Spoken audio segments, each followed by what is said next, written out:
It's often said murder is not for the faint of heart, but it can be.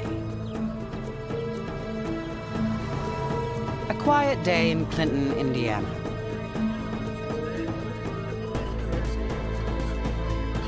In the small community hospital, caring nurses mend bodies and save lives. But lately, the team has been losing the battle. There has been an alarming rise in the number of sudden, unexplained deaths, triple the normal rate.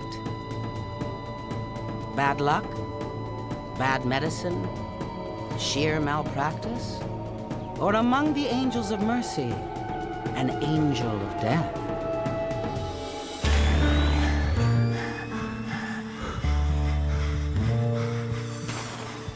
In true crime, investigation and conviction may take years.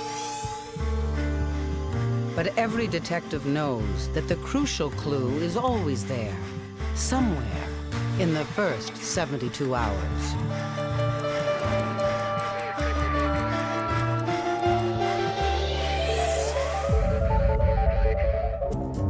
In the administrative offices of Clinton General Hospital, a meeting behind closed doors. Head nurse Timmons, just back from maternity leave, has uncovered some alarming statistics. In her absence, patient deaths have skyrocketed. Last year, 51. This year, 167. She can't shake the feeling something is very, very wrong. Her boss calls the police. It was in the summer there of 1994 in which the death rate just jumped tremendously.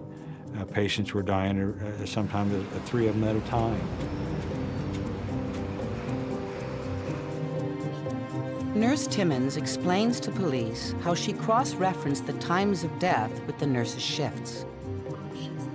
Certain nurses tend to be on the job more often when people die. Still, it could be anybody, a doctor, a technician, an orderly. She describes how she checked data from separate reports, always with the same chilling result and the same cause of death, sudden heart failure. Nurse Timmons can't believe it herself, but she knows that numbers don't lie.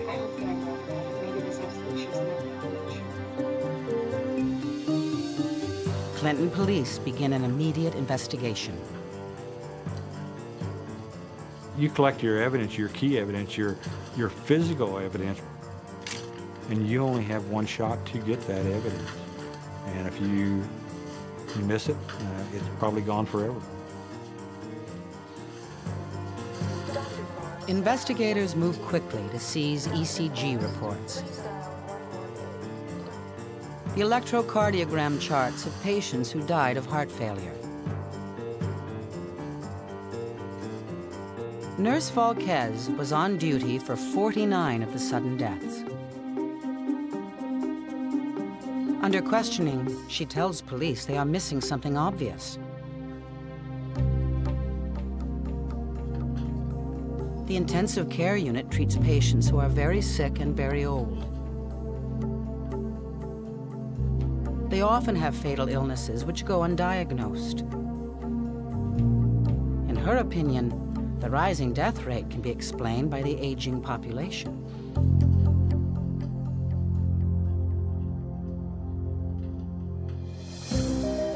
Investigators continue to collect evidence. They seize the red box containing drugs used to revive victims of heart failure. Nurse Barton was on duty for 47 of the sudden deaths. She also mentions that patients are old and sick, but remembers some exceptions. In particular, a local resident, Adrian B., who arrived accompanied by her niece, Melanie. She complained about shortness of breath, but otherwise seemed to be in good health.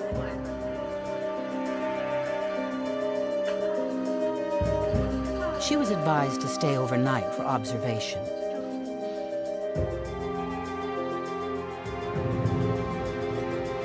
The next morning, Nurse Barton was surprised to learn the woman had died of cardiac arrest.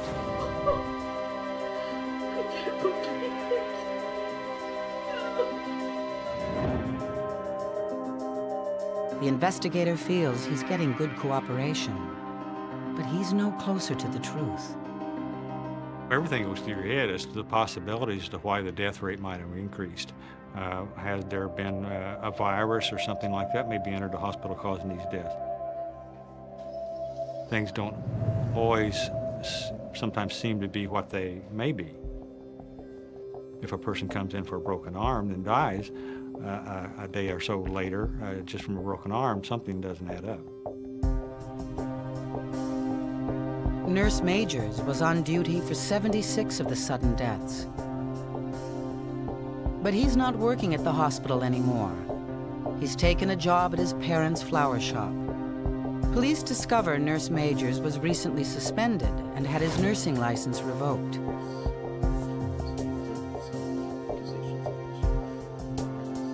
Nurse Majors believes he's being set up as a scapegoat. Majors is openly gay. Clinton is a very conservative town. He won't talk to police on advice of his lawyer. But police talked to his co-workers and learned that Nurse Majors always took the longest shifts and the toughest cases. When situations threatened to get out of hand, he took control. Patients and families praised him for being compassionate and caring.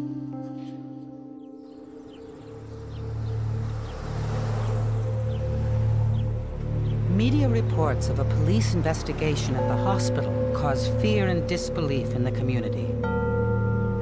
I know Mary Alderson. I know David Abernathy.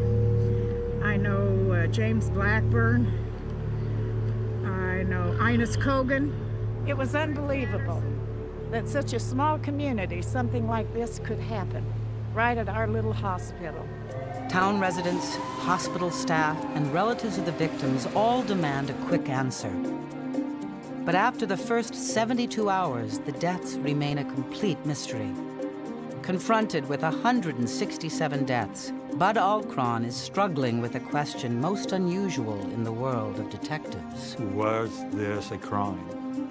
And that was a major hurdle for us. And that we had patients who had died. But was it natural death or was it homicide? After 6 months of investigation, local police are stalled. They have made no progress in finding out what caused the sudden deaths of 167 patients at Clinton General. State Police Detective Bud Alcron selects 16 of the most suspicious deaths. Perhaps the dead can tell their own tales. We exhume bodies from the graves and have them autopsied and let the medical doctors try to find a cause of death. Families of the deceased agree to the gruesome task. They're desperate for the truth. Cause of death on the original certificates, heart attack. The autopsies tell a different story. When the doctors, the pathologists examined the bodies, they would say that, you know, this was not death by a heart attack. The heart's in good condition. Healthy hearts do not stop beating without a reason. This is a case of murder. Mass murder. Among the angels of mercy walks an angel of death. For hospital administrators, the news is a bombshell. They order the hospital closed.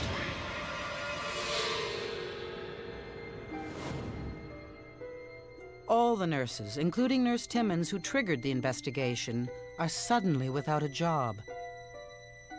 Their lives are in shambles. Most leave town. One stays to fight.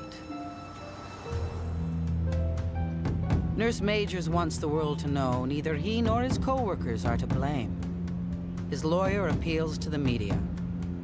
The people really who work at the hospital are absolutely convinced that no one was murdered at that hospital. No one murdered. But Alcron is determined to prove it is murder. He turns to world-renowned heart specialist, Dr. Eric Pristowski.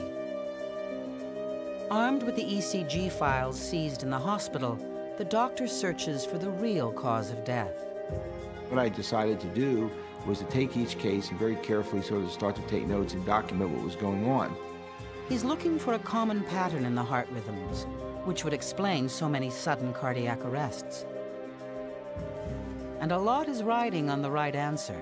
I always said benefit of the doubt to the nurse to prove it otherwise, because what do I know? I don't want to be the one to put an innocent person behind bars because I built a false case. While waiting for Dr. Pristowski's answer, Detective Alcron makes his next move. Look into the psychological profile of nurses who kill. And many of these people in hospital settings who do kill are playing God.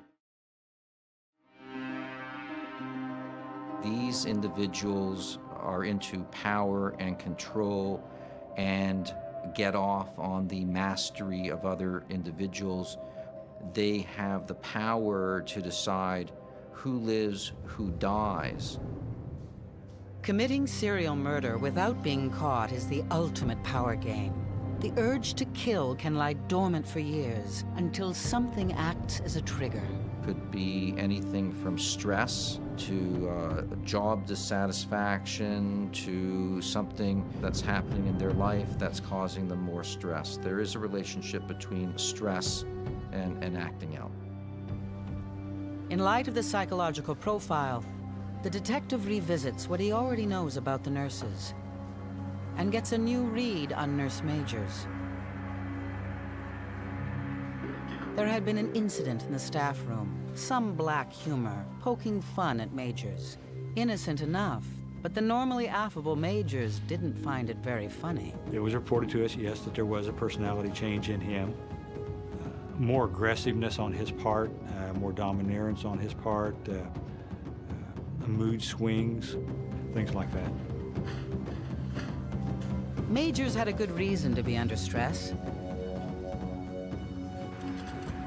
He had just lost his longtime partner. He'd started visiting truck stops late at night, cruising strangers, living on the edge. Majors does fit the psychological profile, and he becomes the prime suspect.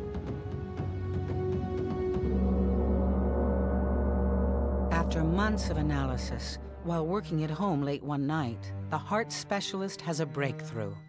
I walked out of the library and came in and, to the kitchen and said, the son of a bitch killed him with potassium.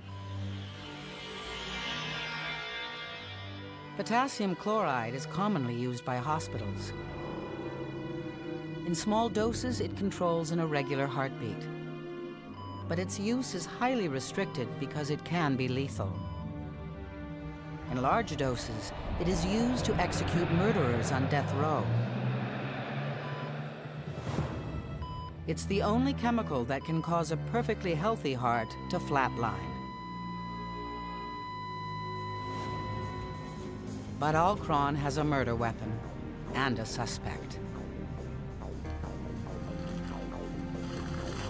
The detective obtains a search warrant for Major's home.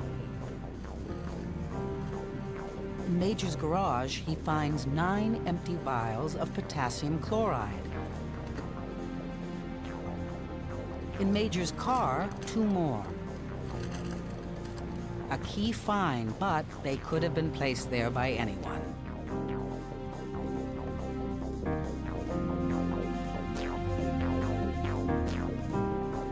The detective sends the vials to Toronto, to the most advanced fingerprint lab in the world. In a vacuum chamber, the vials are bombarded with charged particles to reveal even the faintest fingerprint. The result? Inconclusive. Alcron is disappointed, but not surprised. I know it's easily portrayed in television shows where fingerprints are always available, I think in my 31 years of police work, I've only had 2 cases where I've been able to get fingerprints. Even as the police investigation tightens around him, Orville Majors is taking action to regain his nursing license. Detective Alcron is convinced that he has his man. But how is he going to prove it?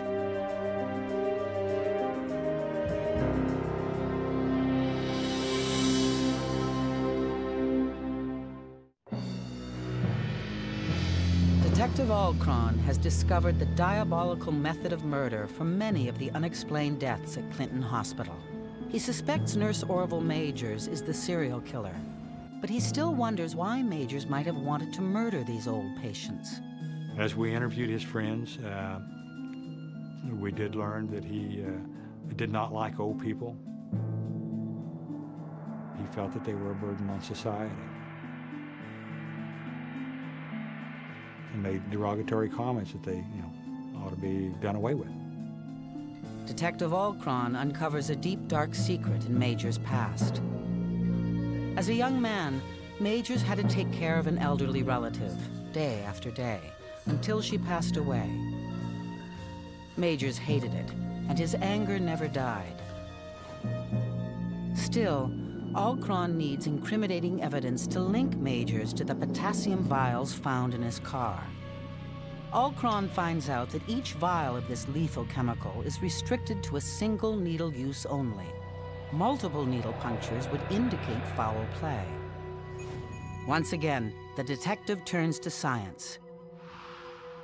Toolmark analyst Mark Keisler knows his evidence will be key in court. I found multiple sticks in what was termed single-dose potassium chloride bottles. I found 8 needle puncture sites in 1 potassium chloride bottle. These are only to be used one time. Here he was in possession of potassium bottles that had been used multiple times, which is wrong. It was not according to their practice.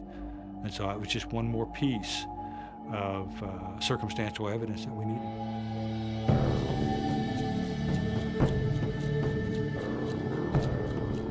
Nearly 3 years after the beginning of the investigation, Detective Alcron arrests Orville Majors on 7 charges of murder.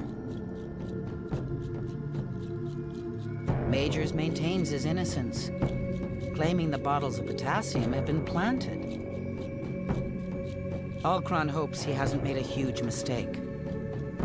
The prosecution has a murder weapon, motive, and opportunity, but no eyewitness. The detective worries that circumstantial evidence alone may not be enough for a jury. Could they think that a nurse could be killing people? Can the jury comprehend that? It's not like a .38 revolver in your hand, a bullet in the decedent who's just been shot. How do you show that that .38 caliber weapon is a bottle of potassium chloride? And so our odds were against us going into the trial, that we didn't think we would win. For the families and the community, a lot is riding on the outcome of the trial. The day before closing arguments, Detective Alcron gets a call from Melanie B. A news report of the trial has jogged her memory of something she saw in the emergency room. Her eyewitness account could tip the balance for a jury.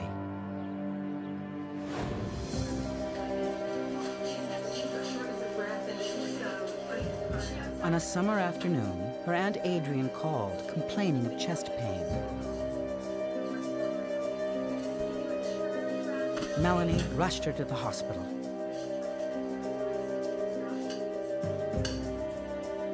Adrian was given a bed so she could rest comfortably for the night.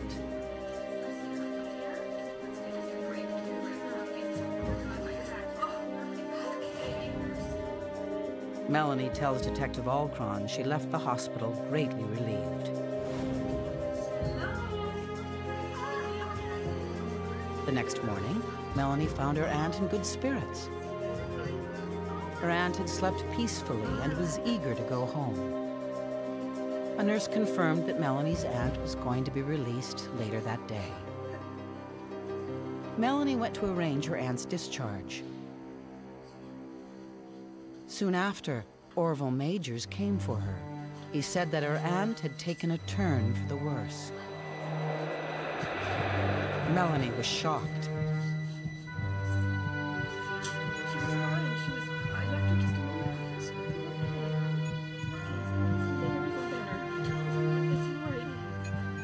She didn't question why Majors gave her aunt an injection.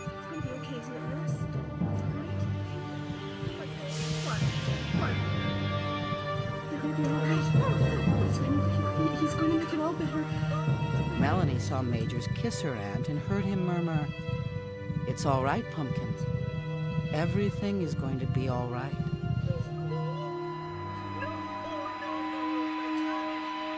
Moments later, her aunt was dead. Although still deeply grieving, Melanie is compelled to relive her aunt's death on the witness stand. These people were betrayed. They went into a hospital to get well and they ended up dying, and they were murdered there. The jury found Orville Majors guilty on 6 counts of murder. Although he chose not to testify, Majors maintained his innocence. He showed no emotion when the sentence, 360 years in prison for the man everyone called the Angel of Death.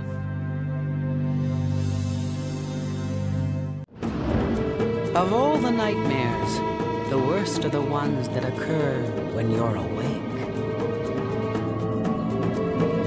Summer 1999, a small Ontario city.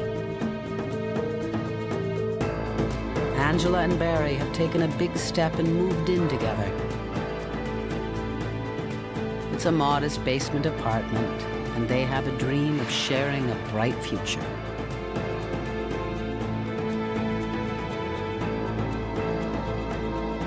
But as Barry heads for work, a stranger is about to turn their dream into a nightmare.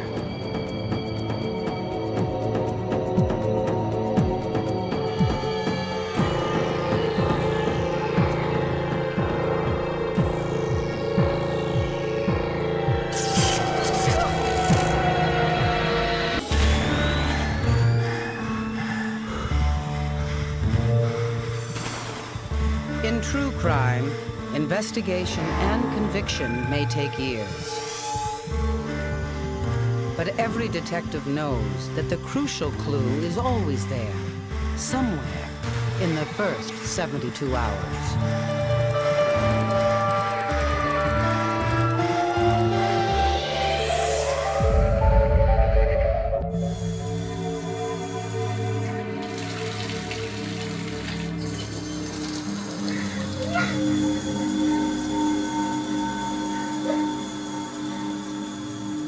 No amount of water can wash away what happened. As Angela slept, a stranger crept into her bedroom and sexually attacked her. Now that Barry is here, she calls police.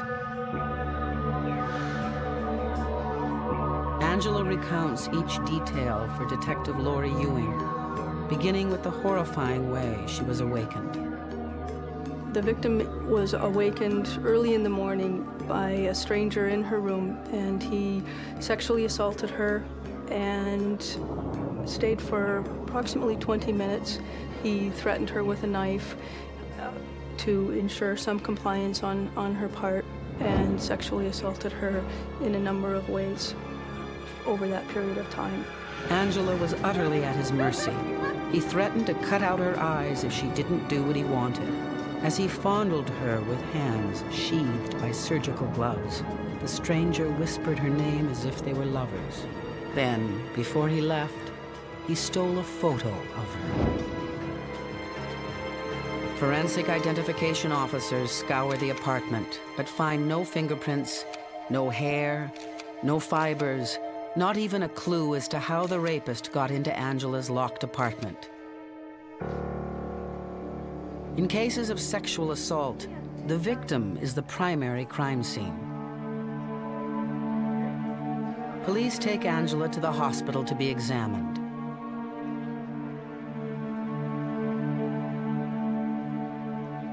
The rapist may have left biological evidence on Angela's body, but police are worried that it may have been completely washed away when she showered. Clinical nurse specialist Ann Finnegan is understanding. A great number of people shower before they come in and see us. I think it's that wanting to get clean. If we think of Lady Macbeth washing her hands repeatedly, trying to remove the stain. It may be an odor, it may be an olfactory sensation that they can smell the person on them. I think it's the most natural reaction in the world to want to shower. To help the nurse find any possible biological evidence, Angela has to relive every detail of the nightmare. The examination can be intrusive, that the areas that have been held, restrained, kicked, licked, touched, massaged, whatever, are going to be examined, and hopefully samples will be able to be isolated that will assist the police in their investigation.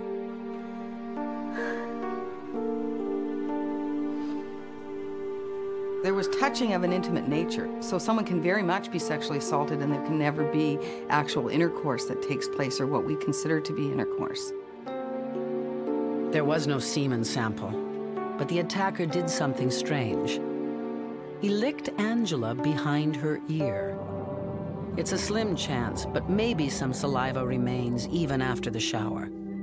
There's a body sample that's above the skin. We can identify that with the Woods lamp. It fluoresces organic material sitting above the skin. Against all odds, a trace of the rapist's saliva remains. But will it be enough to create a DNA profile of her attacker?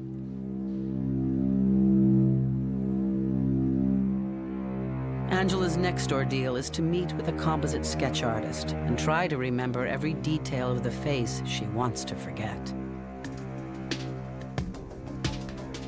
I like to go in cold and develop a facial image from the victim's language. That's just that simple.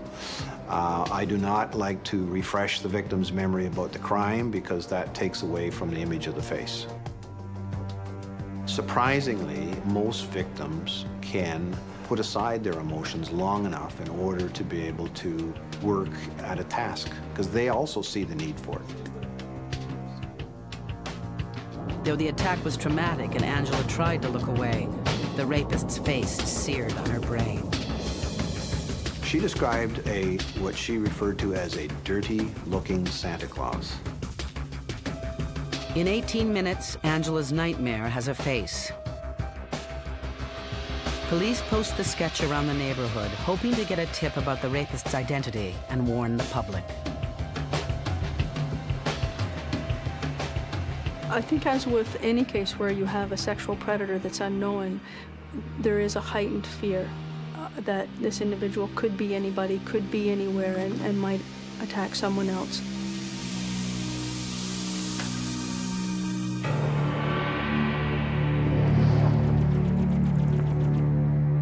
Meanwhile, a lab technician successfully coaxes a DNA profile from the small saliva sample. This will be invaluable for testing suspects. But DNA samples don't come with names attached. We know nothing about this individual. We know what his DNA is, but finding the DNA to match what we have is very, very difficult. So we take what little evidence we have in looking for a needle in a haystack. But the DNA profile does lead somewhere. Not to a suspect, but to a victim. A week before Angela was attacked, a young woman named Eleanor was stalked and assaulted in her apartment. The DNA sample left on Eleanor matches the sample from Angela's rapist. And Eleanor confirms that the composite resembles her attacker. Detective Ewing notices similarities between the women. Both have blonde hair, light eyes, and a slim build. What gives investigators added concern? The second attack was in a second city, a half-hour drive away. The predator is broadening his target area. And the police have no idea where or who his next victim will be.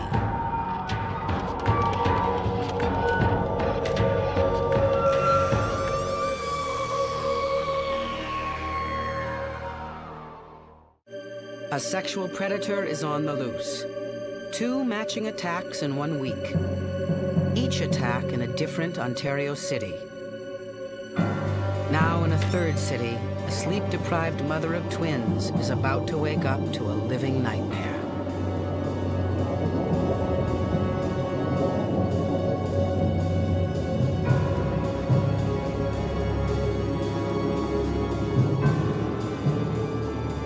The rapist restrains the woman and threatens to harm her children. He does everything except have intercourse. A strand of hair found on the woman's bed turns out to have the same DNA profile as the samples from the 2 previous rapes. It's clear to police that they are now after a serial rapist. 3 separate jurisdictions have been hit so far. A joint task force is formed. Detective Laurie Ewing is joined by detectives Vicki McDonald and Darren Sweezy from the 2 cities where the other rapes took place. A pattern is emerging. The 3 victims are all blonde and slim. The attacker called each by her own name. And each of the crime scenes is near a highway, allowing the rapist a fast getaway. All of the buildings were 3-story walk-ups. All of the victims lived in the ground floor of those buildings. I believe that he was a voyeur. He spent a great deal of time stalking his victims, going back and learning their patterns, watching them. He knew a lot of them by name, so that suggests that he spent a lot of time doing his homework. I guess the best way to describe him, and he's been described as so, is a predator. And basically it was a selection process on his part. To get a better idea of the type of predator they're hunting, police call in a behavioral profiler. They tend to be underachievers in their life. They don't really succeed at a lot of what they do, and that's financially, socially, academically. So we figured that this person would have a less than a skilled job. I was struck by the age of the offender. He was described by the victims as being somewhere between 40 and 50 years old, which is somewhat older for an offender. Not all sexual offenders break in. He did, which suggests he might have a record for break and enter and theft. He's breaking in to steal sex, essentially, so we expect him to have stolen other things in his life. His behavior is unique. The main underlying motivator is their sexually deviant fantasies. He seemed to have it in his head that he was making love to somebody rather than sexually assaulting them. Even when restraining them, he would whisper their names. Overall, we concluded that he would be a long-term offender with an established history of sexual offending that had yet to be identified. The profiler adds one chilling note. This type of offender has a high risk of continuing his sexual assaults until he's caught. And the task force is determined to stop him. We are very fortunate that the media is giving us lots of help in terms of getting an awareness out to the public that this individual is out there and we're looking for tips. We have it on television, we have it in the newspapers, and we start to distribute that composite.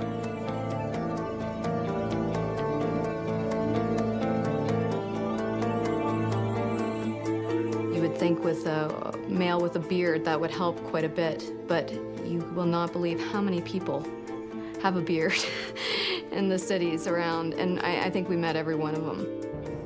1,700 persons of interest were interviewed, and DNA samples were taken from 900 men. Each one is eliminated. After 9 months, there is still no suspect. Then, one May night, Detective McDonald goes back to one of the crime scenes on her own time. I would go there often just to try to think, where would this guy go? One time that I was there, I was going into another residence nearby, and on the same street, this car just drove by very slowly. And I looked, I thought, oh my God, he has a beard. He looked at me and I looked at him. He wouldn't have known I was a police officer, I don't think. But, well, as soon as he did that, I thought, creepy. You know, there's something not right with this guy. So then I got the plate and had another look at him and gave me a little bit of a smirk, and I thought, this is very strange. So I called it in. The suspect's vehicle is registered in a city within a half-hour drive of all 3 rape scenes. So that was nice, because obviously he's mobile and he lives between areas that were involved at the time. His criminal record suggested the person we were looking at, a criminal harassment, stalking type record, and we thought, this is it. As the profiler suggested, he had been an underachiever in school and worked as a dishwasher at night. We set up the appointment, and very arrogant throughout the interview, and thought, this is him. Harold Brown is his name, and he fits the behavioral profile. The police think they may just have their man. Brown's DNA is compared to the DNA taken from the 3 attacks. But for the investigators, it's a giant disappointment. There's no match. Harold Brown is not the serial rapist. It's frustrating, but you keep going with it. Like, you still know your bad guys out there to find. The tips are no longer coming in. And time and lack of money necessitate officially disbanding the task force.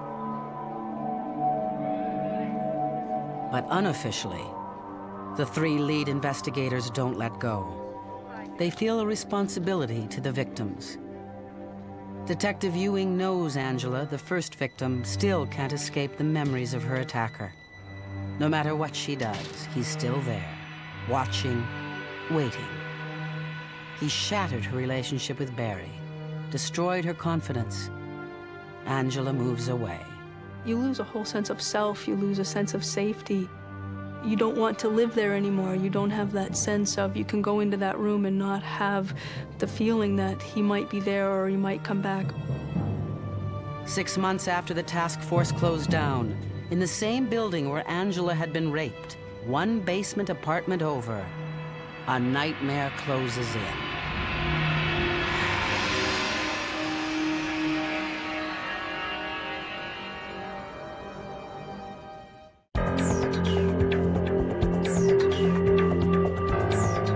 Over 2 years since Angela was raped in this building. Now a peeping Tom is spying into another basement apartment.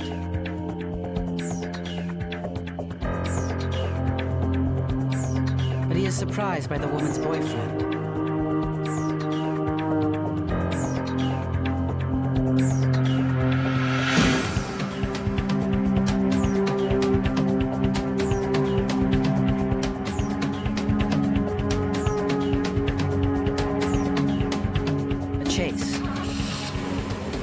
License plate. A call to 911. The alert dispatcher transfers the call to Detective Sweezy, who runs the plate. Up comes the peeping Tom's name, someone they've never come across before. Robert William Krasuski. He has a rap sheet dating back over 30 years. He's served time for a series of physical assaults on women, as well as break and enter and theft. Krasuski has had a steady job, working on his own as a night janitor at a high school. He was hired before the Board of Education did criminal background checks.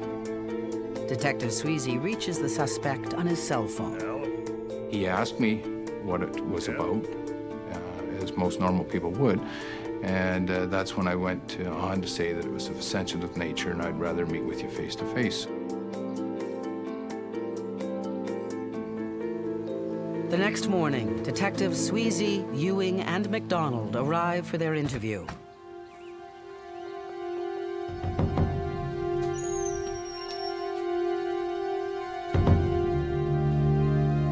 Police had made 1,700 prior appointments, but this one would be the most surprising.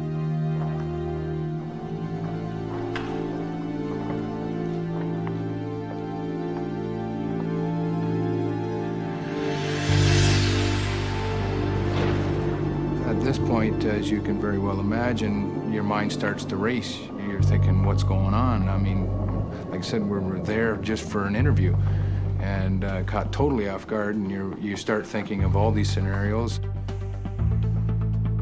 A suicide note read that Krasuski could no longer face the world or those he loved. But the note is not a confession.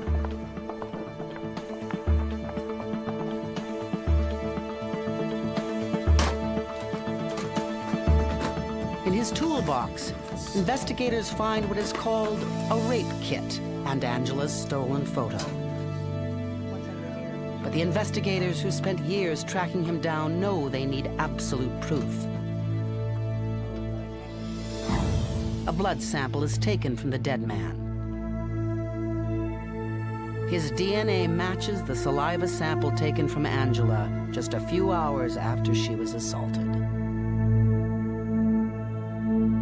56-year-old Robert William Krasuski had been doing B&Es and sexual assaults on and off for years.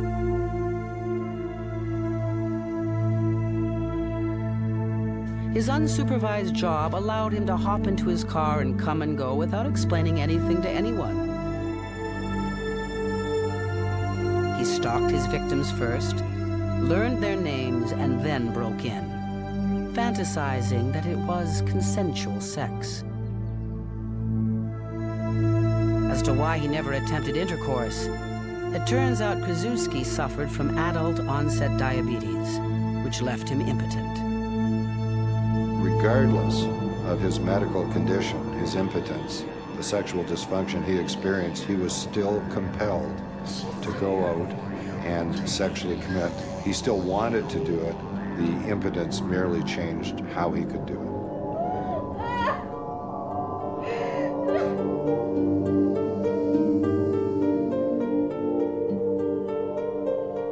I can't speak of anything but praise for our victims and how they've managed to work through this and come through this. You don't get over it. You learn to cope with what you're feeling and you learn to move on to a degree, but they're changed in one way or another. They're changed by this man. Police had been cheated of a sense of closure on a case that had held them captive for years. He didn't have to face court. He didn't have to face coworkers or the public and go on trial for what he did. I think he knew from that phone call that his world was coming crashing down, and this is the way out. This is the way he would handle it. Robert William Krasuski had been a predator for more than 30 years. Though the women he attacked and the investigators would have to settle for the case's strange conclusion, there was good news. The rapist would never again break into a woman's home and force her to live her worst nightmare.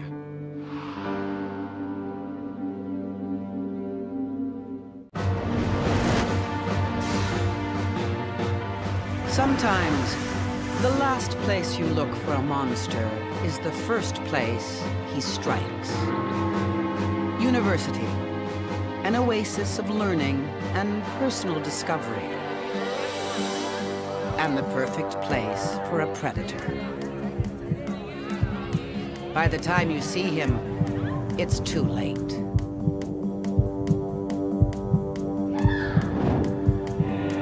Very egotistical, self-centered individual who was very intelligent, he was very cunning. However, he's not safe to be in the community. We have no idea who he is. We have no idea where he's from.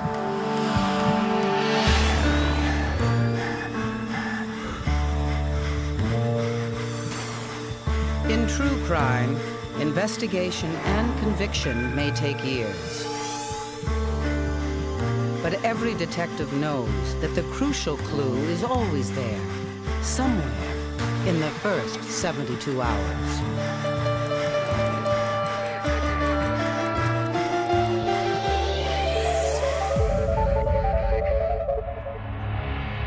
A frat house on the edge of a university campus.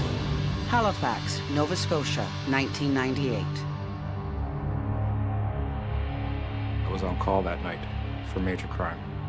Shortly after 7 a.m., I got called to my residence to come in, and I went directly to the scene. The information I had was I believe, a serious sexual assault. The victim, 19-year-old Janet Piercy, has been taken to hospital. The room suggests a violent struggle. My thought when I looked in the room, this person lives at this address. Therefore, this is an attack that took place in his home. To me, as an investigator, that tells me that that is a high-risk situation for the offender. It's just screaming out, this is not my first time. Detective Martin interviews Dave Murphy, a student who actually witnessed the assault. He says he was woken around 4 a.m. by screams. He rushed downstairs and saw his friend, Ian Green, struggling with a young woman. Green assured him that it was just a quarrel, nothing to worry about. He started back to bed when it suddenly hit him. This woman was in trouble. Green fled the room. Green! Call 911, somebody! Nobody's seen him since. Murphy says Green is a good friend of his and a brilliant pre-med student. Everybody likes him. He has a girlfriend whom he treats with kid gloves. Murphy can't believe that this is the same person he saw commit such a brutal attack. To attack somebody is one thing. To go to such a high-risk level of attack, well, it's either somebody that's out of control or somebody who has progressed so far that it's not a big deal to them anymore. Either way is a very dangerous situation for citizens and for people in the area. Green has vanished. Detective Martin puts out an all-points bulletin. And he puts Green's girlfriend's house under surveillance. Then he pays a visit to the victim, Janet Piercy, to get her side of the story. She tells the detective how she met Green that night for the first time at the frat party. He was charming and easy to talk to. She felt he was a really nice guy. When the party broke up, he invited her to another party upstairs.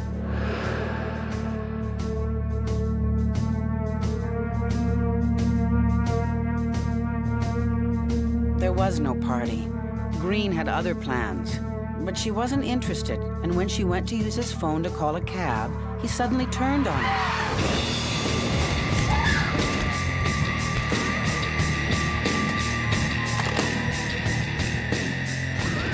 When she tried to get away, he became even more enraged.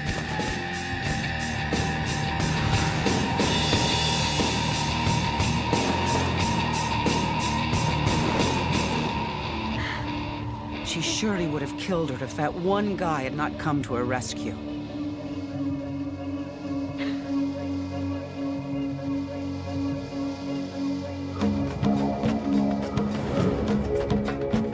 Late that afternoon, the surveillance of the girlfriend's house pays off.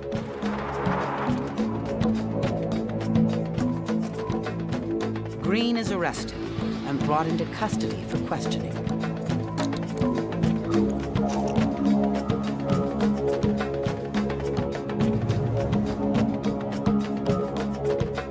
During the interview, Green is calm. Very, very intelligent. When he was confronted with, there are witnesses that saw you beat this woman in the hallway, he would just completely ignore it. He wouldn't acknowledge the fact that he was faced with this situation. He would clam up, not say anything. However, as soon as you took him off topic, he started talking and never stopped. His favorite topic is himself. He is from Ross River in the Yukon Territories. His father died a few years ago in a motor vehicle accident, taking him to a Junior A hockey game. So that was a very tragic event for him that he's still having difficulty coming to terms with. And his mother just recently died in a house fire. It's as a result of this that it's just so traumatic to him that he has to geographically leave the area because it's too painful to stay there. But there is something about Green that nags at Martin. He had a very compelling story as far as one that would gather sympathy, or at the very least empathy.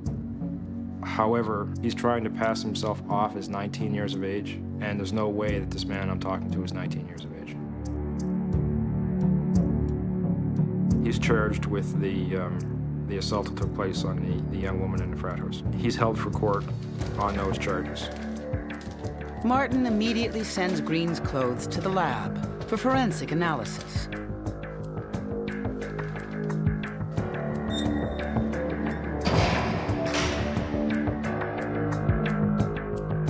That night, Martin gets a surprise.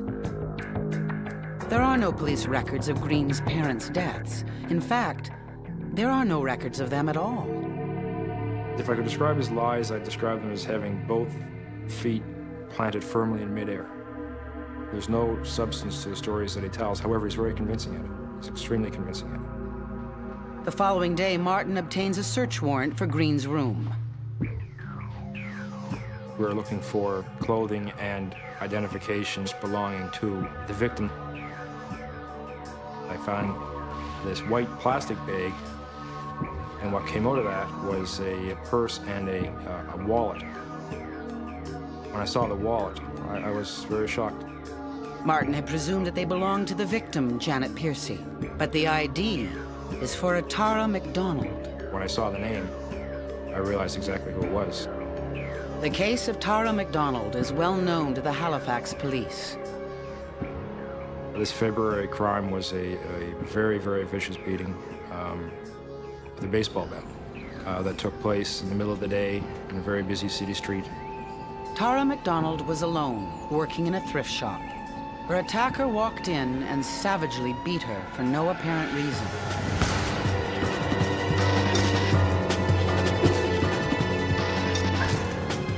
She was into a coma, was in hospital for a very prolonged period of time, had brain surgery, several metal plates had to be put into her head as a result of being beaten by a baseball bat. But after her recovery, a schizophrenic had confessed to the assault and was put in jail. In the same bag, Martin finds another piece of ID. This one for a Lucy Taylor, a woman Martin has never heard of. So what does Green have to do with Tara McDonald? And who is Lucy Taylor? Martin requisitions Ian Thor Green's student records, looking for any history of violence towards women. There are no records of any offenses. In fact, there is no Ian Thor Green registered at the university at all.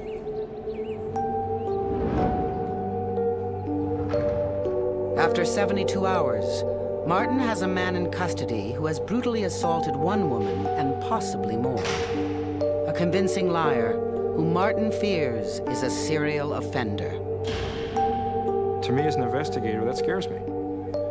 Because what type of a creature am I dealing with here?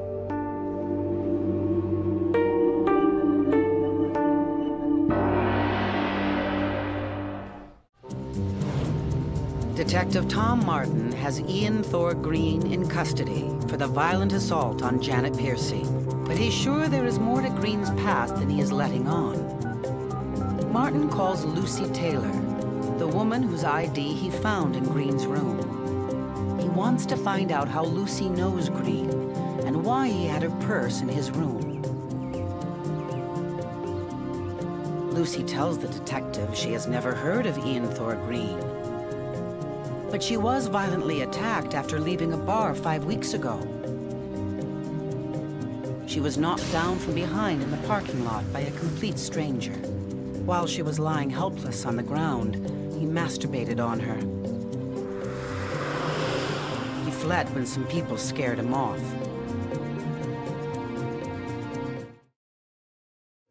Martin thinks Green is responsible for all 3 attacks on the women, but he needs proof.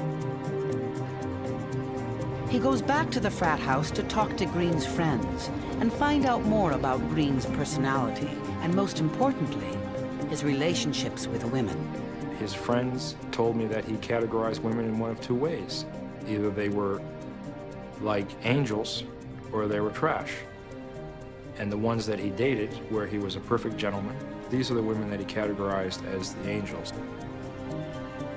And the trashy ones are the women who went to bars, the women who wore the skimpy clothing or who danced in a certain way.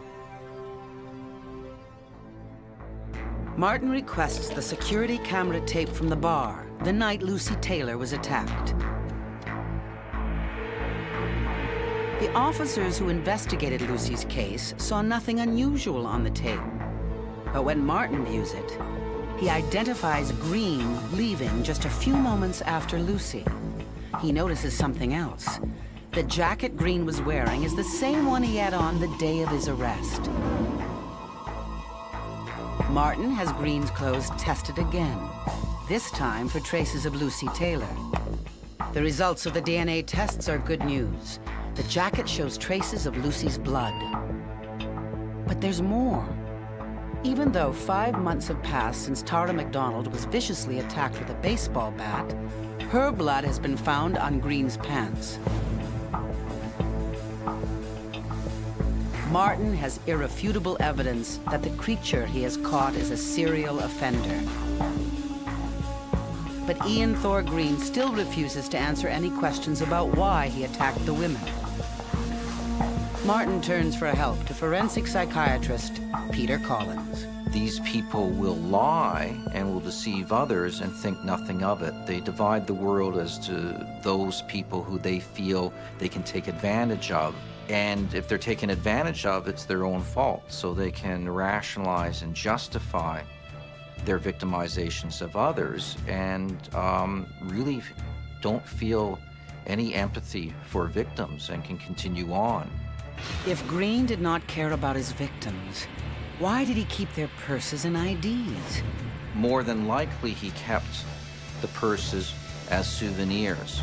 And most often than not, these souvenirs are used as masturbatory aids, part of their deviant fantasy when they think back to what they did to the victims. Collins' conclusion after examining Green's case is chilling. He's a psychopath, a typical psychopath, who unfortunately also was sexually deviant. The combination of psychopathy and sexual deviance is a lethal combination. Martin posts photographs of Green throughout Halifax, hoping to hear from anyone who's had encounters with him. He gets a call from an unlikely source. A Catholic priest tells Martin he recognizes the photo of Green. 2 years ago, this man came to his church asking for financial help. He said he was a medical student who had fallen on hard times. The church repeatedly helped this young man over a period of 2 years. But the priest knows the young man as Corey Callahan. Martin is completely at a loss. He collects Green's mail from the frat house and discovers he has not only one alias, but many. We have no idea who he is. We have no idea where he's from. How are we going to identify this guy? Fingerprints aren't doing it. Pictures aren't doing it. Military was checked. Interpol was checked. FBI was checked. Everyone was checked. If come the end of the week, he still refuses to tell us, I'm going to have to put his picture on the media and send it hopefully across the country and see if anyone can identify him. As the week passes, Green's photo is broadcast on the national news. It was late that night or in the early morning hours, and I got a phone call from our communication center saying there's a detective from upstate New York that wants to talk to you. His name is Frank Coney. He's recognized the photo as a man named William Shrubsole. Frank said without question of a doubt, who you have there is William Chandler Shrubsole. He was a wanted felon who skipped out on his trial back in '96 and hasn't been seen since. Coney tells Martin he'd better come down to Niagara Falls, New York. He's got a story to tell that's much stranger than fiction.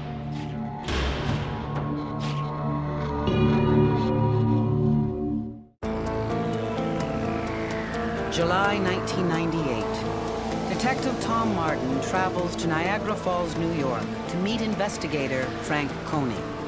who has identified Ian Thor Green as the escaped felon, William Shrubsall. Martin is determined to gather all the evidence he can to put Shrubsall away as a dangerous offender. Coney tells Martin, William Shrubsall was an only child who had lost his father at a young age and had a domineering mother who doted on him. He was a bright student, chosen to be class valedictorian. He was a 17-year-old golden boy in love with his first girlfriend. There was only one problem. His mother didn't approve of girlfriends. She taught him that his reach should exceed his grasp and that he was destined for a better future than everyone else. Girlfriends would just get in the way. She always wanted the best out of him. I mean, he was highly educated, he was a valedictorian, and that's what she was looking forward to for the next day. On the night of June 25th, 1988, his mother wanted him to help her prepare the food for his graduation party. But Shrubsall wanted to go out with his girlfriend. His mother became enraged.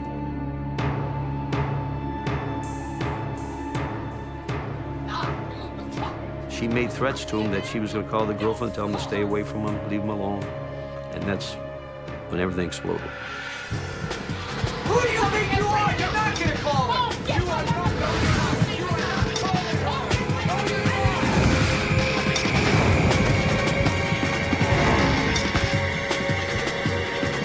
Police were called to the scene that night and found the body of Shrubsall's mother. Her face, you couldn't recognize her face. It was badly battered. There was a wooden baseball bat laying next to her, covered in blood. That was a horrible crime. I mean, that's your biological mother. I mean, that was his family. Within an hour, he did give a confession that he did assault his mother with the baseball bat, that she was always yelling at him, always on his back, and he just couldn't take it anymore. He showed no remorse. It didn't bother him at all. The girlfriend started crying, and he says, well, what's the big thing here? This is no big thing.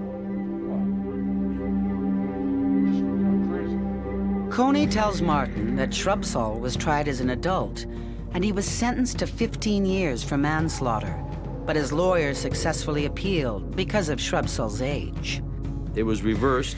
They granted him youthful offender, and he only ended up spending 16 months in jail, which was devastating to us. After he was released, Shrubsall went on to study at an Ivy League university, where he began a pattern of assaulting young women. But he was never charged.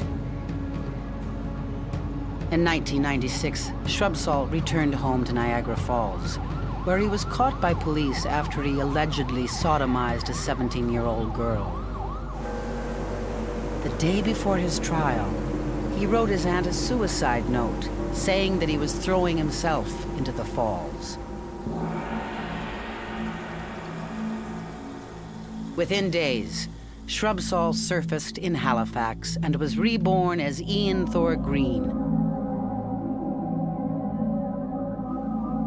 the brilliant pre-med student and psychopath who had found a new hunting ground.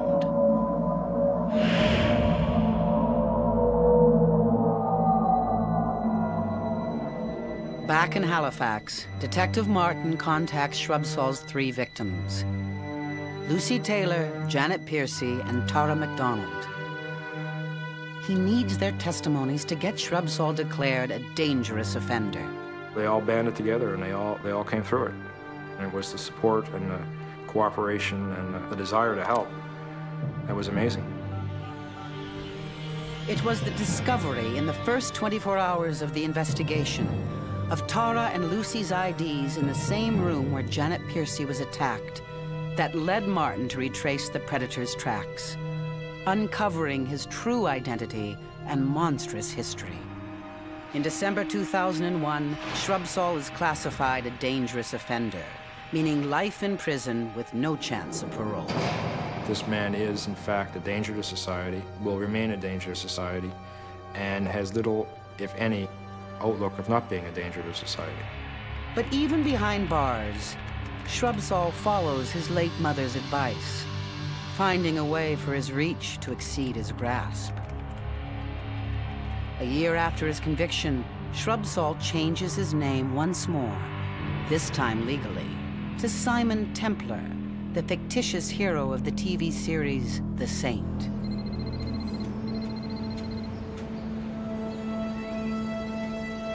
He continues his life as a predator, hunting innocent young women in cyberspace.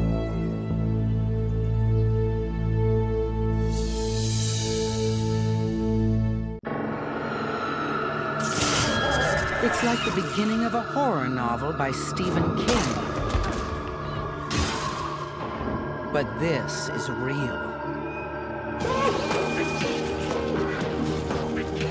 Stalked by a madman in the night, a young man plays possum.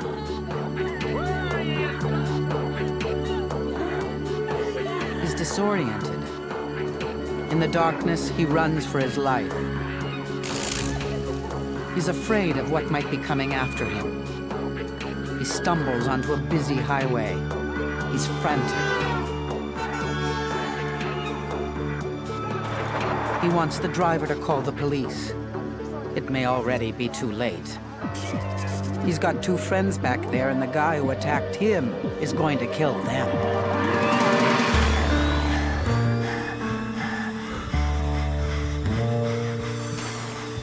In true crime, investigation and conviction may take years. But every detective knows that the crucial clue is always there, somewhere in the first 72 hours.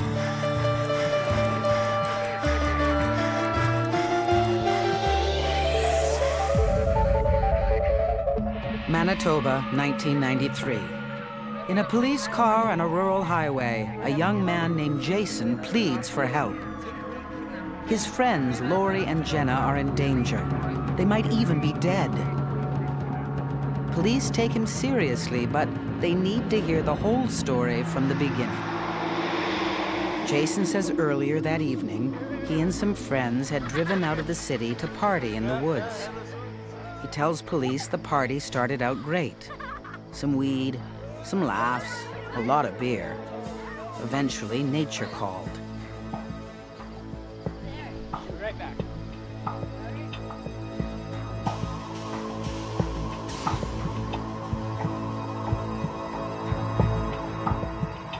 His buddy, Stanley, followed him.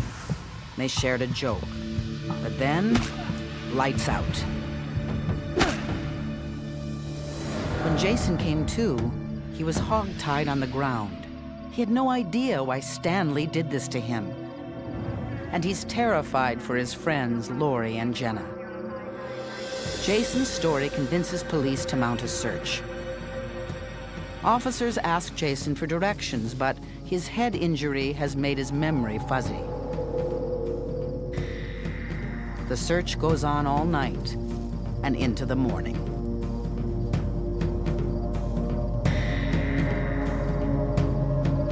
That's him! He's right there! That's him. Yeah, that's him! That's him! That's him! Where are they? Where are they?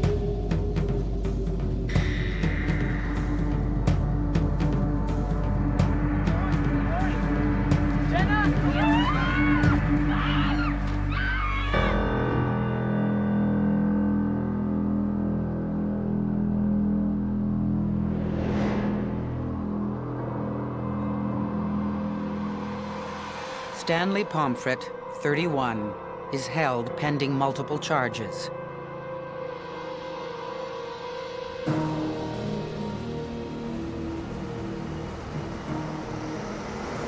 The case is assigned to Detective Harvey McLeod. Certainly these young victims went through something very horrific in the back of that vehicle. But to charge Stanley Pomfret, the detective needs detailed and consistent statements from the victims. All three streetwise teenagers live in foster care in the same Winnipeg neighborhood. Now I want to ask you a few questions. the detective is concerned that Lori and Jenna may be unwilling to talk about their experience. He asks the girls to take it one moment at a time. Lori says everything was cool at the party until Jason and Stanley went off somewhere. They were gone a long time. Jason? Jenna got worried. She went to find them.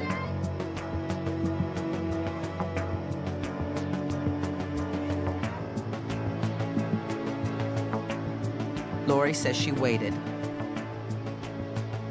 It seemed like forever.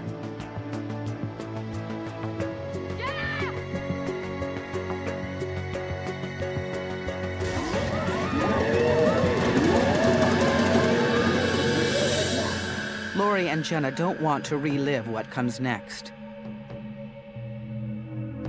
Mr. Pomfret subdues these young girls in the back of the vehicle by tying them up into various positions. During this time frame, various sexual acts were performed on these young females by Mr. Pomfret, of which he recorded them via video camera and Polaroid film. Jenna says Pomfret told her, "If you scream, I'll cut out your tongue and leave you to die in the woods." McLeod has heard enough. The girl's statement suggests to Detective McLeod that Stanley Pomfret planned the attacks well in advance. This crime scene was located in a dense wooded area between the east and westbound lanes of the #1 highway. Now, can you imagine why anybody in their right mind, other than what Pomfret had in his mind, would want to come here? I mean, secrecy, he was guaranteed secrecy. Nobody would ever venture into this area. Why would you? I mean, you can hear the traffic on the east side of the highway and on the west side of the highway. He knew exactly what he was doing. He had this well planned.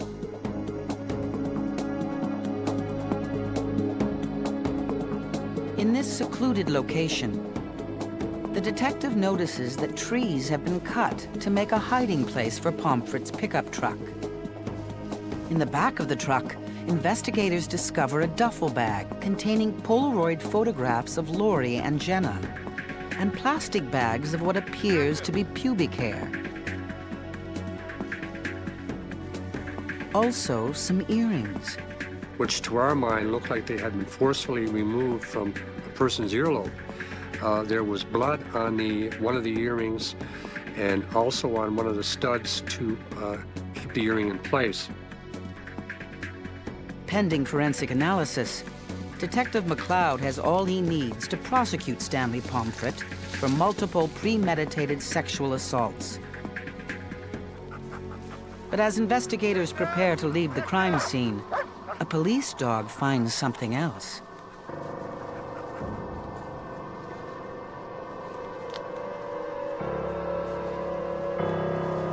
Forensics! A human skull. A second crime scene?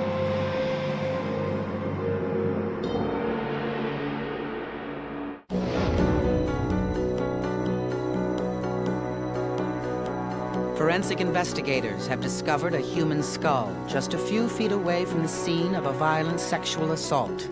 The original crime scene, of which we have been notified about, had now yielded another crime scene of much greater magnitude.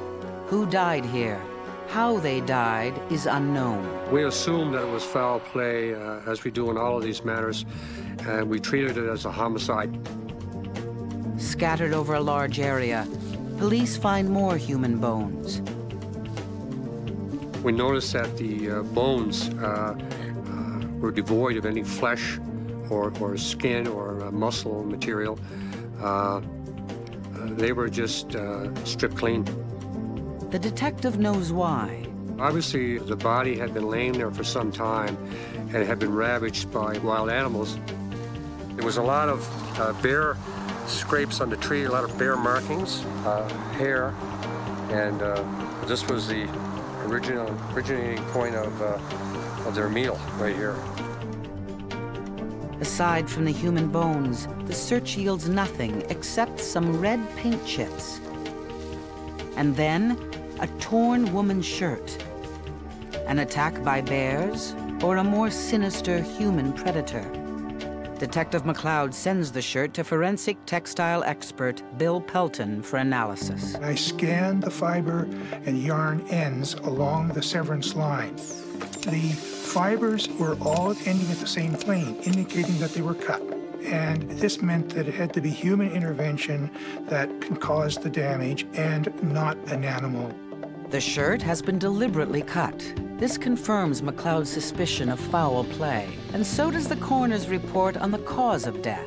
There were fracture marks in her skull that radiated from her left eye socket and above her left ear, which indicated that she had been struck with a blunt instrument. Her teeth displayed pink teeth syndrome, which was indicative of strangulation. Based on other bones found at the crime scene, the report concludes that the victim was a female between the ages of 15 and 17. In this one location, the murder of a young woman and a violent sexual assault. The two crimes could be completely unrelated, but Detective McLeod doesn't believe in coincidences.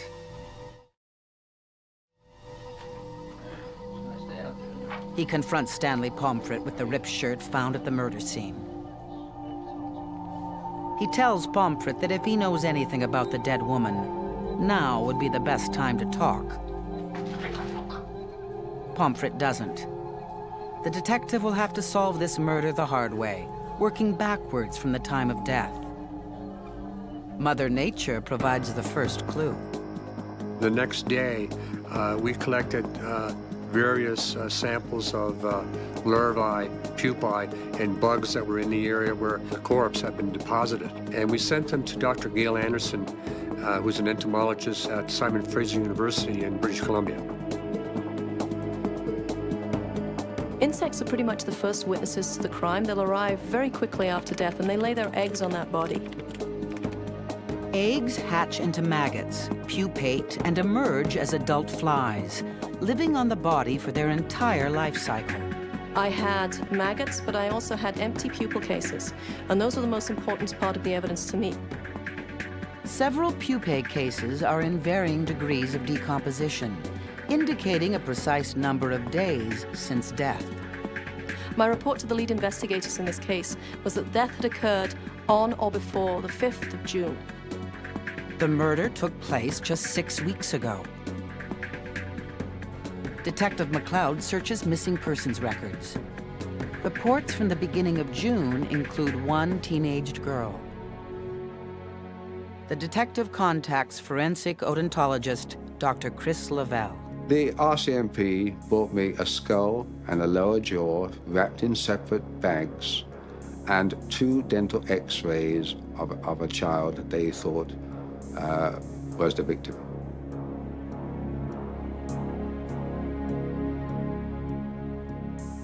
And I was then able to put them on a light tray for computer analysis and measured these teeth and the teeth outlines very carefully, looking at the positions of the tooth cusps, and was able to confirm at least 8 cardinal statistical similarities between the two. Now the murder victim has a name, Tanya Marshall, a girl who grew up in foster care in the same neighborhood as Jason, Lori, and Jenna. They tell McLeod they know Tanya, but haven't seen her in a few weeks. They are shocked to hear she's been murdered. The lifestyle of the 2 young females who have been sexually assaulted and the lifestyle of the young female who had been murdered were identical. They knew the same people. They frequented the same areas. They went into the same establishments.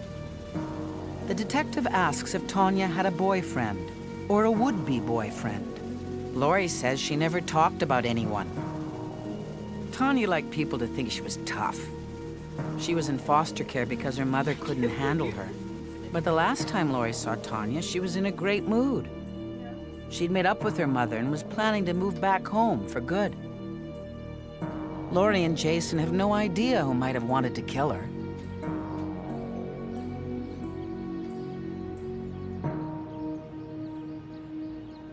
One young man remembers seeing Tanya on the day she disappeared, heading out of town in a red van.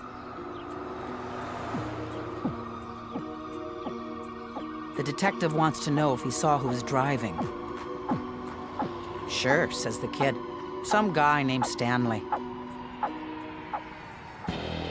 In an interview room, Detective McLeod tells Pomfret he has an eyewitness who can put him with Tanya Marshall in a red van on the day she died. Pomfret isn't impressed. He admits he knew Tanya. He admits she was with him that day. But they weren't heading out of town. He was giving her a lift back home. They said a friendly goodbye, and that was the last time he saw her.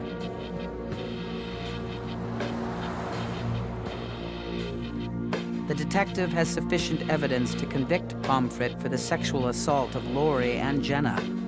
But without a conviction for Tanya's murder, Pomfret will be out in 3 to 5 years. And he knows it.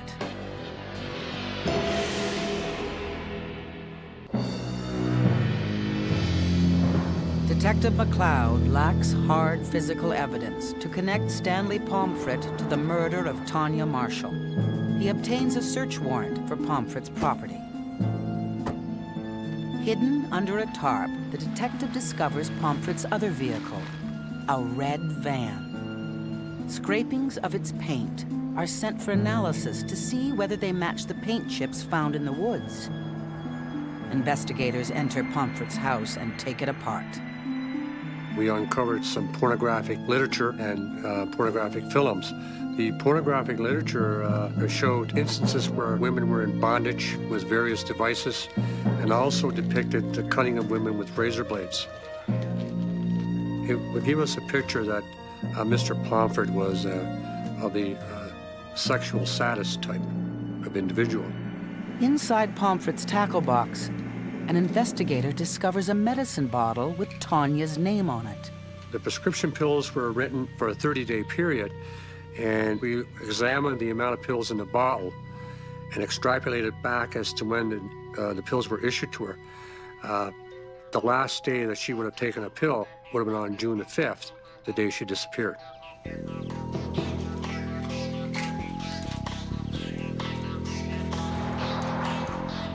But Tanya could have left her pills in Pomfret's van the day he said he dropped her off.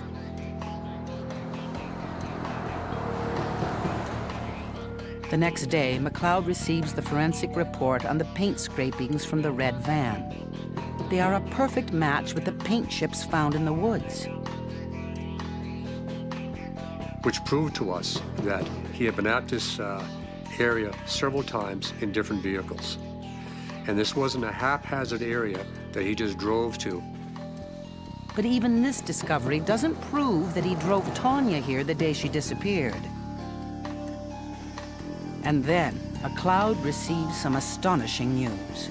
We had a DNA analysis done of the blood on the earrings that we found in Pomfret's truck. The blue pickup truck where Pomfret assaulted Laurie and Jenna. The blood on the earrings did not belong to either of the girls. It matched the DNA of Tanya Marshall. For Detective McLeod, the two separate crimes have just become one investigation. To prove Tanya's murder, the detective reviews the evidence of the assaults on the 3 other teenagers. The similarities are uncanny. And the common denominator from all of this was Stanley Pomfret. McLeod now has a clearer picture of Pomfret and how he operated with the foster kids. He was like their cool older brother. He would buy them drugs, beer.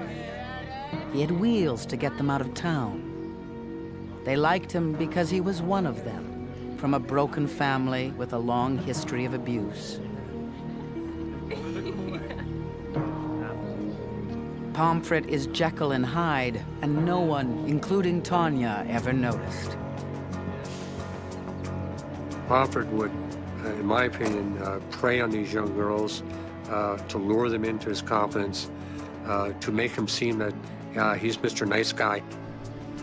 MacLeod is sure that 6 weeks earlier, he used the same ploy on Tanya to get her into the woods. MacLeod reconstructs what must have happened to Tanya Marshall based on Jenna, Lori, and Jason's accounts of what happened to them. It's an unusual way to argue a case, but for MacLeod, it's the best he has.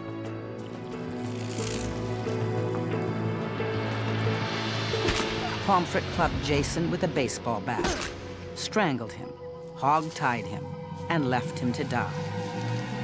During the sexual assault of Jenna and Lori, Pomfret tied up the girls, cut their clothes off, assaulted them, and took some pubic hair as a trophy. Tanya's case is disturbingly similar. Like Lori and Jenna, Tanya's shirt was cut. Knots found in the shirt indicate it was used to tie her up. MacLeod presumes that Pomfret sexually assaulted Tanya. When he was done, he strangled her, as he did to Jason, and then finished her off with a blow to the head. And finally, according to MacLeod, Pomfret took a trophy, this time a pair of earrings. Each of these pieces of evidence by themselves did not have any weight. But when you put them together globally, it's like a jigsaw puzzle that's totally unfolding before you, and all the pieces are now there. As MacLeod completes the puzzle for the murder of Tanya Marshall, he comes to a chilling conclusion about the assaults of Lori, Jenna, and Jason.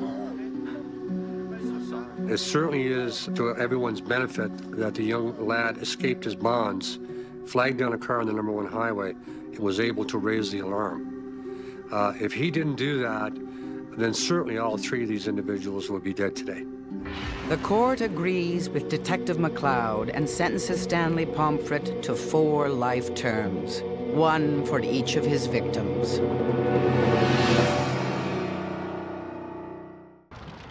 Mystery writers like to say there's no such thing as a perfect murder. But maybe they're wrong.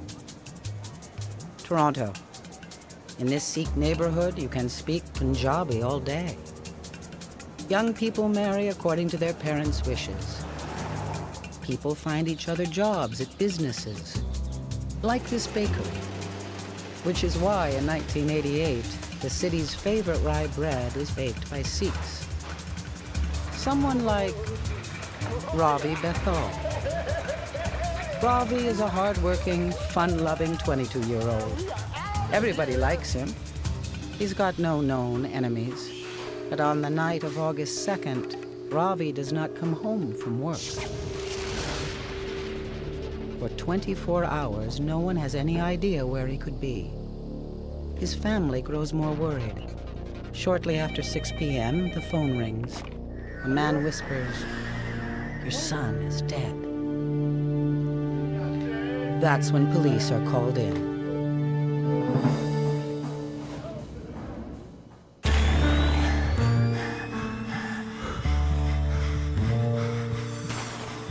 In true crime, investigation and conviction may take years. But every detective knows that the crucial clue is always there, somewhere in the first 72 hours.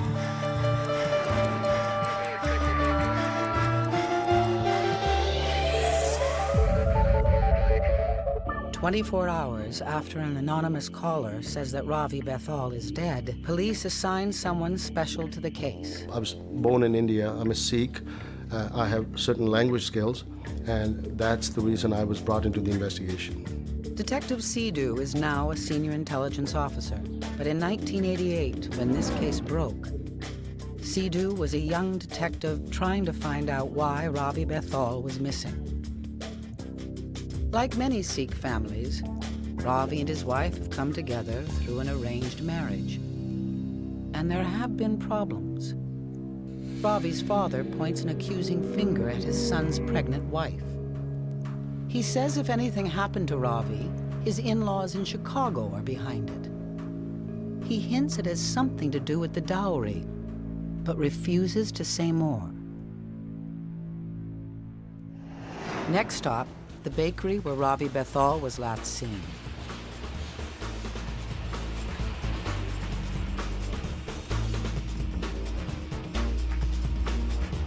Sidhu and his partner locate Ravi's best friend. Though he's reluctant to get Ravi into trouble, detectives manage to convince him that talking to them is the best way to help his friend.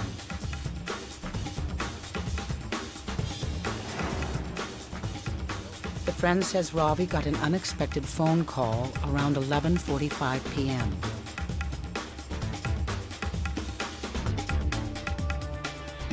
Though his shift wasn't over for hours, he said this couldn't wait. So around midnight, Ravi flipped him a Mickey and asked him to sign out for him. That was the last he'd seen Ravi. Reluctantly, he adds one important fact. The call was from a woman. The night he went missing, he did tell a friend that he was on his way to see his girlfriend. A girlfriend and a pregnant wife?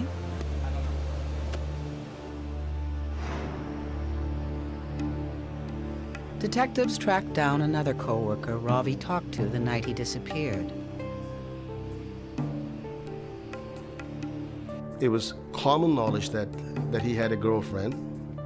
As a matter of fact, he had more than one girlfriend. She says Ravi was popular with women in the bakery, but there is one in particular that she remembers. About a year ago, Ravi seemed to have his eye on a woman named Ravana.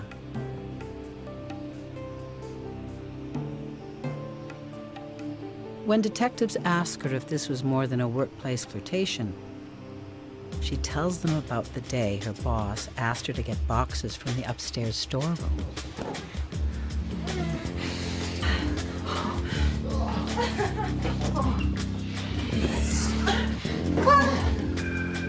Detectives wonder if Ravana is the girlfriend Ravi went to see the night he disappeared. But the co-worker doesn't know. All she knows is that Ravana quit the bakery more than a year ago and moved out of town with her husband.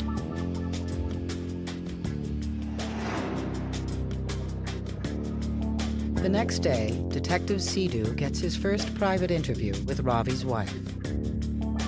She was very humble, very simple lady. They only had been married for a short while, and very upset, and that's all, you know, just like a normal wife who would be upset.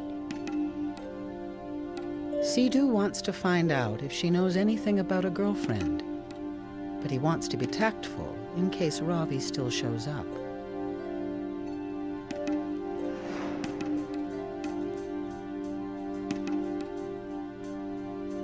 Ravi's wife reveals that a few months ago, things got so bad that she secretly packed her bag and went to live with her family in the States. But Sidhu can't get her to say why she left, or why she agreed to come home.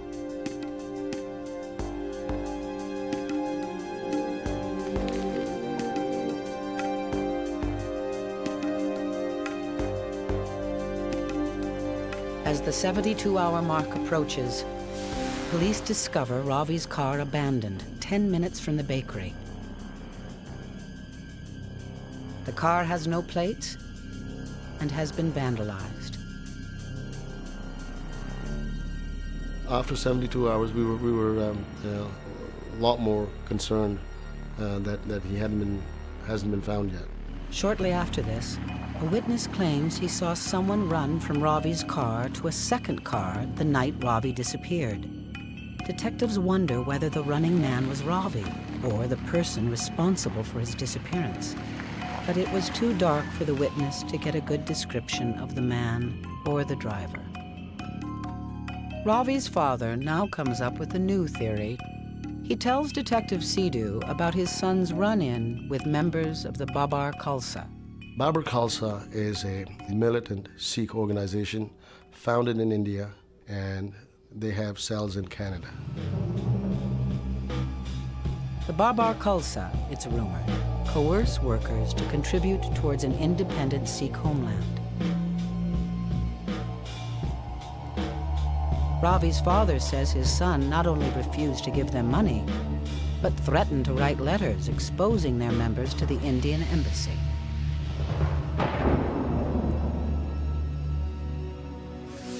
As they're following this up, police in a Toronto suburb get a disturbing call to come to a wooded area.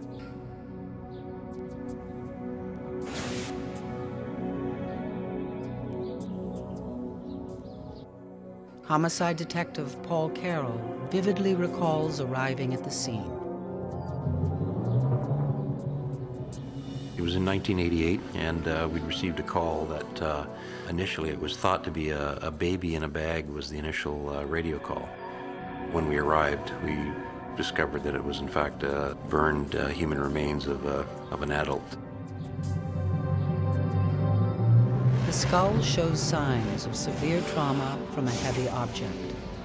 The orbital bone around the eye had been fractured, and there was a severe fracture in this part of the jaw and the skull as well, which was consistent with a pretty severe blow, or several. It's clearly a homicide, and someone is trying to hide the victim's identity. There was a few items located around the body which eventually assisted us in making a positive identification. There was a Seiko man's watch which led us to believe it was in fact a male. There was a necklace, a gold pendant.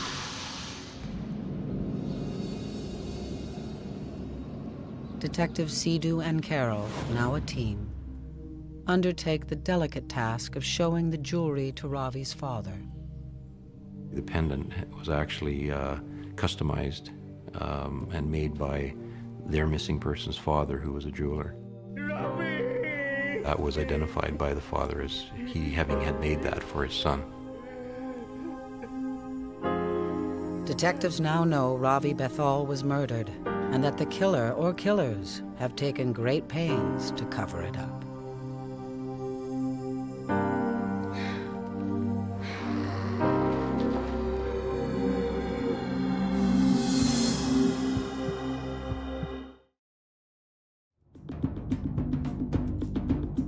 The night he went missing, Ravi Bethal told his friend at the bakery he was off to see his girlfriend.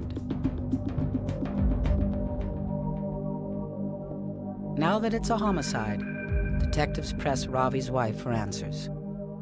Does she know about Ravi having a girlfriend? Our investigation showed us that the victim and his wife had been having some marital problems. Painfully, she recalls cleaning up after a party the month before Ravi disappeared.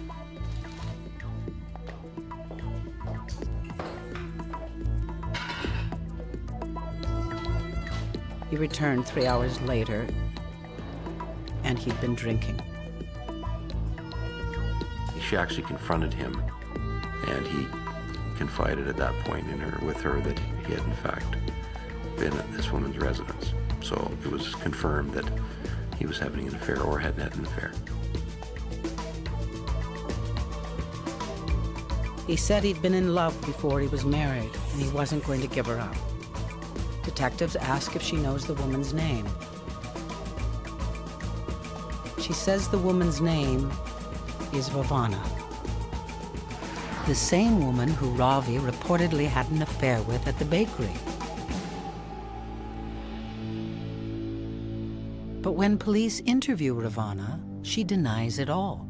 They'd never been involved romantically. She didn't have any idea what happened to him, that she knew nothing. Basically, I'd moved away and from that area of Toronto and hadn't seen him in several months. She was quite firm and didn't appear to be nervous, and her answers were simple and straight. Detectives also question Ravana's husband, Sukhvinder Shergill, about Ravi's disappearance.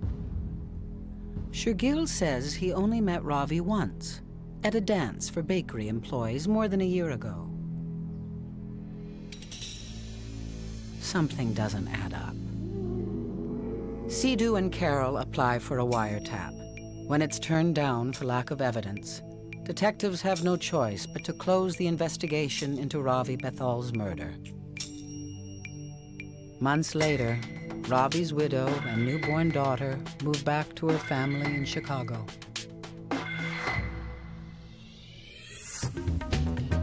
For 6 long years, there are no further leads. It looks like someone is going to get away with the perfect murder. Until one day, police receive word that a Sikh man has new information relevant to the case. The man is currently in jail for sexual assault and slated to be deported at the end of his prison term. He's willing to exchange his information for permission to immigrate to Canada. In his videotaped testimony, he says he was a friend of Sukhvinder Shergill. They'd been police officers together back in the Punjab. On the night of August 2nd, 1988, he received a phone call from his friend Shergill. He tried to find out on the phone what had happened, but he wouldn't tell him. He just asked him to come over and asked him to come over in a hurry. He arrived there and he entered the house and he noticed a lot of blood. He'd known that Shergill's marriage to Ravana was in trouble. Shergill told him that he had surprised his wife and her boyfriend, and the boyfriend had tried to attack him. He said he killed him in self-defense.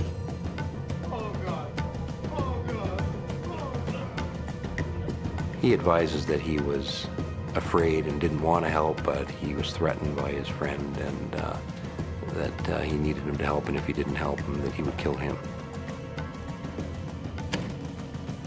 As a former police officer, Shergill figured it would throw the investigators off the trail to abandon the dead man's car near the bakery and put the body somewhere else.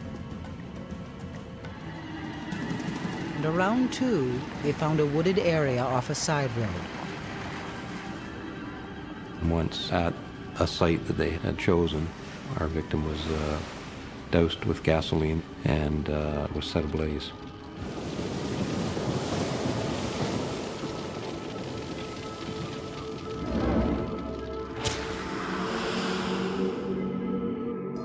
The informant is hoping his cooperation will let him stay in Canada.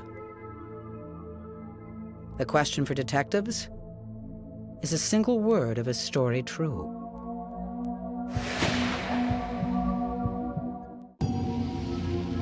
Detectives need to find something to verify the informant's story. Really, the only evidence that we had was the statement of our jailhouse informant. So we had to take a close look at that and make sure that what we were getting was on the up and up. They rewind the tape to the part where the informant mentions the burning of Ravi's body around 2 a.m. They know that a melted watch had been found by the charred body. The watch is forensically dissected to help determine the time of death. We wanted to see if we could tell if the watch had stopped at a particular time. We took the watch to the engineer and opened the watch up.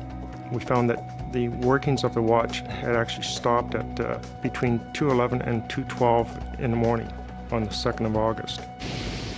This corroborates the 2 a.m. time mentioned by the informant. Police pay a 5 a.m. visit to Sukhvinder Shergill, now divorced from Ravana. And I translated his rights for counsel, that he doesn't have to make a statement, and he stated that he didn't wish to make any statement.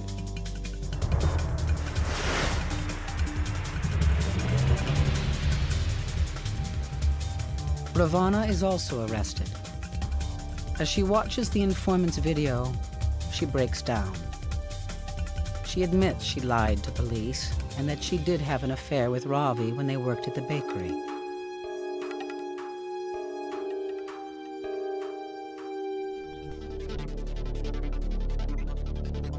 But she broke it off when she became pregnant with her husband's child. She wanted a fresh start. She quit the bakery, and she and her husband moved out to the suburbs. But Ravi tracked her down.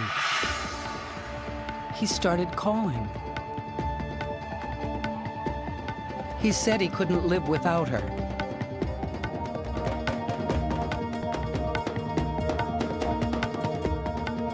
Finally, she told him it was over. What he wanted just wasn't possible. They were both married. She had 2 young children. He had a child on the way. But still, she says, he wouldn't let go. Then he did something truly bizarre. Unbeknown to her, he taped one of their phone calls where he got her to talk about intimate details of their affair. And then he gave the tape to Shergill. Maybe he wanted them to break up, by handing over tapes to Shergill. They'll have a conflict, they'll break up, and then he'll marry her, something like that, But it was very odd for us to see that handing over tapes. But Ravi's plan backfired. Shergill was incensed. He insisted his wife lure Ravi out to the house. She was threatened by Shergill that if she didn't place the call, that he would leave her. Wanting to believe Shergill when he said he just wanted to scare Ravi, she was waiting for him as he came through the door.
We learn of a couch that was in the living room at the time of the murder, and that it had a huge blood stain on the back. And she tells us a story of how she was ordered to cut the blood-stained portion of the back of the couch out and re-sew another piece of fabric onto it. Though Shergill, the ex-cop, thought he had successfully covered up Ravi's murder, he had foolishly kept the couch all these years. When police went with the search warrant, they located a couch. There were blood drops were still around the sofa, and that's what police recovered. The DNA of tiny specks of blood they find on the couch proves to be Ravi's. Ravi Bethal found himself in the oldest trap of all, a love triangle. This burning obsession for another man's wife consumed not only him, but everyone around him. You can look at the parents. They lost a grown-up, healthy young man. You look at the wife. She lost a husband. And then you look at the child who doesn't have a father. It's a real tragedy. Because he helped solve the case, the informant is acquitted of his role in the murder and given landed immigrant status after his release from jail. Ravana receives 2 years as an accessory to murder. And Sukhvinder Shergill, who tried to commit the perfect murder, is convicted and sentenced to life.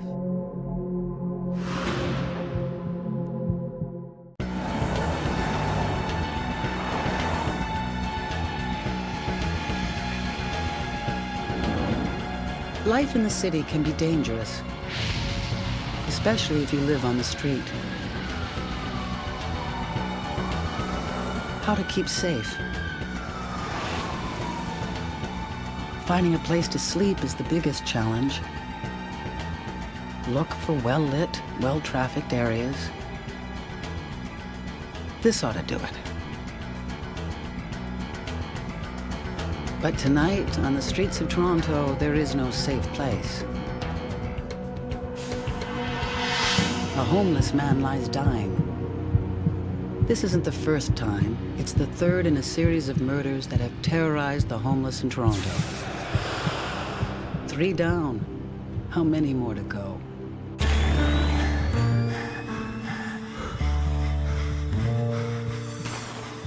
In true crime, investigation and conviction may take years. But every detective knows that the crucial clue is always there, somewhere in the first 72 hours.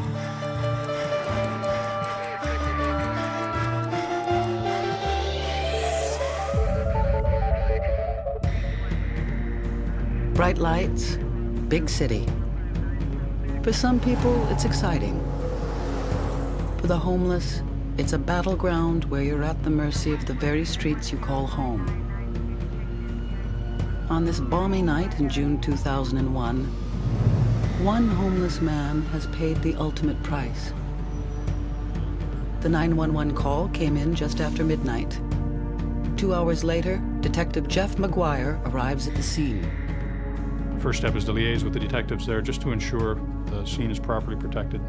So we have an exchange of information with them and give them some direction and receive information.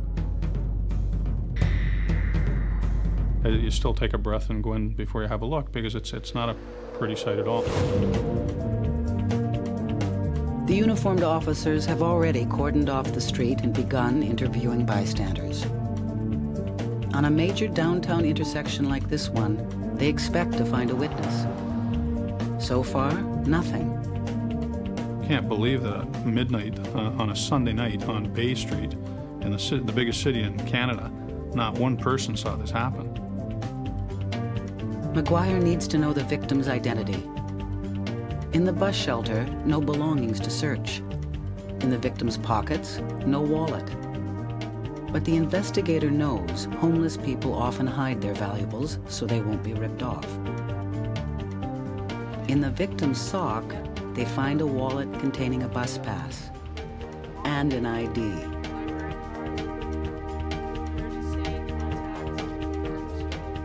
Now the victim has a name, Mr. Andrew Walker.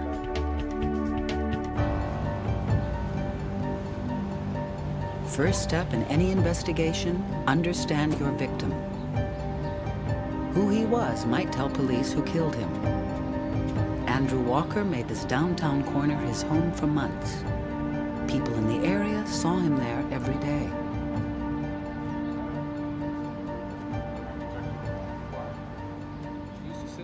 It was just somebody who was there. He was part of my world. He was part of my neighborhood. As I would go to work, I would see him sitting on his favorite bench. He would watch you as you went by, and if you acknowledged him, he would acknowledge you. And I think that's why a number of people called him Santa Claus. He had that kind of open, jolly face, but he was a solitary character. I noticed that he would speak to an imaginary person. From the people who worked in the area, McGuire has learned that he was a gentleman, a loner, possibly a mental patient. Police need to find his family to notify them of his death.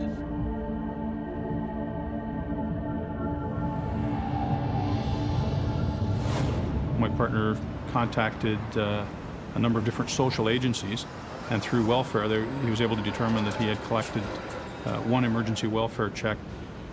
On his application, there was a name and address. I believe it might have just been a town and a name of relatives in New Brunswick. Andrew Walker was born in New Brunswick. He was very close to his mother, and when she fell ill, he stayed by her side until she died.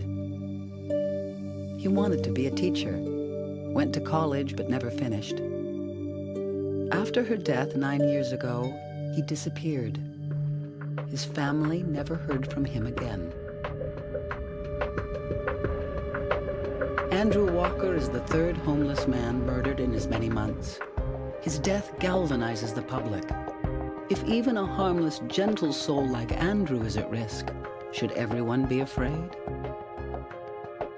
Certainly raised concerns in our minds initially, and certainly in the media picked it up and ran pretty heavy with the potential that there was somebody out running around just aimlessly killing homeless people. It was something that we had to consider, but the only way to do that is to conduct your investigation of your murder. From the autopsy, police learned that the cause of death is trauma to the head with a blunt object, consistent with the cobblestone, and a deep slash wound to the neck, consistent with a knife. There are no defensive wounds on the victim, suggesting he was asleep when attacked. Blood tests revealed that he had no alcohol or drugs in his system, which is unusual for a street person. So is Walker's rap sheet. He doesn't have one. Not an intoxicated ticket, not anything, which is, I think, highly unusual for somebody to be able to live on the streets and just basically never get in anybody else's way. Generally end up, somebody complains about him, like he's in front of my building or he's sleeping in my garage. That just never happened with this guy. With such a clean rap sheet, no evidence of robbery or struggle at the scene, it's becoming increasingly difficult to see what motive anyone could have had for murder. McGuire can reach only one conclusion. This was a random killing. It's a troubling way to begin a homicide investigation. Motive is such a big key to an investigation because it leads you in a direction. It's the random killing, which makes it even more difficult and gives you more concern as an investigator because, again, it takes away any starting point from you. All McGuire has to go on is whatever is collected in the first 24 hours at the crime scene. He needs to find a lead before this brutal killer murders again.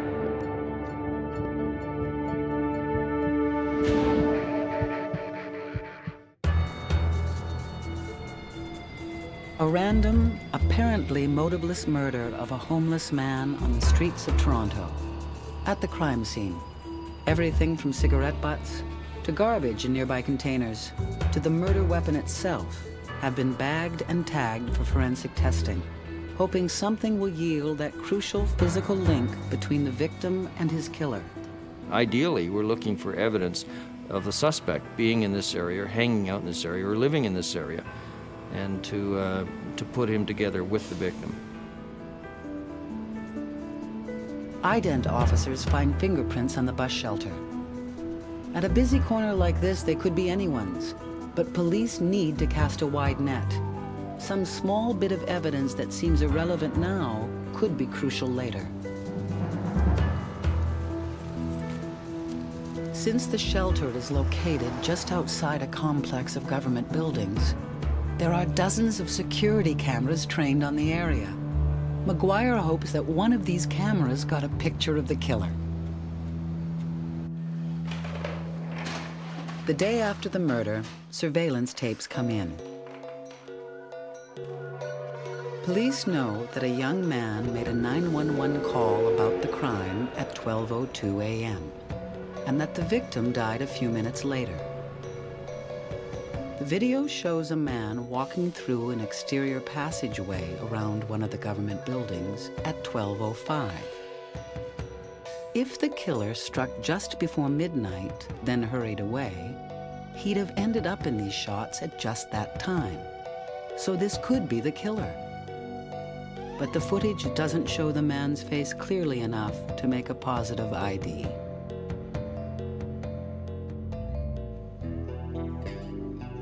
For 22 hours, investigators have been combing the crime scene for evidence.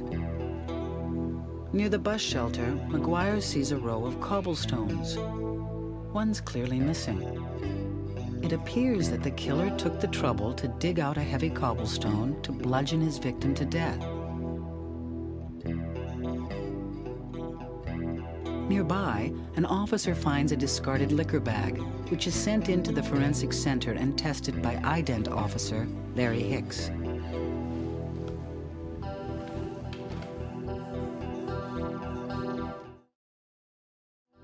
Hicks finds a clear print on the bag. We examined the fingerprint, and compared it to the fingerprint that I found inside the bus shelter the previous day, and the fingerprints belonged to the same person. And the hit came back to a known offender. That person is identified on the police database as Daryl Rogney, also known as Daryl Callan, a man with a long string of convictions for violent crimes. He's an alcoholic vagrant with no fixed address. Police will have to act fast before he moves on.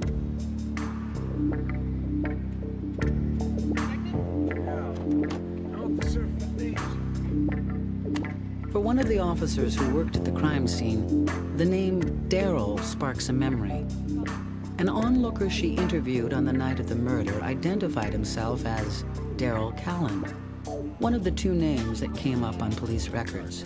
Officer Fidenchuk remembers him clearly. There was one particular party in the group who was just very boisterous, very loud, laughing, jovial. Not the behavior that you would expect to see at a crime scene.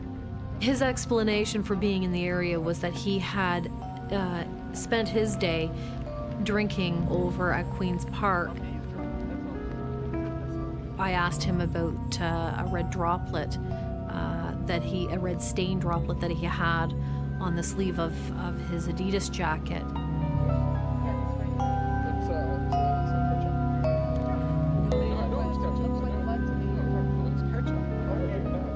Since he was cooperating, she asked to see what he had in his knapsack, just to prove to her that he wasn't carrying a knife.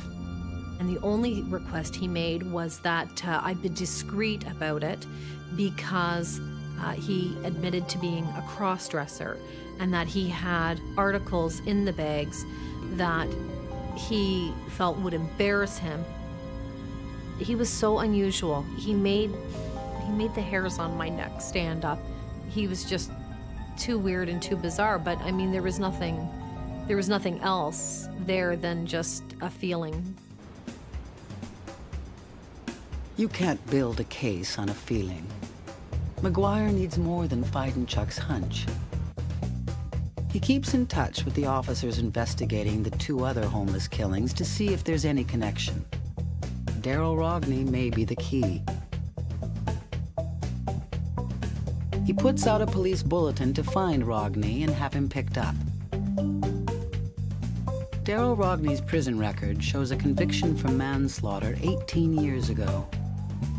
It also shows that he was released from jail just before Andrew Walker's murder.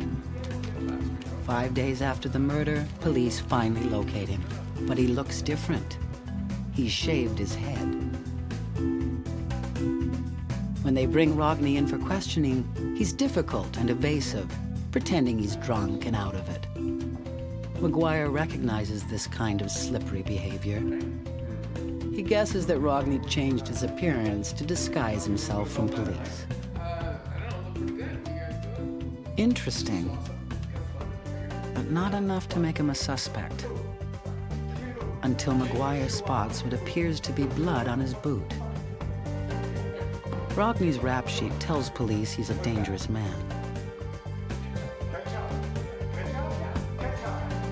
With his fingerprints at the crime scene, blood on his boots, and his attempt at disguise, McGuire feels he has enough evidence to arrest him.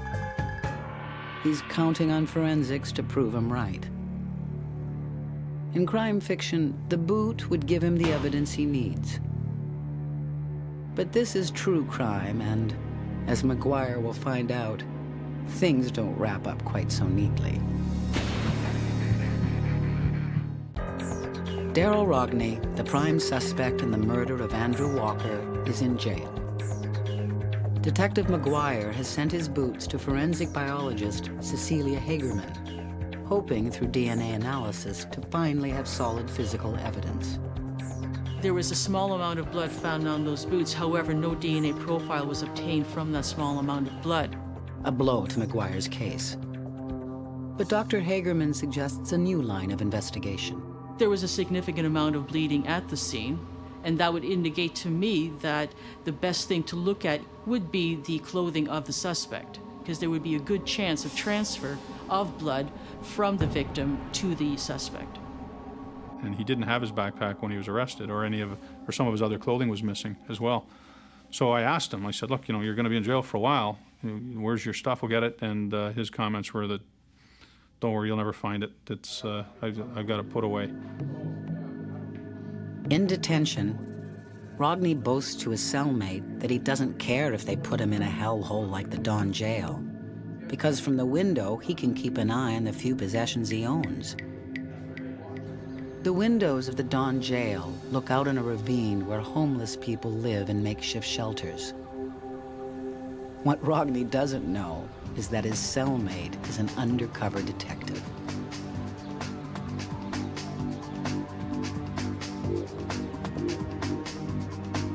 Deep in the bushes, we located a plastic garbage bag, which, when torn open, contained a black backpack.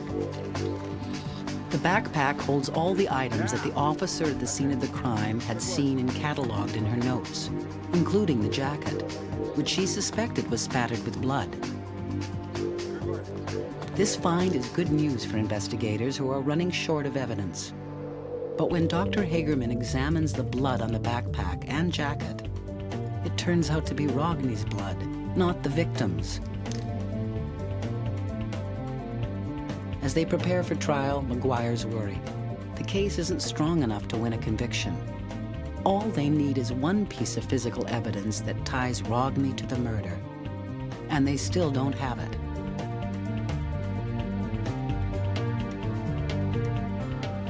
Looking for a new perspective, McGuire returns to the crime scene. What has he missed?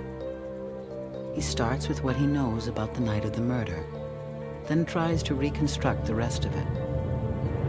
Walker was fast asleep. Rogney was drinking in a nearby park. What happened next? Rogney is an angry, hyper-drunk, but Walker was sleeping so peacefully, so deeply, he wouldn't wake up. For some reason, that must have pushed Rogney over the edge.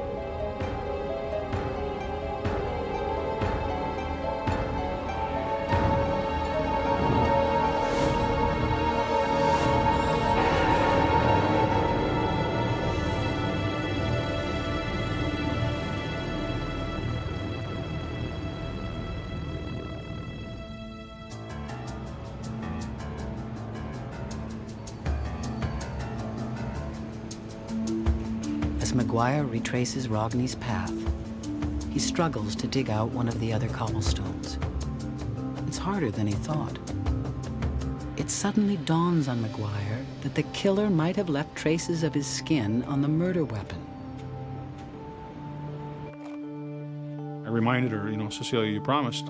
I said, if we got to the point where this guy's going to walk out and it was the end of the line and the bottom of the list of priorities, you told me to look at the rock.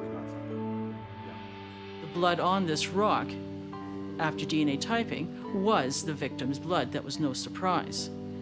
The question was whether or not the person who used this rock to bludgeon the victim also left his or her DNA on that rock in the form of perhaps skin cells.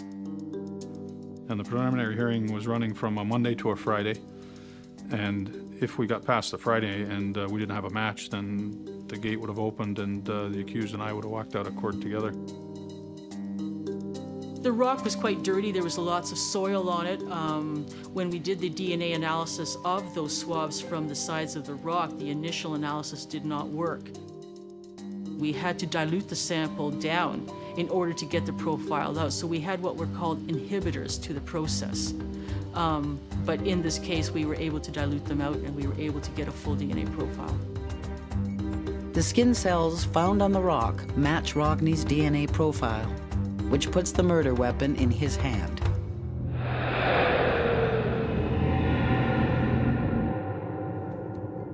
Midweek, a call comes in from Dr. Hagerman. I answered the phone and I think her exact words were, "Jesus, I hate it when the cops are right." Finally, McGuire has got the evidence to nail Rogney. Both Rogney's fingerprints and the skin cells on the rock were collected in the first 72 hours after the crime.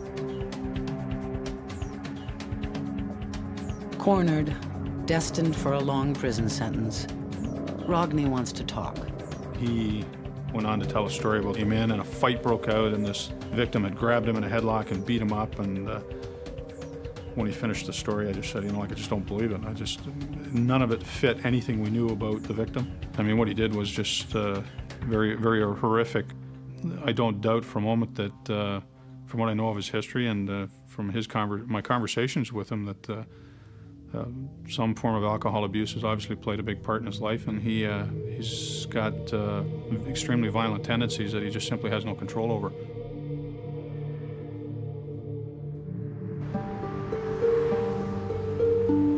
Police have since solved the 2 other homeless murders. Each was committed by a different killer. Rogney is sentenced to 25 years in prison.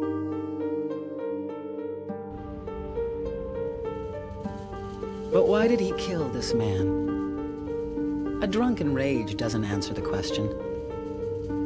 It was a random act devoid of rationality. It was what we fear the most.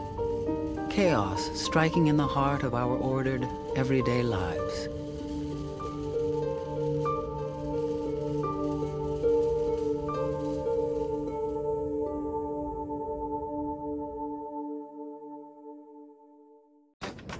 No one believes in ghosts until they encounter one.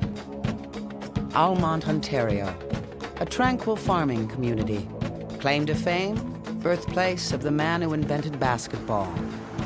A place with a community spirit epitomized by volunteer fire brigade captain Art Brown. Everybody knows your brother, your sister, your father, your aunt, your uncle, your grandparents, your great-grandparents, and everybody cares about each other. But in the summer of 2002, the peace of this trusting community is suddenly shattered. Someone is setting fires. Someone who strikes without being seen. An arsonist who will become known as the Ghost.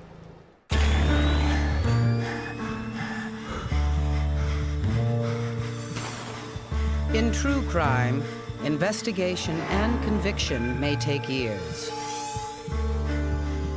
But every detective knows that the crucial clue is always there, somewhere in the first 72 hours.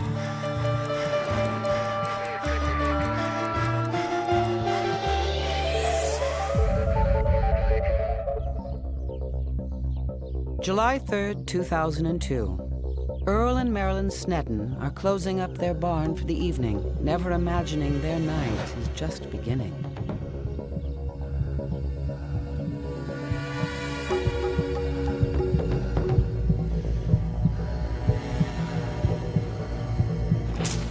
The first fire was discovered about 7:30 in the evening. So then we rushed over with hoses and pails and stuff and called the fire department. The Almont Volunteer Fire Brigade answers the call. In living rooms throughout the community, fire radios crackle out the location. The Snedden farm just outside of town. The wall of a barn is smoldering and could catch fire at any moment. Fortunately, the volunteers will put it out before it spreads. In the barn, Fire Chief Art Brown finds a road flare, what any car owner might carry to light up an accident scene at night. It's also the perfect tool for an arsonist, because a road flare is like a long burning match. You light them and it gives you 20 minutes before they're completely burnt. So maybe from the time he's setting them, it's giving them time to get away. After the sun goes down, under the cover of darkness, at the very same barn, 2 o'clock in the morning, a couple of truck drivers stopped and started banging on the door and got the dog shouting at us, and we get up out of bed and look out the window and we see about a 60-foot blaze. Unless you've experienced, I don't think you really know what it feels like to look out your window and see a fire like that so close to your house. When I left my house, I just come onto the highway and I could see the glow in the sky.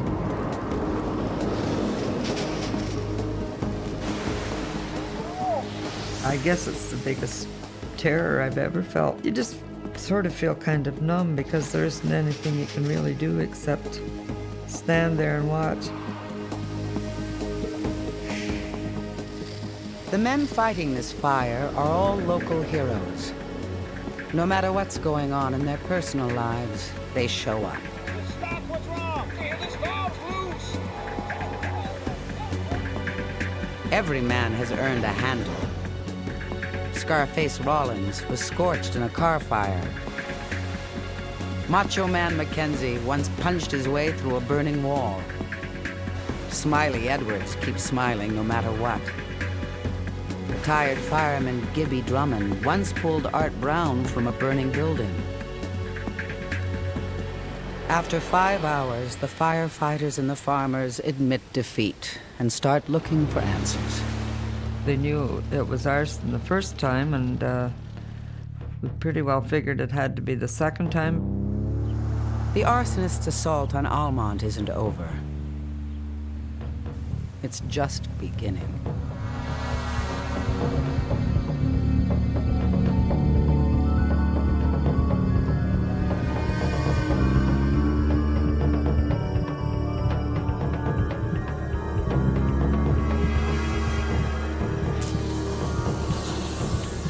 "72 hours after the first fire, 3 buildings are charred rubble, and local police have yet to uncover a single suspect. You must be dealing with a ghost, because nobody seems to see anything. If they did see something, they didn't realize they'd seen something. People were very nervous. They were, especially farmers, they were scared to leave home. To an insurance adjuster, these smoldering timbers are property damage. But to a farmer, the loss goes deeper. Barns are essential for a farmer's livestock, livelihood, and the health of the entire community. Farmers begin locking doors and boarding up windows. The trusting community is changing. You hated to become that paranoid and that suspicious, but that's really what the whole community became before the summer was over. The ghost continues to strike, unseen. The firefighters respond to call after call. We worked all day, and then we get a call about 10 or 11 o'clock at night, and we're out all night fighting this fire, and they had to go back to their regular jobs the next day. I got one stretch there at 39 hours without any sleep, so you're just going on adrenaline now. So it took a toll. Always one step behind the fire setter. The men are dangerously exhausted, but they know they have to stay focused if they are to defeat the arsonist and save their community. Somehow, Art Brown and his volunteers keep going, and so does the ghost.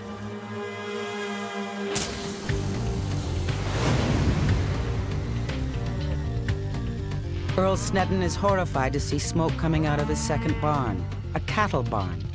But we still don't know why he picked on us, or whether it was just because the building was so close to the road and an old building that was easy to get started.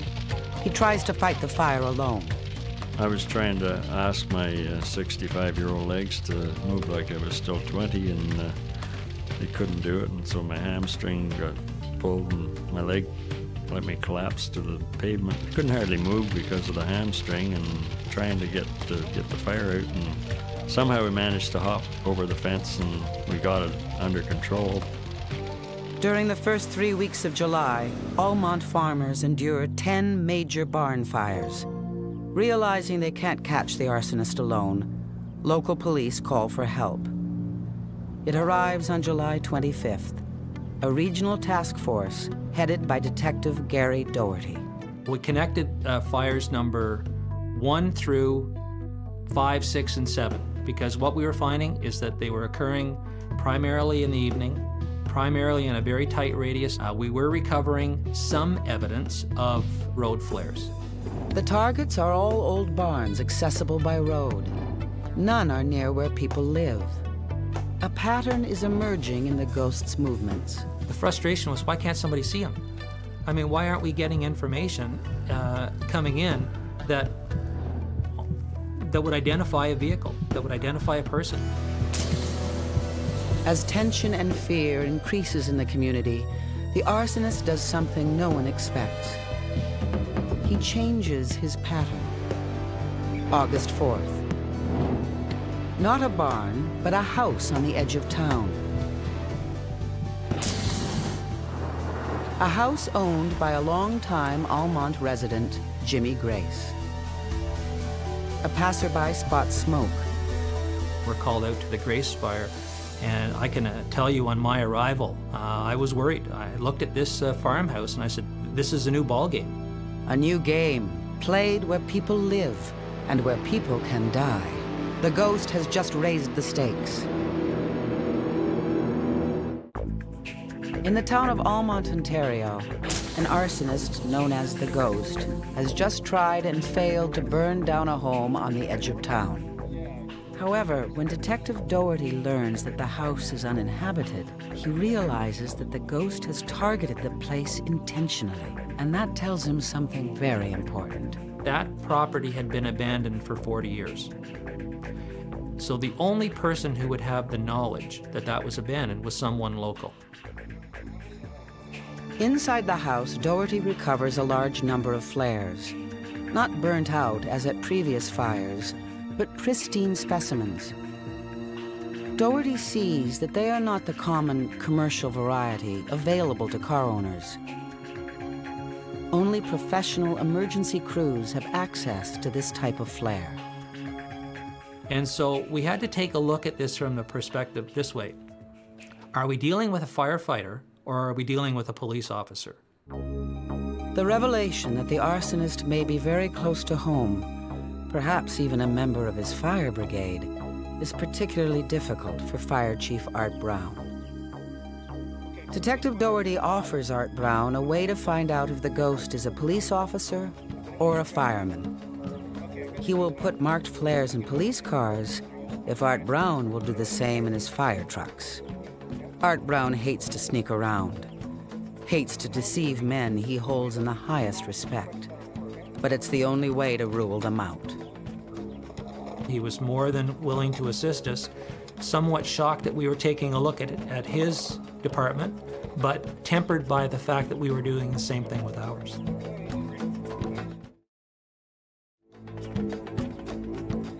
Detective Doherty doesn't rely on the flares alone. He turns to behavioral profiler Jim Van Allen to understand the mind of the ghost.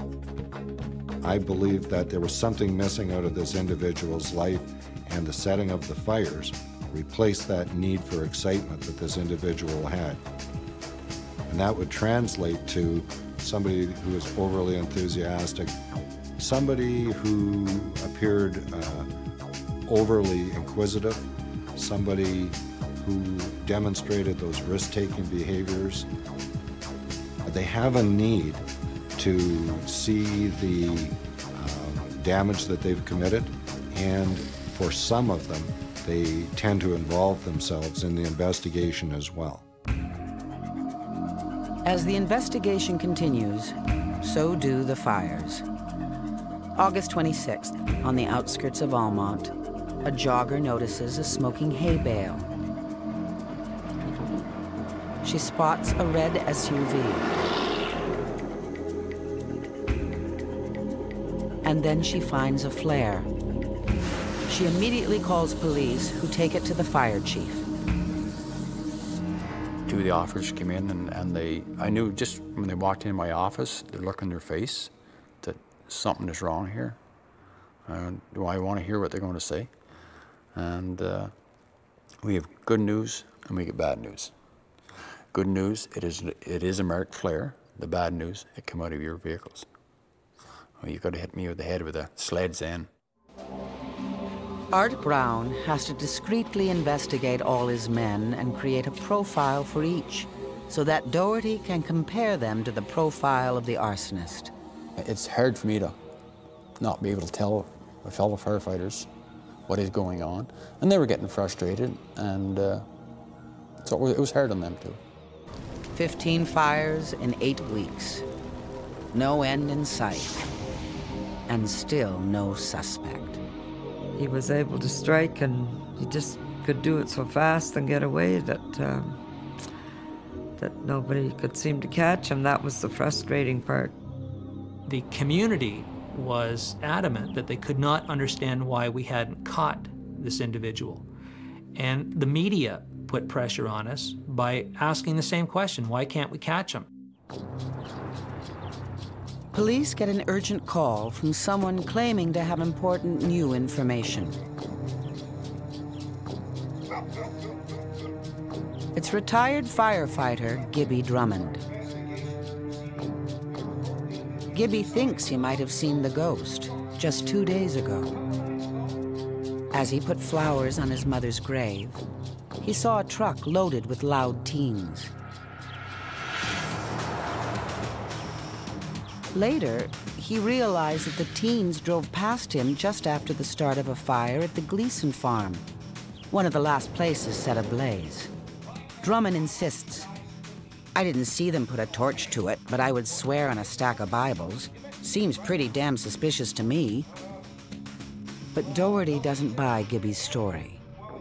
If kids had been committing these fires, we would have known after fire number 1, because kids, although they have this code that they think exists, that they never tell the police, they can't help but talk and tell someone. Gibby thinks the investigators are handling things all wrong. "We gotta work together on this. We're a team," he says. "We have to catch these guys before they kill somebody." But Doherty now has questions about Gibby Drummond himself. There were 50-some odd volunteers that we had conversations with every day about the fires. And no one was animated, no one was upset, no one went sideways on us, no one went nuclear, if you will. But it's Mr. Drummond on a rant that we have to catch this individual. That just was not right. It did not sit well with any of us. An angry citizen impatient with the police? Or is Gibby Drummond trying to tell them something else?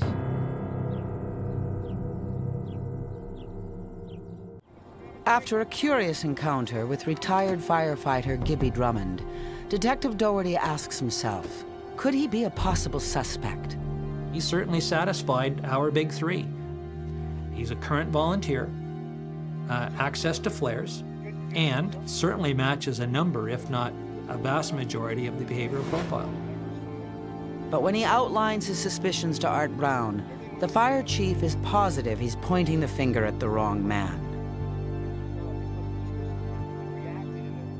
I say I've known him for over 40 years. I've worked with him, fought fires with him.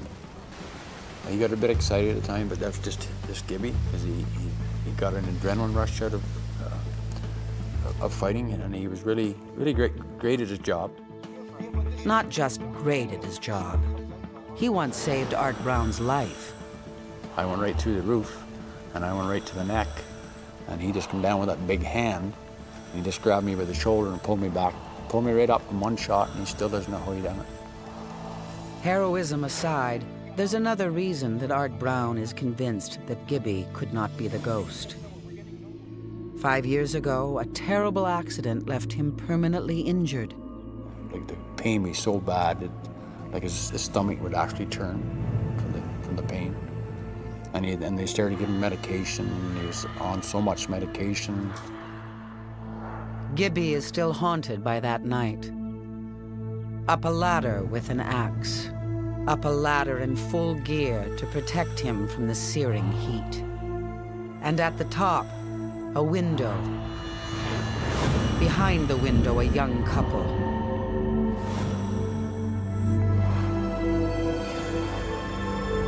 He swings his axe and strikes the glass. Explosion. He's falling. The young couple perishes in the flames. Gibby's body lies shattered on the ground. The detective begins to reconsider his suspicions about Drummond. You had to be physically able to go to some of the locations where we had flares recovered. Mr. Drummond, Gib Drummond, was physically incapable of doing this. Nevertheless, Gibby Drummond, the prime suspect, is kept under 24-hour police surveillance. Well, one of the nights that we have him under surveillance, a fire call comes in, unrelated, He goes down the street like a jackrabbit. So, contrary to what the community believed, and even his family, he was not as physically incapable as he was leading everyone to believe. Everything points to Drummond, but that's not the same thing as proof, not even close. Because frankly, and it's terrible to say, if we were going to successfully resolve this investigation and catch this person, we needed to catch him in the act, and we needed more fires. After 10 days of surveillance, on September 16th, police followed Drummond down a side road.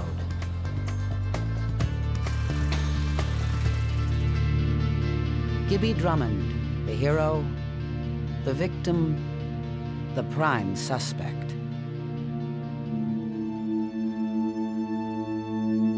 For all the circumstantial evidence, for all the psychological profiling, the investigators do not know for certain Gibby Drummond is the ghost. Until now.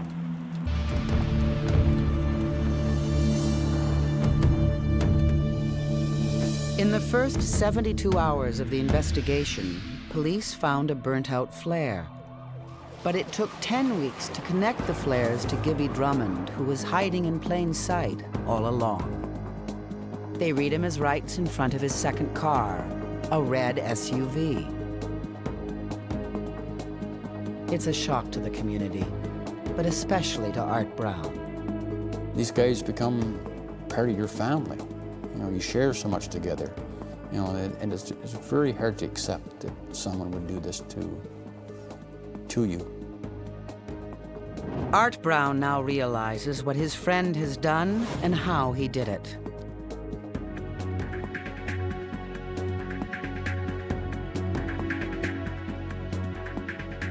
Gibby would light the flares, knowing he had time to get back home and wait for the radio call to announce his own fires. Arriving at the scene, Gibby would help out any way he could, sharing with his comrades the adrenaline of the moment. It was something he needed, his own mock heroics to compensate for his tragic failure the night the young couple died. In the end, he betrayed everyone he knew. I gotta separate my profession from my friendship, which is hard. You know, say time heals, but... When he pleaded guilty, he begged forgiveness of the court and his family and firefighters everywhere, but he didn't mention the victims, which I thought he might have. Haunted by his own demons, Gibby Drummond had terrorized the people of Almont for the last time. He was charged and pled guilty to 8 counts of arson. He remains in prison to this day.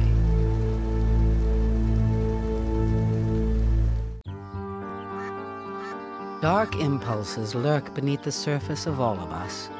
Without warning, they can emerge, unleashing a monster from within. Meadowvale is a peaceful working-class suburb of Toronto. A place to raise a family, where neighbors look out for one another. There's a great park nearby where kids can safely hang out. And in the heart of the park is Lake Aquitaine, named after the famous Scottish lake, which is said to be haunted by the Loch Ness monster. As darkness falls, the park is particularly inviting for teenagers. But all that changes one balmy spring night.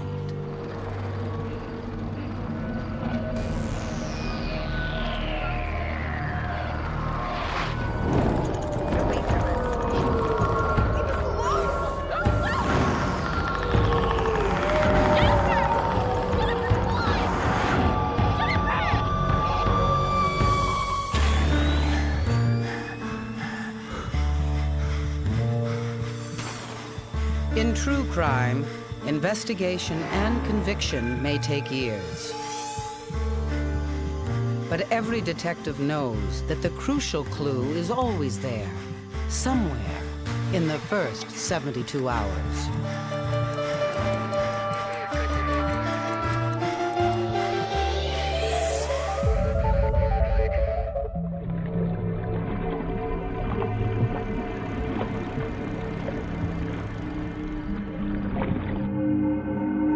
April 30th, 1998. 3 teenage girls have been questioned by police for hours about attacks on them earlier that night.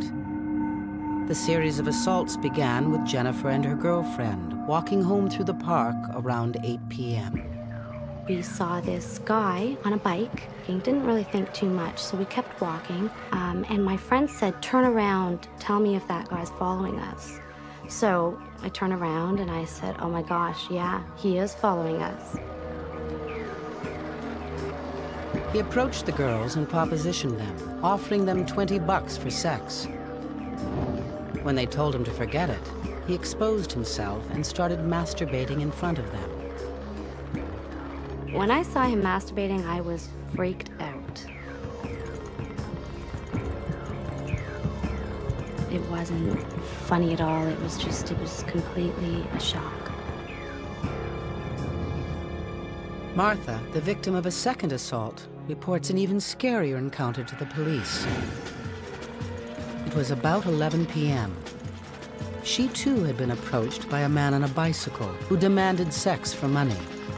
She told him to get lost. This got the guy riled.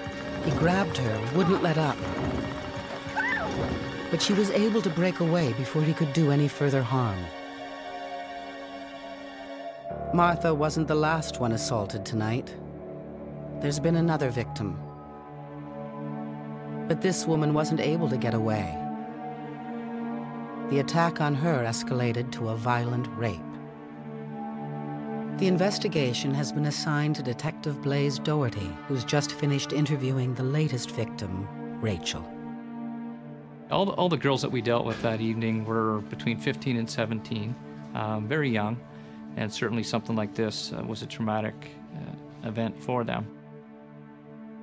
The oldest girl that I dealt with, 17, she'd been through the most that evening. The 17-year-old girl had been violently attacked and punched, and during the attack, her glasses had been knocked off and smashed.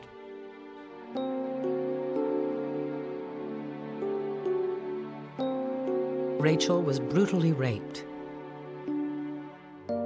Semen samples have been taken from her for potential DNA identification of the attacker. Because the assaults were all committed in a similar way by a young man on a bicycle, Detective Doherty is convinced that the same person committed all 3 crimes. Police need to act fast. This predator's dangerous, going from flashing to rape in one night. They call on a sketch artist to draw a composite portrait of the offender. She was able to give us a very, very good description, even though it had been dark out. Was that of a male. He was white, between 19 and 23 years of age, fairly slender build. He was a little bit scruffy appearance.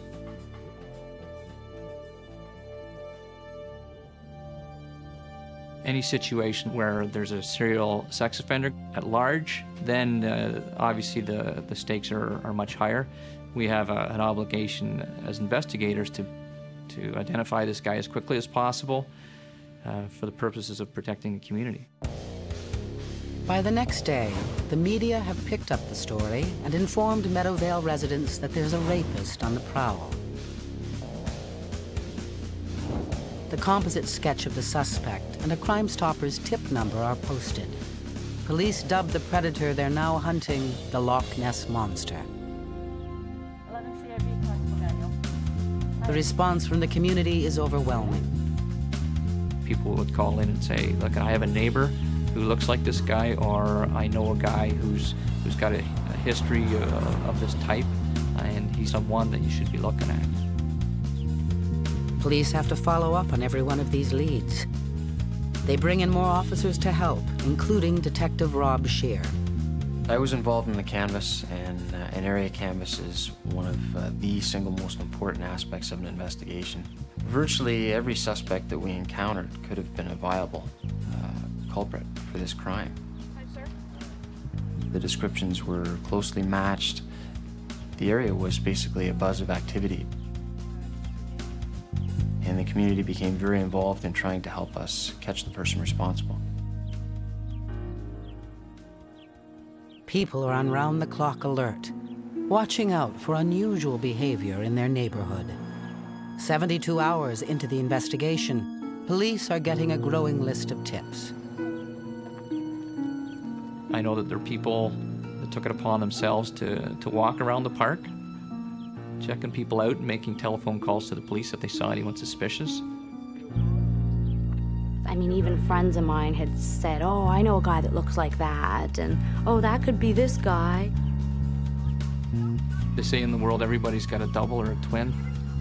There was a number of people in the Meadowvale area that looked a lot like the composite drawing. Hey, he's over there! He's over there! Some of these guys were being approached by people that lived around them and said, hey, you look like that rapist guy.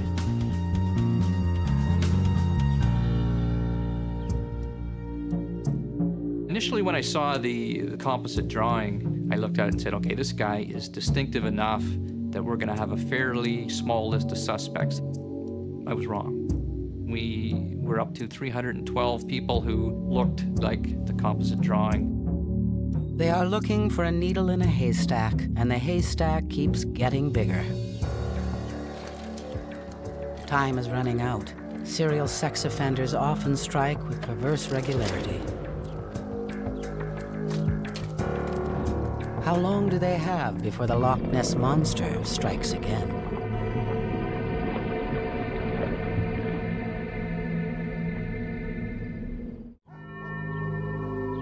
The community of Meadowvale, especially the teenage victims, have been terrorized by a sexual predator.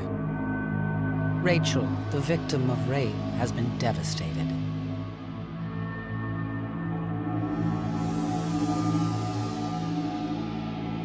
The community is on edge. They see suspects everywhere.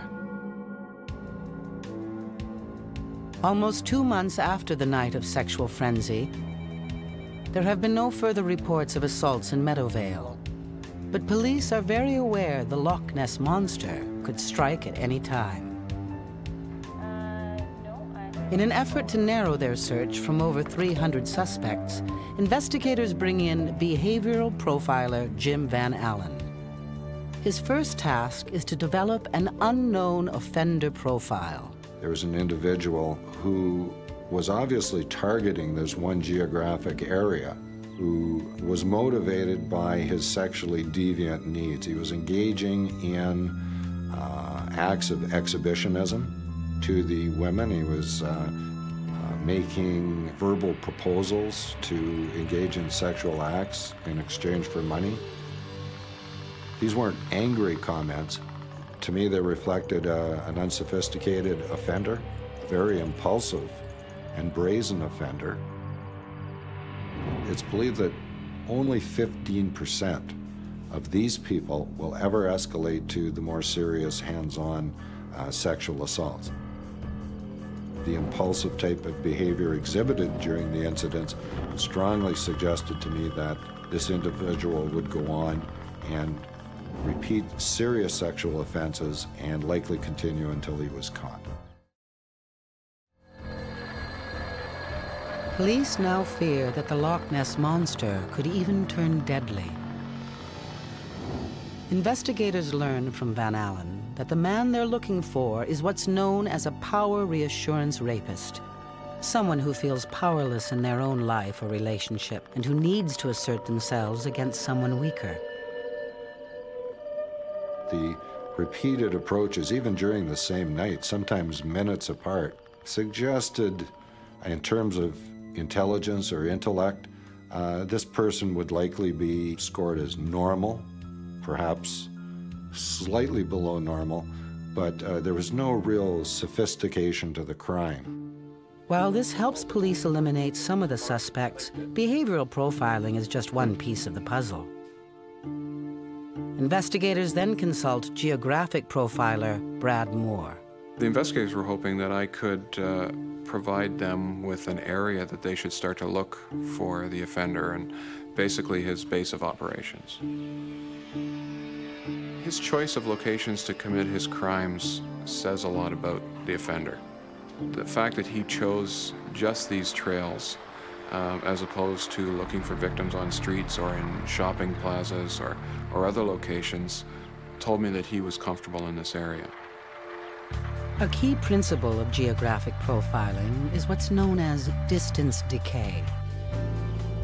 The basic premise behind distance decay is that people do more things closer to home than they do further from home, and businesses use it to decide where to put a new franchise. But it also applies to criminals. Criminals also tend to generally behave according to distance decay. The restaurant one. Sexual predators exhibit certain hunting patterns in their geographic territory. Brad Moore tracks these patterns with the help of a software program, preparing what he calls a jeopardy surface. It divides the hunting area, or the area of all the crime sites, into 40,000 individual squares, and it assigns a number to it. It takes that grid and assigns elevations based on those numbers and displays it as a jeopardy surface. And that surface looks very much like a mountain range. The higher you get on the mountain, the more likely it is that the offender lives in that area. If they have a list of persons of interest, they would prioritize those that live closer to the peak first for further follow-up. Remembering it's not an X marks the spot, it doesn't mean that the guy at the top of the list is your bad guy. It just means that that is, based on geography, the best guy to start with. With the help of Brad Moore and Jim Van Allen, police are able to eliminate more than 2/3 of the suspects, but that still leaves over 100. After police factor in the composite sketch and those people whose alibis don't hold up, they are left with a list of 18 suspects. All of the top 18 looked very close to the composite drawing. They all lived in the area or worked in the area. They all had criminal histories with us. How can they go from these 18 suspects to one guilty man? The DNA of the semen samples taken from the rape victim could provide the key. The Forensic Center finally calls in to say that they have a DNA profile of the rapist.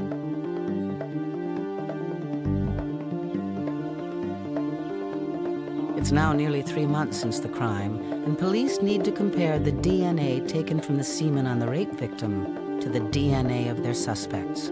They start with their top 4. The first suspect is John B. When the detectives come calling, his girlfriend says he isn't home. From the very beginning, he was one of the top 4 that we looked at. He has numerous outstanding warrants and has recently been fired from his job. This individual had been around quite a bit, was very streetwise.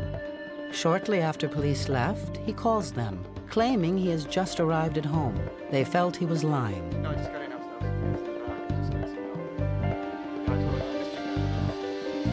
The second suspect, Eric R., is a transient who spends a lot of time in the park. He's even been known to sleep there some nights. He has a minor criminal record and no alibi for the night in question.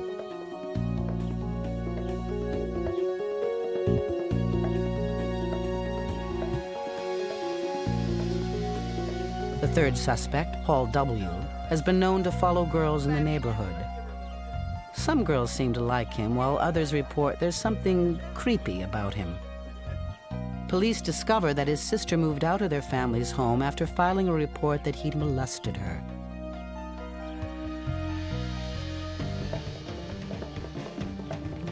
The fourth suspect, Marvin P., had come to police attention based on a Crime Stoppers tip.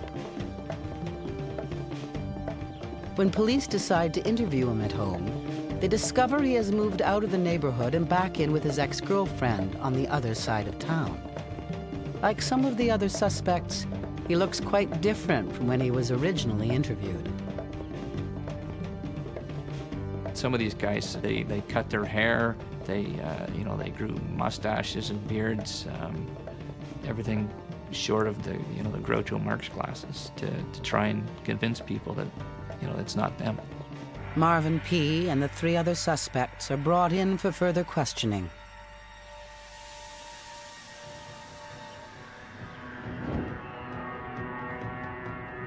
Is one of them the rapist? Or is the Loch Ness Monster still out there, about to slip through their net?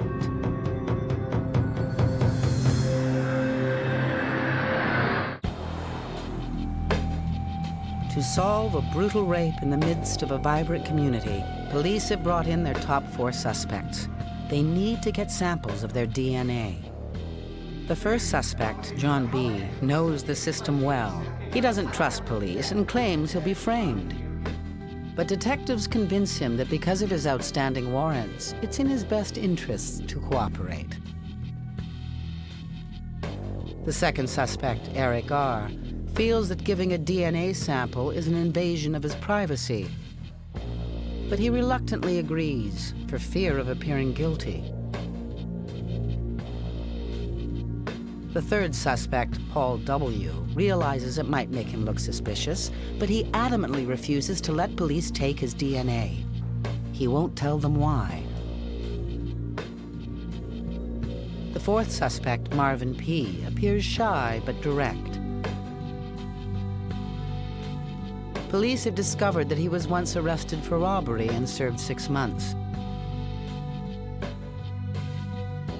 He readily gives a blood sample for his DNA.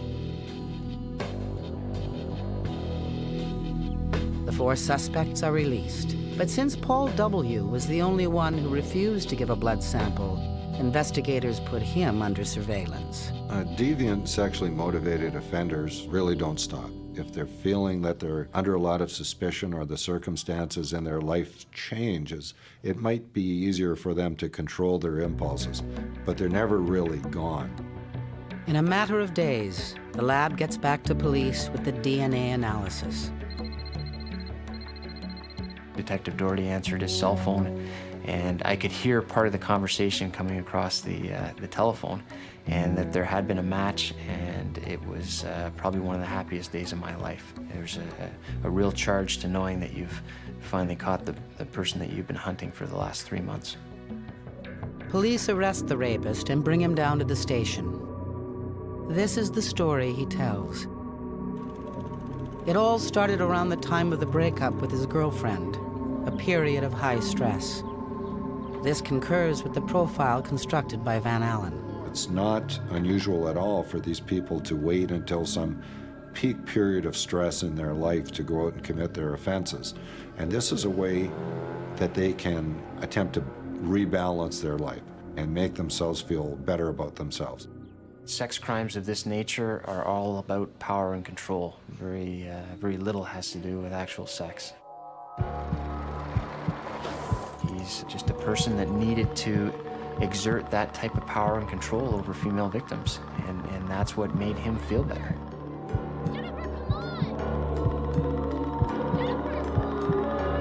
After his first pathetic attempt to entice the girls into sex failed, this powerless man became more bold. When Martha came along, he had built up his nerve to attempt a physical attack.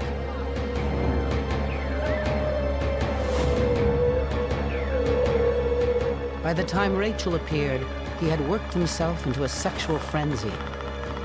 Marvin Payne needed to have absolute power, and he found it in rape.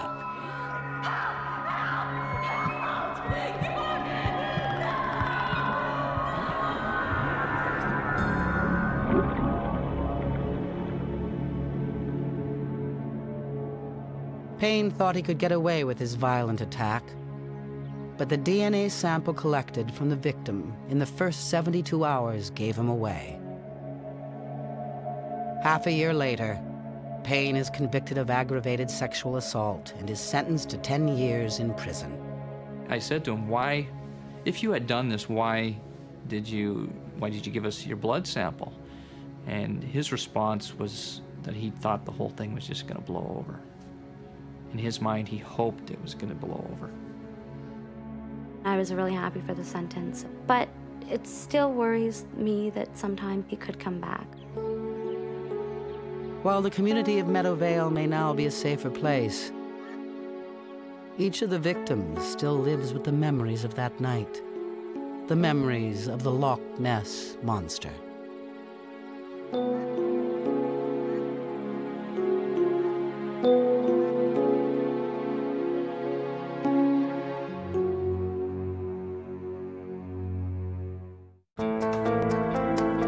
true crime, sometimes it's the quiet ones who make the most noise. Charlottetown, Prince Edward Island. Inside the provincial legislature, the leader of the opposition fields questions. Yes, we have a limited amount of forestry and...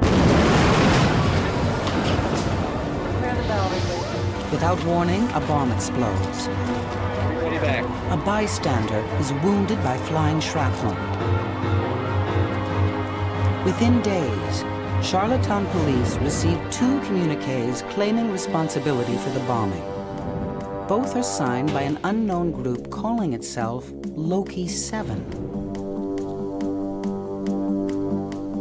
After a year of silence, Loch 7 sends another communique. It contains a warning. There's an unexploded bomb concealed in a Green Gables bag, hidden among the tanks of a downtown propane compound. If this bomb goes off, it could wipe out most of Charlottetown.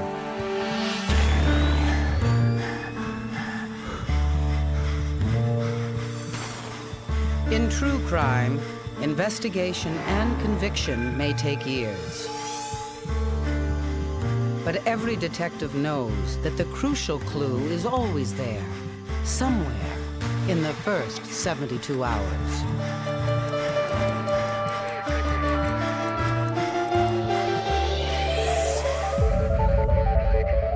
June 1996. A group called Loch 7 claims to have planted a bomb in the land of Anne of Green Gables.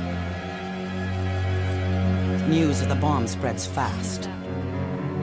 If they find a bomb, they'll have to decide whether to detonate it here at the site. All eyes in Charlottetown are glued to the TV.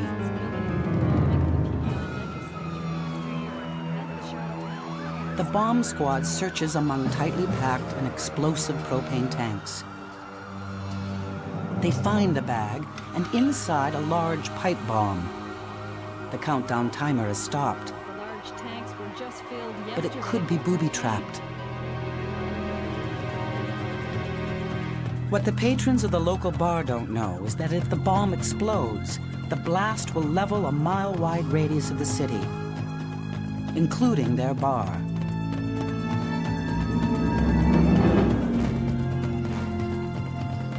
The bomb squad sends in a specially armed robot to destroy the device.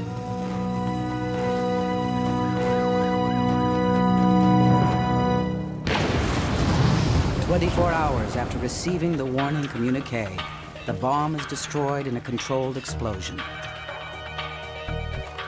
Mike Quinn, a detective with Charlottetown Police, is in charge of the investigation. 2 bombings, 1 year apart. What's happening to his gentle city? It's a small community area. Everybody pretty well knows everybody. The citizens and the community in general were quite scared and upset. At the scene, Quinn himself leads the ident team as they gather shattered pieces of the exploded bomb. Well, first thing we do, we secure the area and then began our search looking for evidence that might lead us to the person that's responsible. The fragments are sent to Jean-Yves Vermette at the forensic lab for analysis and reconstruction. It's Vermette's job to determine how the bomb was made and its original dimensions. He's also looking for any telltale evidence of the bomber's signature. It was something that clicked in my mind, that I'd seen something similar to this before. 1 year ago, Vermette reconstructed the provincial legislature bomb.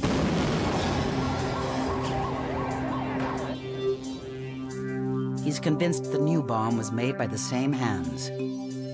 The group Loch 7 clearly has an expert bomb maker. Mike Quinn realizes he needs help. He calls in the RCMP. Quinn's RCMP counterpart is Les Dell. They don't have a moment to lose. We set up the suspect list by going to our databases. We were looking for anything that was related to the bombings, whether they were high school kids putting bombs in mailboxes or people making bomb threats at companies, anything that was related to the word bomb. They generate a list of more than 30 suspect groups. Dell starts with the one clue the task force has: the communiques themselves. Each one of them would have a stylized swastika as a letterhead. Dell examines 23 known styles of swastikas displayed by skinheads and neo-Nazi groups. The Loki 7 symbol doesn't match any of them.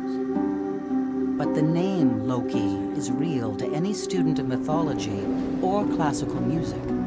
Is a spirit of evil, of flame and fire in Norse mythology. A lead character in Wagner's opera, Götterdämmerung, the twilight of the gods. But this is no help in determining whether Loki 7 is a group or an individual. Mike Quinn relies on his own gut instinct. There was no street talk, there was no scuttlebutt rumors around who might have been involved. So we pretty well determined that it was an individual working on his own.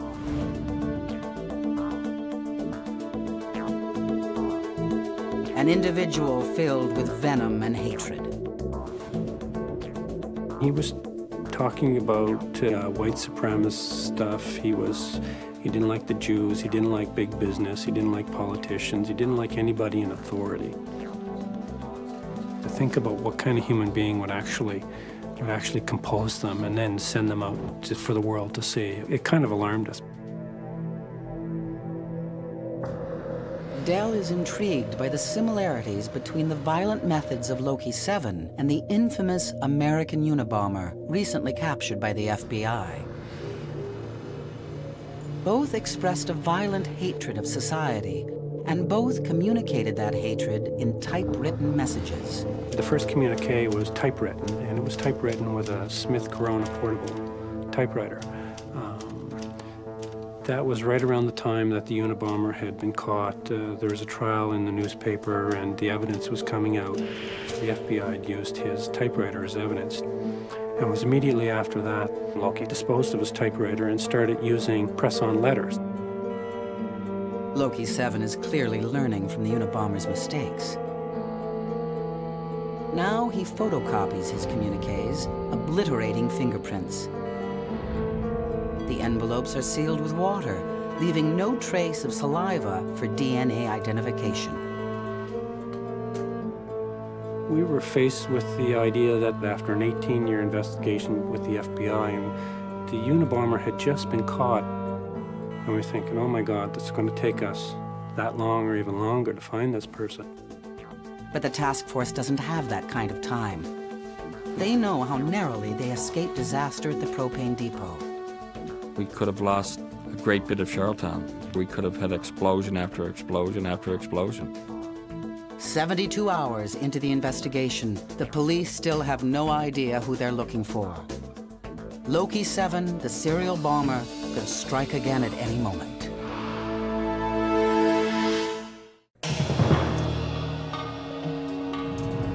After 2 months of investigation, police have narrowed their list of suspects to 24.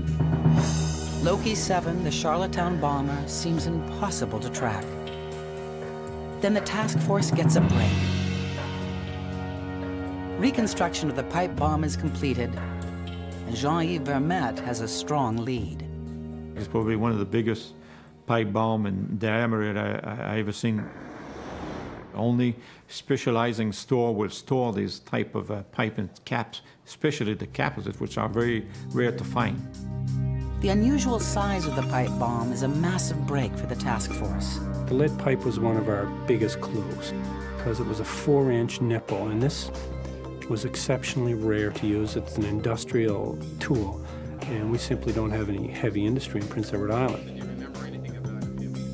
Dell and Quinn are led to an industrial plumbing supplier several hours away in New Brunswick. The most interesting thing about this is that whenever a person purchases one of these nipples, they purchase one end cap. Nobody purchases one of these pipes with 2 end caps. Except to build a bomb. The clerk at the plumbing store produces a receipt for the purchase of a 4-inch filler pipe and 2 end caps.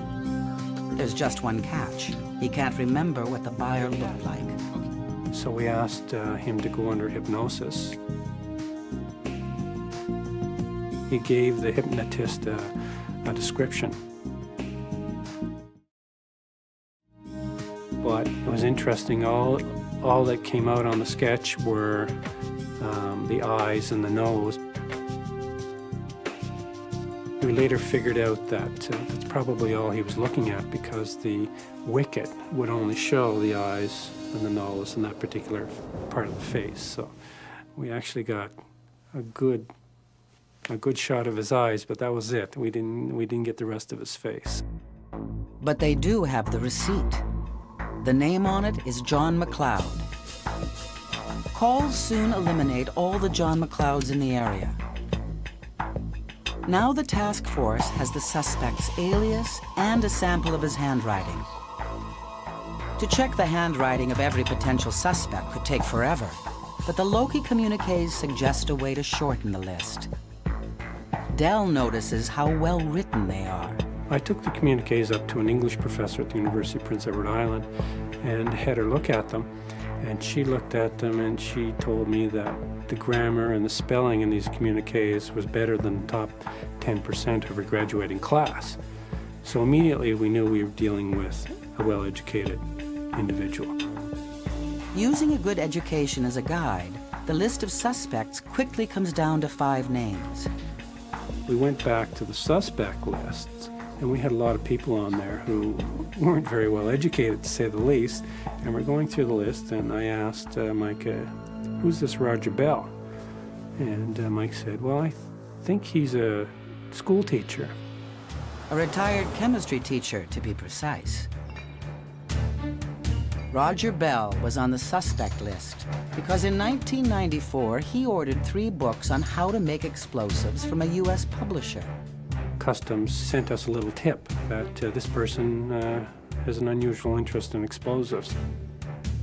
Police attempted to talk to Bell on several occasions, but no one ever answered his door. We determined from people who knew him that he was very reclusive, and you know, there was something wrong with Mr. Bell. Some of the students told us that one day he came into the classroom and just stared out the window for the whole science class and didn't say a word and then walked out. Copies of Bell's old-school attendance records, where he has written both John and McLeod, have been submitted to the RCMP for comparison to the plumbing store receipt. I was able to make a comparison between the specimen signatures and the John McLeod signature on the receipt.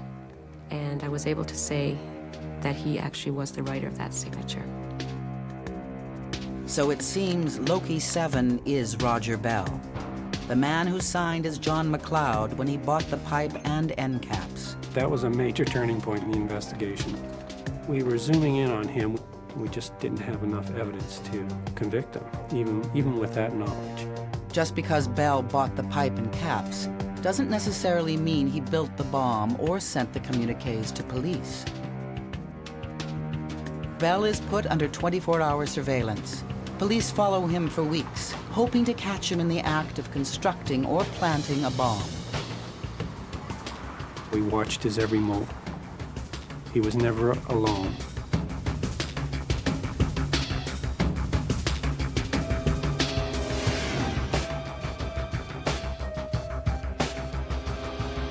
I was sitting in the library doing surveillance. He had carried in a large bag full of something that was heavy, obviously, and we didn't know what it was. As we were watching them, a class came into the library.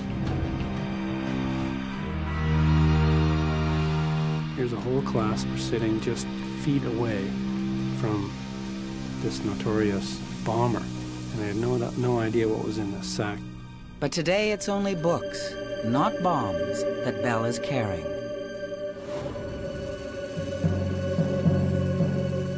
We spotted him flying model airplanes in the park, and he was using remote control devices to fly these airplanes.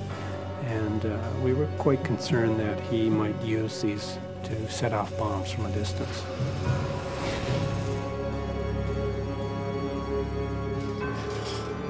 Dell even tries to strike up a conversation with Roger Bell. I never once saw him speak, never said a word, and I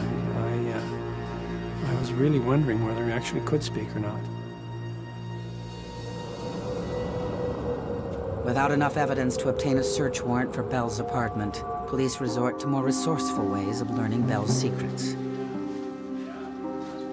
They collect his outdoor garbage bags. It's clear that Bell is starting to destroy evidence. They find discarded clippings about the Unabomber and something even more disturbing. Here's these big pieces of paper with a human being on it and a bunch of bullet holes in it. And it kind of sent shivers up our spine that he was actually thinking about assassinating somebody. Roger Bell is now armed and even more dangerous.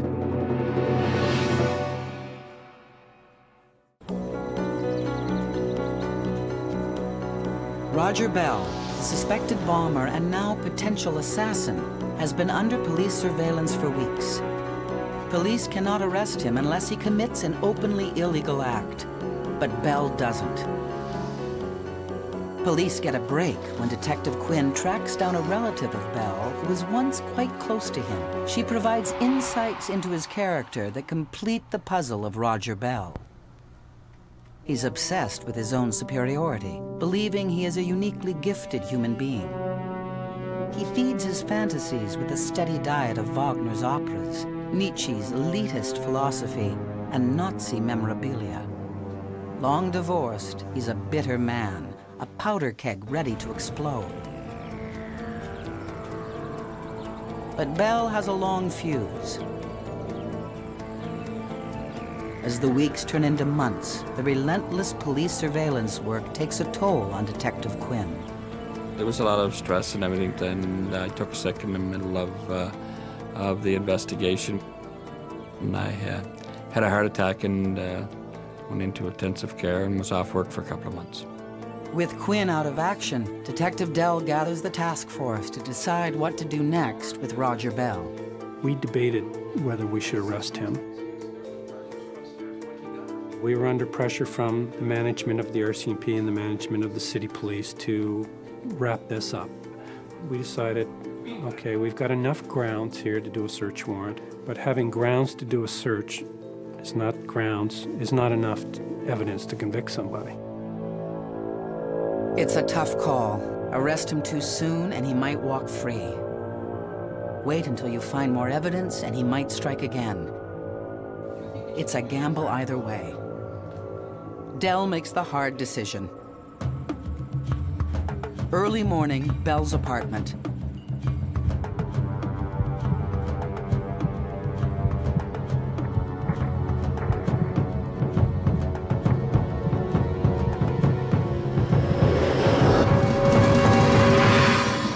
Roger Bell is taken down before he knows what hit him.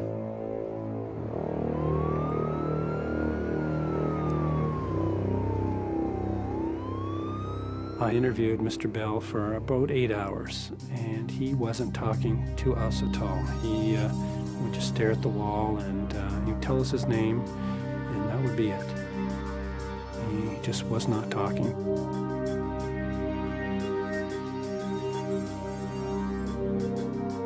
I used every technique that I could possibly think of to get him to talk to us, and he remained totally silent, which was frustrating. Very, very, very frustrating. Bell knows police only have circumstantial evidence against him. Why should he talk, since police may have no choice but to release him? Detective Dell abandons his interview and joins the ongoing search at Bell's apartment. Boxes of material have been collected, but nothing to tie Bell directly to the bombs or the Loch 7 communiques. He had an art pad on his desk, and I held it up and I saw some scratches. And here is the stylized swastika. I said, boys, I found the swastika, and they were all jumping for joy. And that's not all. A box of items collected at Roger Bell's apartment is sent to documents examiner Susan McInnes. One of the documents in the box was actually a pad of paper. So I thought, well, he's probably had this under something, so there should be something indented on this one. Most people, when they use those dry transfer letters, just scribble over the top of them Because this person was very particular and very precise, he traced over each letter very carefully, and because he did that, he left really nice impressions. I did find indented on there the entire repetition of the last letter that he sent regarding the bomb at the Speedy Propane compound. The very communique that police received in the first 72 hours of the investigation. Overconfident in his persona as Loki 7, Roger Bell thought he could never be caught. He meant his bomb to cause havoc. But his deadly plan failed when the timer didn't work. Frustrated that his bomb didn't go off as planned, Bell chose to send police the communique demanding the bomb squad deal with his unfinished business. It was a mark of his character, this need for control, this striving for perfection. It's a shame that he went this way, because he could have been an extremely valuable member of society. Having been a teacher and having the knowledge that he had, he could have influenced lives in a positive way. But he didn't. He chose to hurt people. Roger Bell pled guilty and was sentenced to 10 years in prison. He remains silent to this day. It's said that revenge is some form of wild justice. Saturday night in Montreal, time to party with good friends. Sunday morning in Toronto, not the thriving city center, but the remnants of the old industrial section. Not a place you want to end up.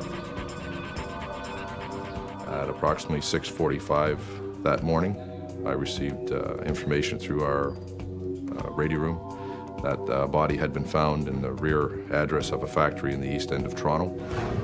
Who is this clean-cut man? And how did he end up dead in this deserted parking lot?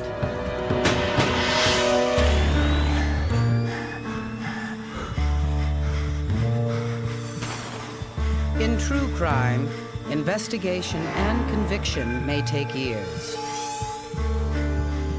But every detective knows that the crucial clue is always there, somewhere in the first 72 hours.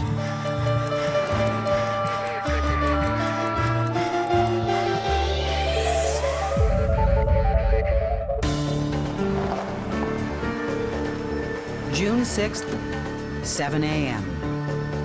Detective Terry Wark arrives at the scene. When we located him, he was lying with his eyes wide open. And there was obvious signs of blood on his body and on his left pant leg. Other than that, there was no other physical injury that we could see.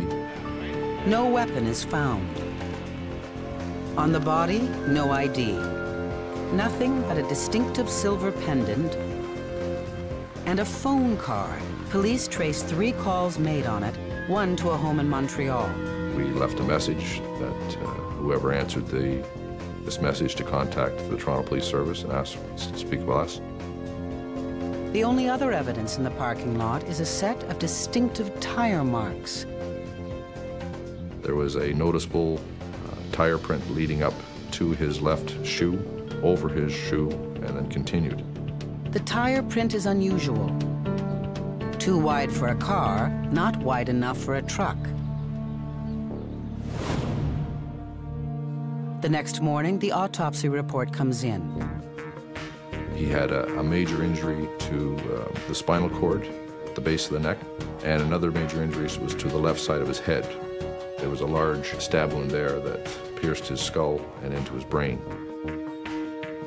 The victim has 19 stab wounds. Some are deep gashes. None are defensive. This man was stabbed in the back over and over again.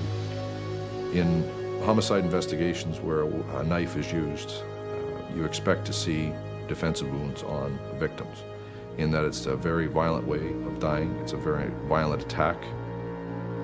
We believe he was taken by surprise, and in that he may have known his attacker.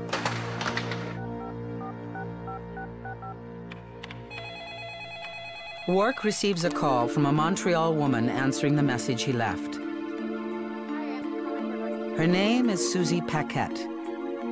The body found in the parking lot matches the description of her boyfriend, Luc Gagné. Wark asks Susie to come to Toronto to identify the victim. Everyone acts different. You never know what type of situation it's going to be.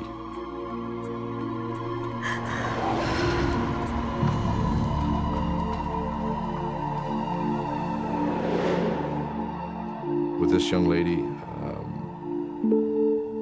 when she observed her boyfriend, she became very emotional, and to the point where she wanted to touch him and hold him.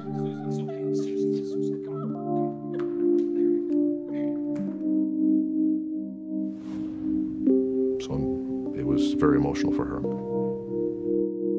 Susie agrees to meet with Detective Wark for an interview. Wark flies to Montreal to meet her.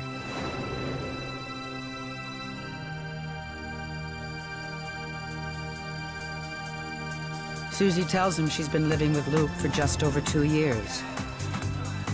They were in love and living the good life together. They threw the best parties in Montreal. But Susie reveals that Luc supported his party habit by dealing drugs. Only the soft kind, hash and grass. He was never in trouble with police. The last time she saw Luc was on June 5th. He was heading for Toronto on business with his friend David Marshall. Nothing out of the ordinary. Wark runs a routine check on Gagné and Marshall with the Montreal police. Gagné's record is clean, just as his girlfriend said. Marshall is another story. He's well known to authorities as a major cocaine dealer. A few years ago, he was convicted for possession and is currently out on parole. Wark asks Montreal police to put Marshall under surveillance. He wants to learn about Marshall's world before he approaches him. Marshall is observed buying a new cell phone. He then leaves the Montreal area.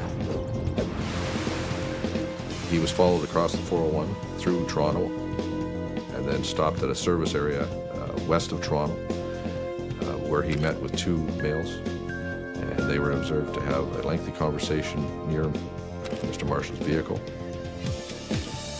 Wark gets his first close look at Marshall and the company he keeps. They were known drug dealers, and they were also on parole, and we believed still involved in illegal activity. Wark realizes it's going to be a much tougher investigation than he thought. If Gagné was connected to this world, it's not just about selling a little hash to friends. This is a treacherous world, ruled by an unbreakable code of silence.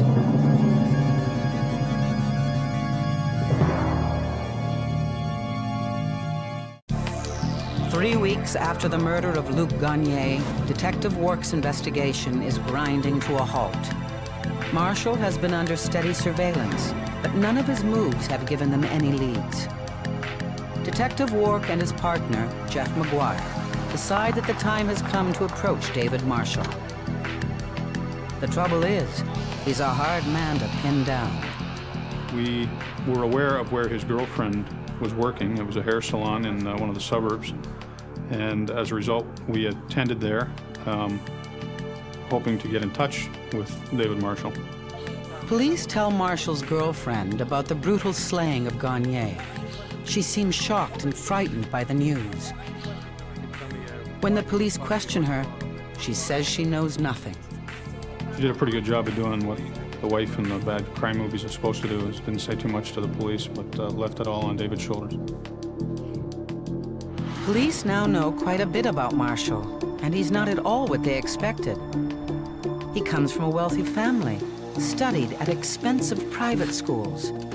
Somehow, early in his life, he took a bad turn, got heavily involved in gambling and drugs. Police start by asking Marshall where he was on the night of Gagne's murder. Marshall says he was with Gagne earlier that day. He took him to a meeting. Then he let Gagne borrow his Jeep. Marshall stayed in Montreal while his friend drove to Toronto. Wark wants to know where the Jeep is. He needs to find out if Marshall's Jeep is the one which left the distinctive tire print at the crime scene. Marshall says sure, but he wants to consult with his lawyer. It became sort of a game in that I would call Mr. Marshall, and I would tell him I want the Jeep, and we need to have the Jeep. You said you'd give it. And he'd say, okay, I'll get back to you. He would hang up, and then 5 minutes later, his lawyer would call me and tell me that the Jeep is not available at this time. It would be soon, but not available. Wark goes back to Gagne's girlfriend. If Gagne and Marshall were such good buddies, could Gagne's drug dealings have gone beyond soft drugs? Susie admits that her boyfriend began to sell cocaine when he became friends with Marshall. He just dabbled in it at first. Then he and Marshall became partners. That moved him into a whole new world. Eager to prove himself, Luke began pouring cash into Marshall's cocaine deals. The money rolled in, but Susie hated the arrangement. Now police have a new picture of the victim's relationship with David Marshall. But the game with the Jeep keeps going on.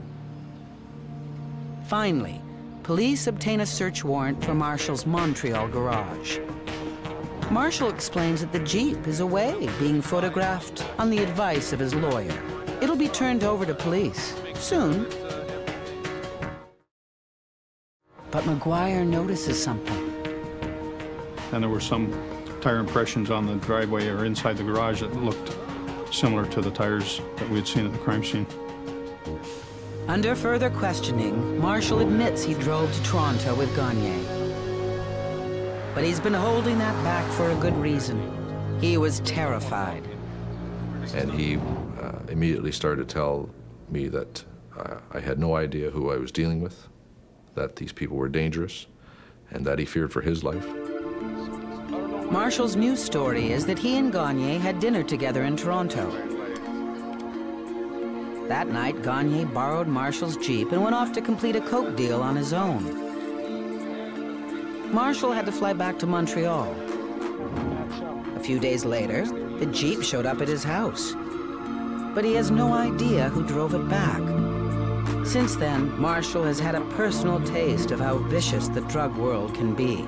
He said that he had been abducted since the victim's death, and he had been, in his word, tenderized, which I asked him about that. He said that he had been beaten for 24 hours before released. Marshall's explanations are plausible, but Wark and McGuire need to check out his story. They need to retrace Marshall's each and every move that night. The best way to track him: obtain search warrants to access his cell phone records. Cellular telephone companies provided me with all kinds of new phone numbers. Every phone number that dialed into or out of David Marshall's cell phone now became another small piece of evidence, if you will, that had to be examined. Each phone call Marshall made that night is triangulated to give detectives the precise location the call was made from. We could place him at the time in Toronto, around the time of the murder, and then the next early morning hours of June 6th, returning again across the 401 back to Montreal. Marshall had lied to them, again. The cell phone records prove that he didn't fly back to Montreal, he drove. But was he in the missing black Jeep? Finally, police get a break. A Montreal investigator from the homicide squad that was working with us got an anonymous call telling him that the Jeep was at a mall in the parking lot of a mall in South Montreal. Wark has it transported to the Forensic Sciences Center in Toronto. Although the Jeep looks clean, an ident officer takes samples, hoping to detect minute traces of blood. But what is of most interest to the police are the tires. Although tires look very similar, each and every one has a unique identity. Roy Gilbert is an expert in the forensic identification of tire marks. There's many characteristics that are designed to actually build in our class characteristics the tire has, and the element shape is one of them. The number of ribs in the tire is another. The siping detail is another. And these sipes are tiny little cuts made into the actual elements themselves. Sipes, which allow the tire to better grasp the pavement, are laid out in a very specific pattern. Using an inking process, Gilbert gets an impression of the black Jeep's tire. He compares that impression with an acetate of the tire print left in the parking lot. It's a match, but Gilbert is looking for something more conclusive, and finds it. A unique tire detail that registered on Gagne's shoe.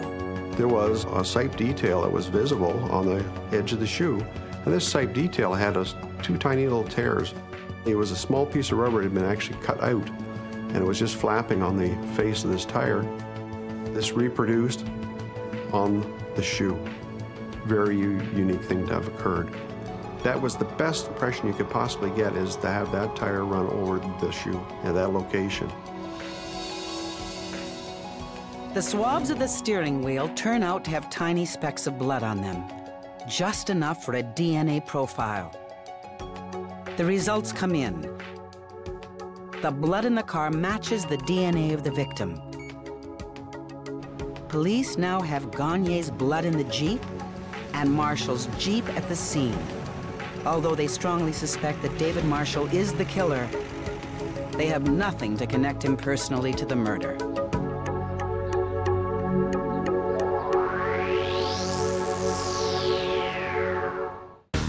Police believe that David Marshall murdered Luc Gagne, but they have no proof. So Detective McGuire continues searching Marshall's phone records, hoping to trace the people he spoke with around the time of the murder. But getting search warrants for hundreds of phone calls is a tedious process. At one point, I just got a little tired of doing search warrants, so I picked the phone up and I phoned this number direct, and a young lady answered the phone. The young woman is from Montreal. Yes, she knows David Marshall. When did she last see him? She remembers quite well. It was very early one morning at the beginning of June. She was awoken in her house. She had some dogs, and the dogs were barking. She went downstairs to a garage, and there were two people there cleaning out a Jeep. One was her boyfriend. The other was his ex-cellmate, David Marshall. But when police ask the woman if she's willing to give them a written statement, she backs off and refuses. Her comment was something like, I'm not going to change my mind. You can call me in 3 days, 3 years, or 30 years. I am never telling you anything. Police are closing in on Marshall, but they still don't have a motive. Why would he stab his friend to death? Once more, Wark turns to Susie for help. All she can offer is that Marshall may have resented Luc's growing success.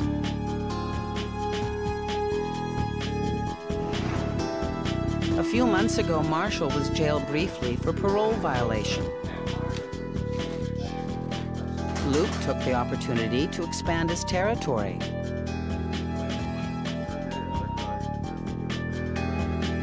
By the time Marshall got out, Luc had become the big player. It seemed Marshall accepted the shift in power. He even set up a big cocaine deal for them in Toronto. Police can now see a possible motive: revenge. But they need concrete evidence. We still don't have any witness. We don't have anybody that's even put David Marshall in Toronto. And we started talking about what would he have on his body that that he might have had with him that day. Well, how about his cell phone? He said, you guys, every time you meet him, his cell phone's on his belt, and it's always ringing, and he's always talking. They know that less than 72 hours after the murder, Marshall bought a new cell phone. Where's his old one? They obtain a search warrant for Marshall's house, hoping he hasn't thrown it away. They find it hidden in his bedroom. The phone looks clean on the outside, but looks can be deceiving. They send it to forensics for testing. Sure enough, the biologist at the Center of Forensic Science completely dismantled the phone and was able also to identify the victim's blood all over the cell phone, buried in underneath the buttons and in the hinge. Certainly not visible to the naked eye. With this final piece of evidence, police decide to make their move.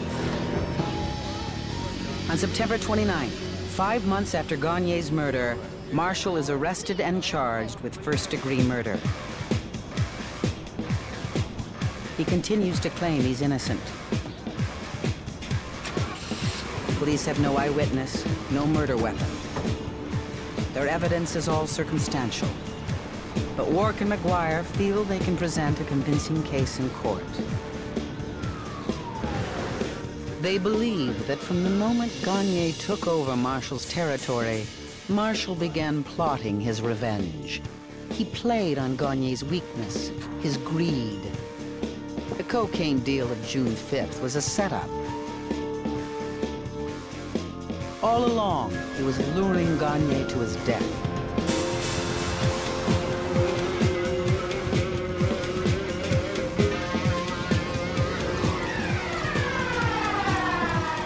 Marshall wined and dined Gagne that night in a Toronto bar, softening him up for the double cross.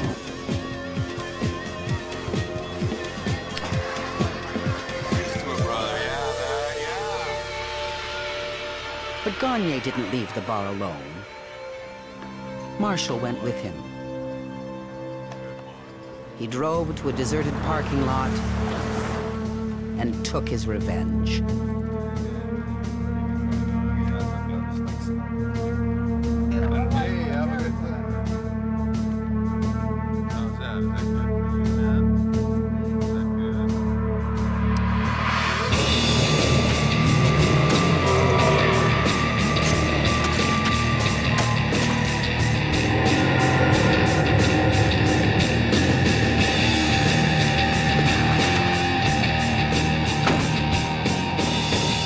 Marshall drove away, unaware he had left his signature behind. The tire print on Gagne's shoe found in the very first hour of the investigation. With Gagne out of the picture, Marshall was back in charge.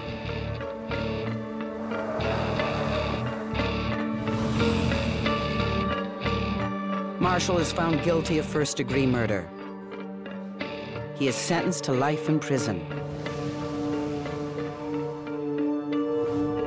Gagne was naive to think that he could move into Marshall's territory without paying the ultimate price. Revenge knows no mercy.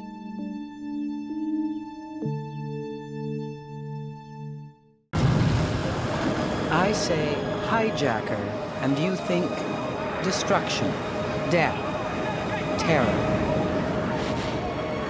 But before the events of 9/11, before the new normal, there was just normal. December 26th, 1971, the day after Christmas. Air Canada Flight 932 from Thunder Bay to Toronto. It was the end of a long day for the flight attendants when a passenger walked into the galley with a note.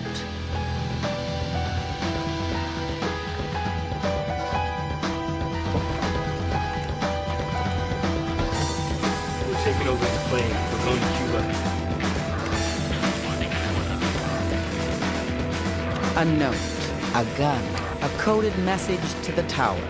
So begins the first hijacking in Canadian airspace.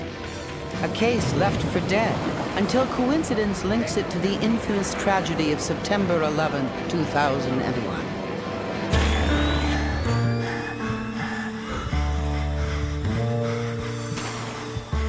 true crime, investigation and conviction may take years. But every detective knows that the crucial clue is always there, somewhere in the first 72 hours.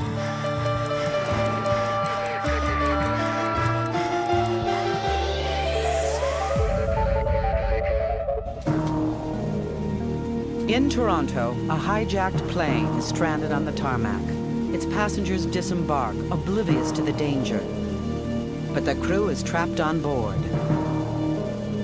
Below the plane, police attempt to defuse the situation. Barry King and his partner Dan Banting were two rookie cops back then. King remembers that night. One of the officials there from Transport Canada gave me a microphone and a set of earplugs, and he said, "Here, you can communicate with the pilot." Underneath the aircraft, looking up, and the pilot's got a small window that he's right beside, and I tell him not to worry. You know, we've got some people right here, right around us. And then he said, "I think I should tell you that he's listening to this right now." Like other cops, neither have had any specific hijack training. Except, don't let the plane leave the ground. Tell them to refuel the plane. And the next thing I see is this man lean up over the first officer, and I see the gun in his hand.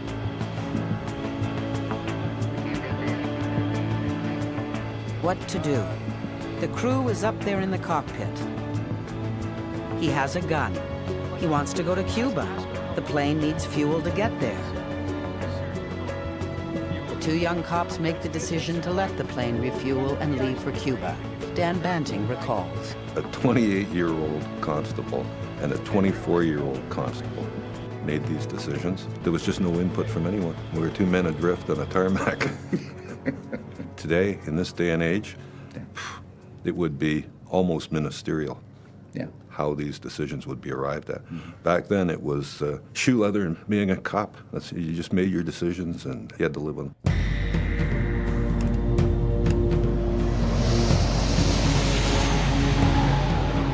Seeing that jet disappear off in the distance, and you just kept your fingers crossed. Went back to the station, made coffee, drank coffee, went home, turned on TV. Back then, TV only went till about 2 o'clock in the morning. Sat on my front veranda, went back down to work the next day, had never slept, and waited. 5:30 a.m. Flight 932 returns to Toronto. The crew appeared tired when they came back, but the captain, I think, felt satisfied that the right choice was made. Had something gone wrong, you and I wouldn't be sitting here now chatting, that's for sure. You wouldn't want to talk to us either, probably. No, you probably wouldn't want to talk to us. A stewardess says she served the hijacker a soft drink, then set it aside for fingerprints. She was great. I don't remember her name now, but I certainly remember how we all felt. You know, you want to give her a big hug and say, geez, that was terrific. The stewardess gives the officers one other key piece of information, the hijacker's name, Patrick Critton. Within the first 72 hours, Banting and King have two valuable clues. It would have been a good start for most crimes. But when a warrant for his arrest goes out, Patrick Critton had effectively disappeared into the sugarcane fields of Cuba. There, the Americans couldn't touch him, and the Canadians couldn't find him. Cuba's way of dealing with some hijackers was forced labor in the hot sun. While Critton sweated in the cane fields, the case went cold. For 30 years, the file sat with other unsolved cases in this innocuous police building. The unsolved hijacking is chosen by a detective to test his unbeaten record. Detective Don Jorgensen had solved every cold case he'd ever taken on. As a challenge, I found the oldest outstanding warrant and decided to see if I could locate the accused. All we had was a very much tombstone information, you know, date of birth, name, and a brief description. I went through the normal police procedures originally and came up empty. There was no record of Mr. Critton at all, whether it be current or historical.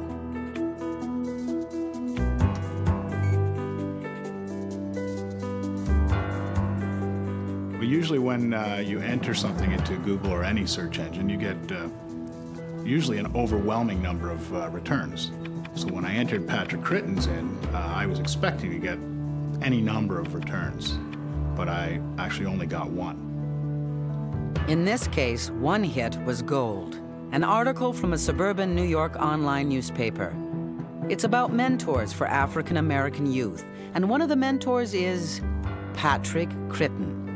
He's a director of a community school and a teacher for residents of a youth shelter. This Patrick Critten is in Mount Vernon, New York. My first step in trying to firm up the identification, I contacted a friend of mine who's a detective with the New York City Police Department and had him take a cursory look at the Mr. Critten from Westchester County.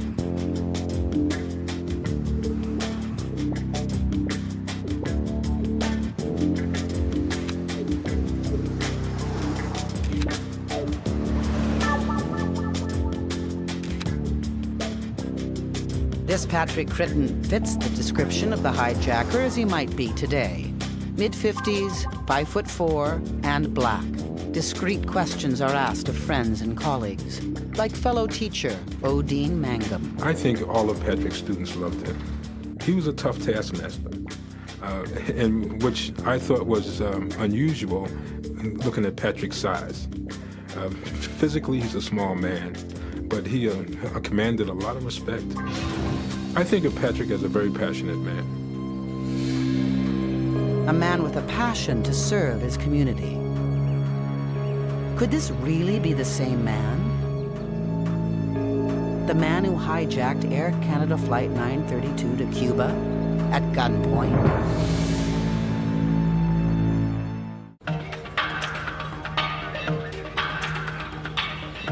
On a street in Mount Vernon, New York, a police officer shows passers-by the picture of a missing girl. It seems innocent enough, but in fact, one passerby may be the 1971 hijacker, Patrick Critten. We didn't want to jump the gun. We certainly didn't want to tarnish a man's reputation if it turned out that we had been mistaken. I made contact with my counterpart in New York City. He and I came up with a plan in which he would obtain fingerprints from Patrick Critten. Critten had given his fingerprints to the school board when he became a teacher. Now, police need a fingerprint to absolutely confirm his identity and tie him to the hijacking. Jorgensen gives the laminate to fingerprint expert Gordon Bell. The fingerprints that we had on file from 1994 when he filled out the application to be a teacher recorded all 10 fingerprints, so we had the left and the right thumb on the same card. The left thumbprint just obtained matches the print on Patrick Critten's teacher identification card. The right thumbprint taken in 1971 from the can of pop also matches. Fingerprint definitively identified him as being the person that was on that aircraft. The teacher, the friendly neighborhood tutor, is also a fugitive. I think Mr. Critten was probably looking over his shoulder every day of his life. But I'm sure in the back of his mind, he knew that things that he had done some 30 years ago were still on record somewhere. And he may eventually have to pay the price for them. Patrick Critten's first words are, "What took you so long?" He may not be surprised when he is arrested, but everyone else is. Especially his friend and supervisor, Odine Mangum. My reaction to his arrest was disbelief. I couldn't believe it. Although Patrick is a strong person, a strong personality, I couldn't believe that he was violent in any way. Everything that he did with a zest, a zeal. Violence never entered into anything that he did in the 6 years he was with this agency. For Patrick Critten, arrest also means release. The secrets of his extraordinary life spill out to Detective Jorgensen, non-stop for 7 hours. I was nearly spellbound. Mr. Critten is a history teacher by trade, and he lived through very tumultuous times in modern history. Critten left his childhood of poverty in Harlem to be one of the first black university students in New York City. Mr. Critton described his evolution from a student activist, being involved in the student government of Hunter College in New York City. In Harlem, new voices of black liberation, like Malcolm X, are aimed at young men like Critton. Eventually, as he became more politicized, as he put it, he became involved in the Black Panther Party in the United States, which was certainly an above-ground, up-front organization. But Martin Luther King's assassination changes everything. How can working within the system make sense when that system targets men of peace? And eventually, he became involved in the Black Liberation Army, which would have been an underground organization that was involved in what would describe as terrorist acts, from bank robberies to bombings in the late 60s and early 70s. A group called the Republic of New Africa had a goal. It wanted a separate black country within the borders of the United States, a goal to be reached by any means necessary. And Patrick Critton was ready to help secure the funds. July 1971. Critton put his life as a married man with a child and his career as a teacher on the line. He and 4 other people decided to rob a bank in New York City. He was lookouted on the sidewalk out front of the bank and fled the scene before police arrived. He would have been tipped off by the sirens. The bank robbery was unsuccessful. 1 person was killed, 1 was wounded, and the others were captured. Now Critton was in deeper than he ever anticipated. He was on the run. Jorgensen has tracked down more than a hijacker. He's captured a fugitive from an armed robbery.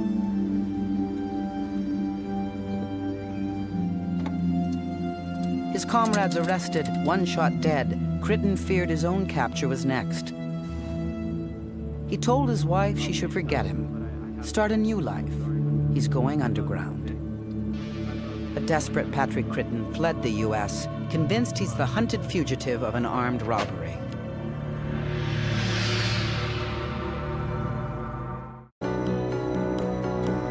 Christmas 1971. From one mess to another. Patrick Critton flees to Canada, but a snowstorm traps him in a Thunder Bay motel room.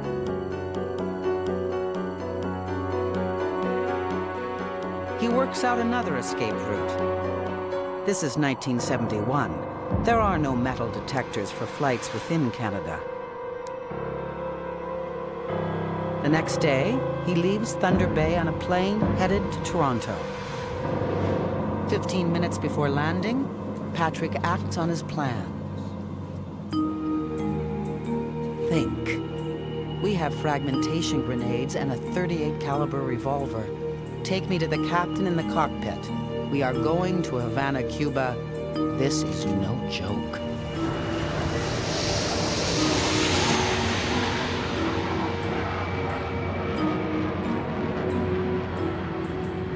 Once Mr. Critton walked off the plane on Boxing Day, we had never heard from him. There was no information as to where he went.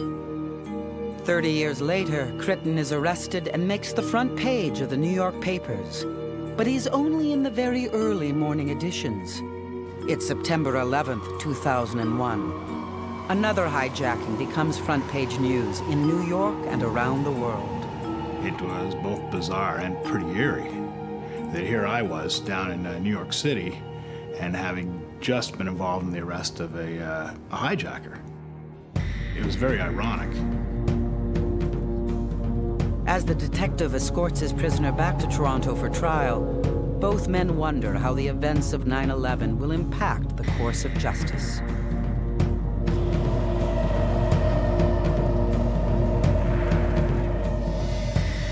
In Toronto, Patrick Critton engages a lawyer well known in the black community, Irving Andre. I was very concerned about Patrick getting a fair trial, while it was in the very aftermath of September the 11th. At trial, the prosecution asks for a heavy sentence, citing both the violent nature of the hijacking and Critton's criminal behavior as a bank robber. We had to confront that in some fashion, the Crown would seek to advise the judge that Patrick Critton had been involved in those acts. Robbery, in which there were casualties. There was no way we could have avoided that. What we did, however, is that we suggested to the judge that you cannot give an accused person a heavier sentence for acts for which he was never charged, for acts for which he was never found guilty. Critton thought he had been charged for the 1971 robbery. He never knew he got away scot-free. That's why he hijacked the plane in the first place, to flee to Cuba to escape U.S. justice. He was certainly not a person who fit the mold of the terrorist. He'd become a responsible citizen. He'd assisted underprivileged persons. He came back to the United States under his own name. He continued that work. It was almost as an extension of the type of social commitment which he manifested way back in the 60s. You know, in Mr. Critton's time in the 60s and 70s, hijacking an airplane was a tool to either get a political point across or to make good your escape. Whereas as of September 11th, hijacking an airplane becomes a weapon. And to that extent, September the 11th was helpful to us, because that act in September of 2001 gave us a clear picture of the monstrosity of true terrorism. And he said to the stewardess, "Would you take this paper to the captain?" Defense counsel Irving Andre takes the court back to the night of the hijacking. When you had a couple stewardesses saying that he never threatened us. He tried to make us feel comfortable. Even the pilot thought Critton wasn't a threat, as long as they were going to Cuba. In closing, Irving Andre returns to Christmas night, 1971. If one has to speculate as to what was going on in his mind at that time, it was one perhaps of total abjection, depression, and the realization that he had to do something to get himself out of that predicament. One of the interesting ironies of this case was that Patrick Critton, ironically, upon his arrival in Canada in December of 1971 in Thunder Bay, could have purchased a ticket to Havana, Cuba, without the necessity of having to hijack any airline. But Patrick Critton had hijacked that plane. Since this was Canada's first hijacking, and the criminal code had no provision for the offense, Critton was actually on trial for kidnapping the plane's crew, armed robbery, using the gun to steal the plane, and extortion, threats to engineer his escape to Cuba. Today, we call that hijacking. I believe that when the sentence was handed down, Justice Casey had put a lot of thought into the sentencing. It was beyond our expectations. When he went back to the institution, Maplehurst Detention Center, he was greeted with wild cheers. People were clapping him on the back, and it was almost as if he'd won the lottery. In fact, the judge gave Patrick Critton only 3 years and a recommendation for early parole. As a police officer, I'm proud of what I did. It sent a message that if you are a victim of crime, despite the fact that 30 years may pass, we will continue to pursue the case. And the officers who were the initial investigators of this hijacking 30 years ago gathered as much evidence and information as they could in the first, say, 72 hours. It was the information gathered then that eventually allowed me to capture Patrick Critton 30 years later. Patrick Critton spent a total of 1 year and 10 months in jail in Canada. He was released in June 2003. I think that Patrick was, he was ready for the system. He was ready to be judged. He was ready to pay the price. If he walked through this door, unfortunately, I could not hire him, not in the same capacity, because in the school system you cannot have anyone with a felony conviction working with children. Patrick Critton is out of jail, but for a man whose passion is teaching, his sentence may never be over.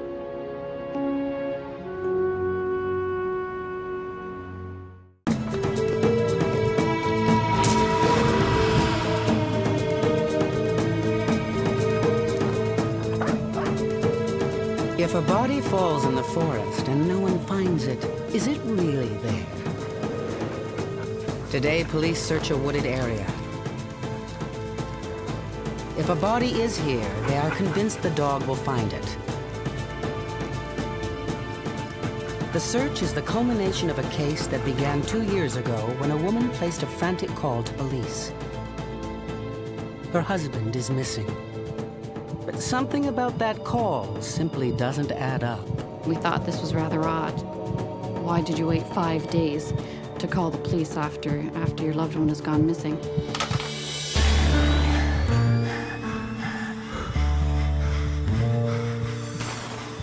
In true crime, investigation and conviction may take years. But every detective knows that the crucial clue is always there, somewhere in the first 72 hours.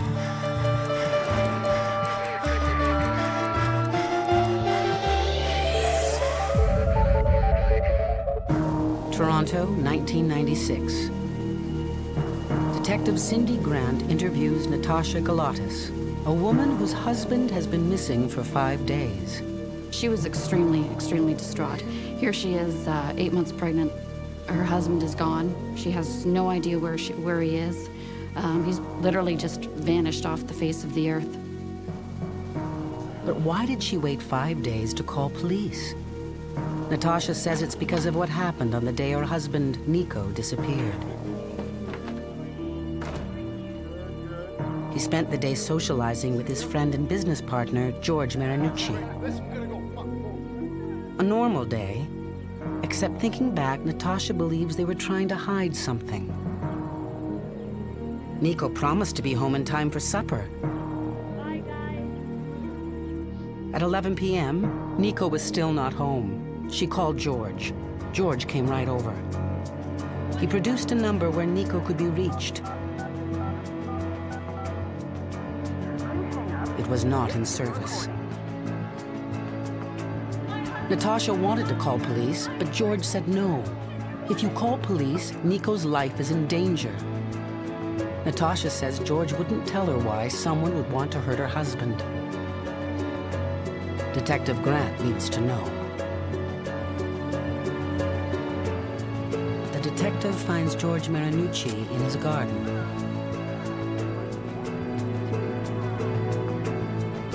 She wants to know where Nico is and why his life is in danger. George hesitates, but realizes it's time to tell his story. He says that he and Nico have been selling bootleg liquor, usually just a case or two a week. But they were about to make a much bigger deal.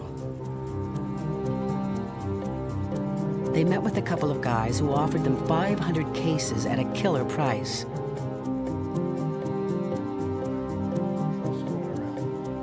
They'd never dealt with players this heavy before. But the deal was too good to pass up. 1 week later, they put their entire savings into a duffel bag, $50,000. The plan was to drive to a secret location to pick up the booze.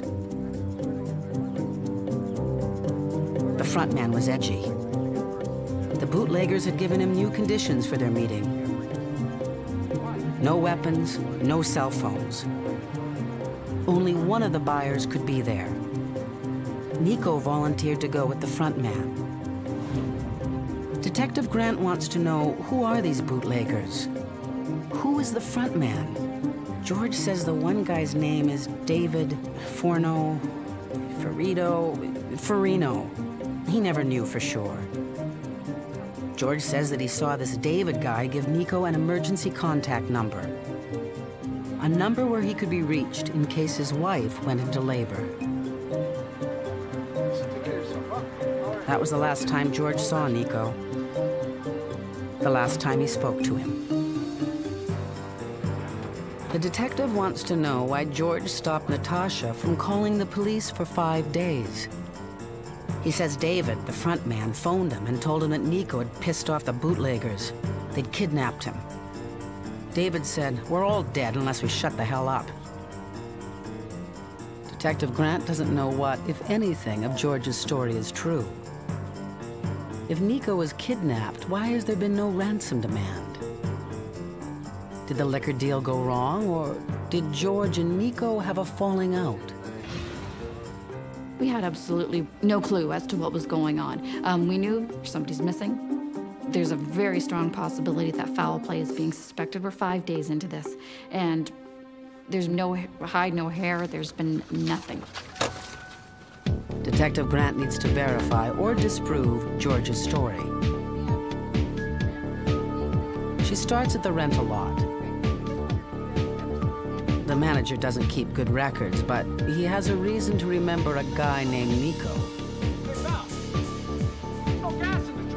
Nico was angry because there was no gas in the van. The manager calmed him down by letting him fill up for free.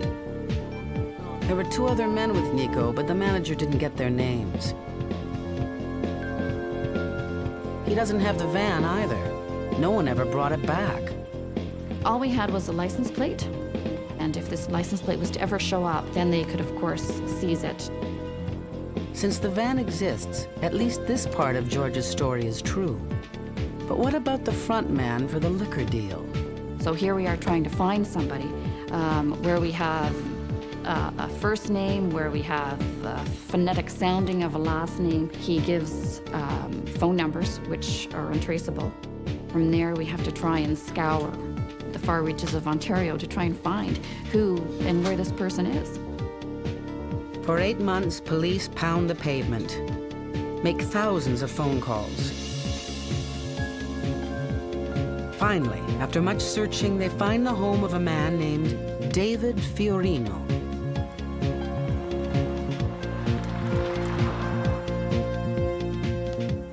Records show that he purchased the home recently for himself and his new wife.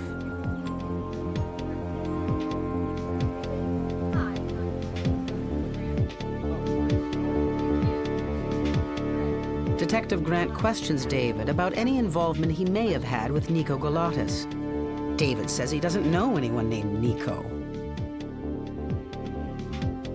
He knows nothing about an illegal liquor deal.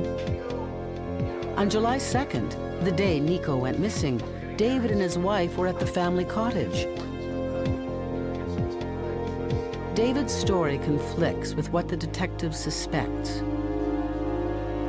Is David lying to cover up illegal activities, or is he afraid to tell the truth?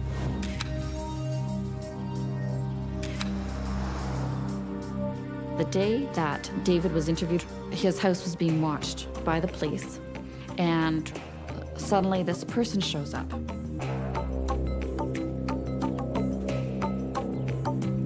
Isn't that interesting?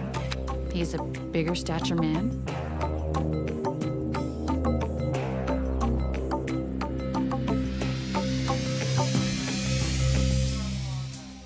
Detective Grant shows the surveillance pictures to George and Natasha. George recognizes the big man. At the donut shop meeting, he was David's silent partner. Chances are good he knows what happened to Nico. Or maybe he made it happen.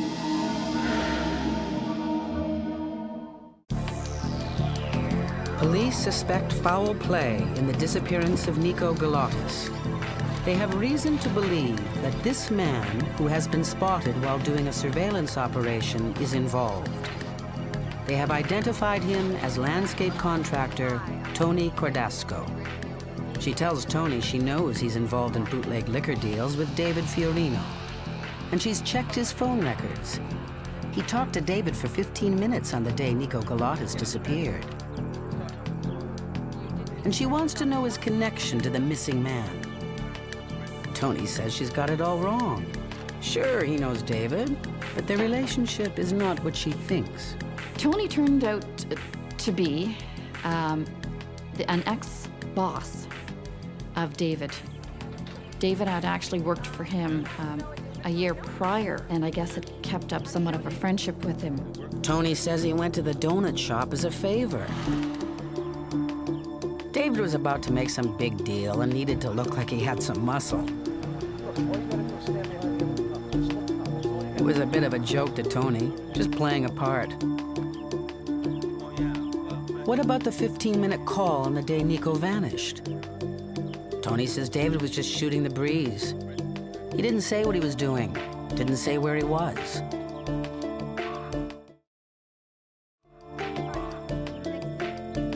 Tony's story could be true, or he could be lying to cover up his involvement in a major crime. Either way, the detective has ways to find out where Nico and David were headed on the day Nico disappeared. Cell phone records log more than time and duration. They log the approximate location of the call. Detective Grant uses this information to track David Fiorino's movements as he spoke to Tony from the rental van. David ended the call on this lonely stretch of highway. A search of the area reveals no buildings where liquor could be stored. A few days later, police get a lucky break. The rental company has located the missing van, abandoned in a parking lot in a nearby small town. We checked it for blood, for fingerprints. There was nothing on it. Absolutely nothing on it. But the detective is not finished with this piece of evidence. She remembers Nico's partner said the liquor deal was for 500 cases. She checks the weight of the cases versus the load capacity of the van. We did some measuring, and of course we found out no way under this moon could that vehicle hold 500 cases of liquor. 500 cases, nearly 10 tons. Probably would have blown out the tires completely. It's physically impossible. This leads Detective Grant to one conclusion. There never was going to be any liquor deal. If there never was a liquor deal, what happened to George and Nico's $50,000? Detective Grant gains access to bank records for everyone involved in the case. We found that on the day after our victim went missing, that David had in fact gone to his local bank with just shy of $27,000 in cash, and he had paid off some debts. The detective canvasses David's old neighborhood and discovers he also purchased a new truck. The seller remembers David Fiorino very well. It's hard to forget a flashy guy in his 20s who pays for a $12,000 truck with cold, hard cash. So now you have, within 2 days of this $50,000 gone missing, our victim going missing, you have a good hunk of that money has been spent by David. It's looking more and more like Nico was murdered for money, and David may be the only person who knows where the body is.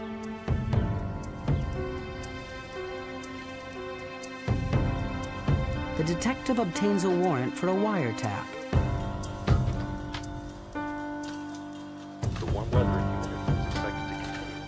In one call, David's wife mentions they are planning a camping trip. We had made arrangements that we would have an undercover officer go in there and befriend him and his wife and see what that friendship would bring about. The undercover officer plays the role of an up-and-coming drug dealer and talks about his heavy underworld connections. So David's thinking, this bad guy's just like me. So he thinks. David boasts about a lucrative liquor deal where one of the men involved was killed. He says the guy who died was a sucker. The undercover officer can't get David to reveal any more details. Not who killed him, not where the body is buried. Maybe David is too smart to talk about the murder of Nico Galotis with anyone. Or maybe the detective just needs to find the right bait. Detective Grant suspects David Fiorino is involved in the disappearance and possible murder of Nico Galotis. But Nico's body has not been found. No body, no case. The detective plans to trick David into telling her where it is. She sends in the undercover officer with a wire. He tells his good buddy, David, he wants to get rid of a rival drug dealer. He's never killed before and needs to know how to dispose of a body. He's willing to pay big money for advice, but only to a real killer. David boasts he's the man. The undercover officer wants proof.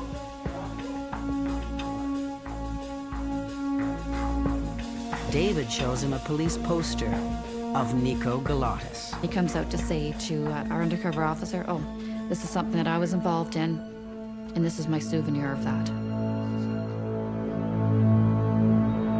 He says he's never told anyone before, not even his wife. He didn't have the heart to tell her he'd killed someone so he could put a diamond ring on her finger. The detective gets it all on tape. But if she presents this evidence in court, David can claim he was lying about being a murderer to impress the undercover officer. Without corroborating evidence, without the location of the body, police have no chance of a conviction. The detective decides to turn up the heat. She brings in Tony Cordasco for questioning. She tells Tony, like it or not, he's involved. Tony took a 15-minute call from David around the time Nico disappeared. Detective Grant knows Tony's still holding back on her, but she has no cause to detain him when he asks to leave. She manages to get him alone on his way out. I asked him, I said, do you know more than you're telling us? And he did indicate to me that, yes, he did know more. He was also afraid if he said too much that he and his family would be in jeopardy. David had told him that the bootleggers would kill anyone who talked with police. Detective Grant tells Tony that David lied to him. There never was any liquor deal. There never were any dangerous bootleggers. Tony realizes he's been played for a fool, and he decides to come clean. He did indicate to me that he knew where our victim was. He takes the detective to a wooded area close to the last known location of David's cell phone call. Tony is adamant he had nothing to do with the disappearance of Nico, and that he'll testify to that effect in court.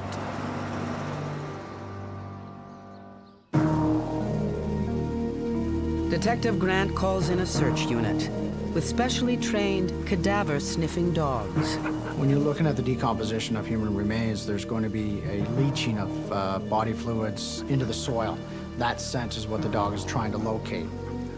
The dogs can only smell a body buried close to the surface. The searchers know it may be deeper. Basically, all we're doing is venting the potential area and allowing the dog to get access to the scent. 10 potential sites are probed. As I deployed the dog on the probe holes, on the middle one, the dog started making an indication, which is a dig and bark, and that tells me that he's getting the scent of human remains. A backhoe starts to dig, very carefully, removing a few inches of the surface at a time. As we got down further and further, our olfactory, our sense of smell was able to pick up the scent, and the dog just was going crazy. Inch by inch, the ground is taken back, taken back, taken back, and eventually 6 feet under, there we find actually the shoulder of our victim. The body has been buried for 19 months. It is badly decomposed. Investigators find a wallet and the driver's license of Nico Galotis. Detective Grant visits Nico's wife, now bringing up a baby boy who will never know his father. She tells Natasha the news she has been expecting, dreading, for almost 2 years. She had always said that there was just a small glimmer of hope that maybe he was out there and that he was alive. And that news, that me telling her that we had found him and he wasn't indeed passed on, that was the final closure. He was gone.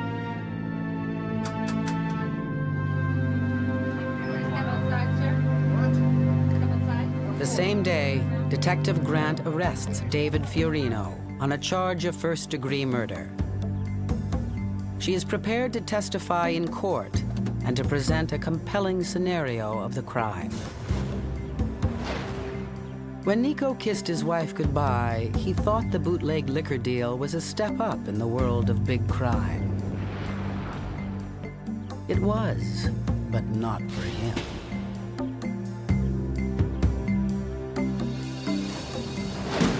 Police don't know how David Fiorino murdered Nico,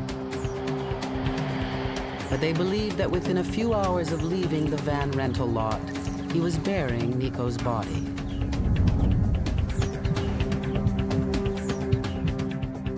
David Fiorino had motive, $50,000 worth.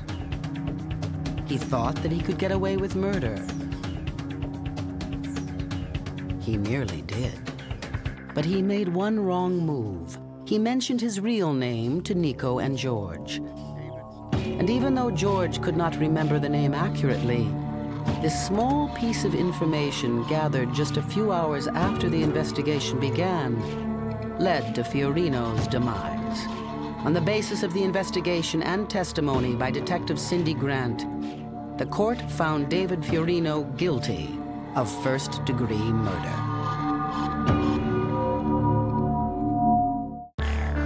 The stories on 72 Hours are true. The detectives and forensic scientists are the ones who actually worked on the case.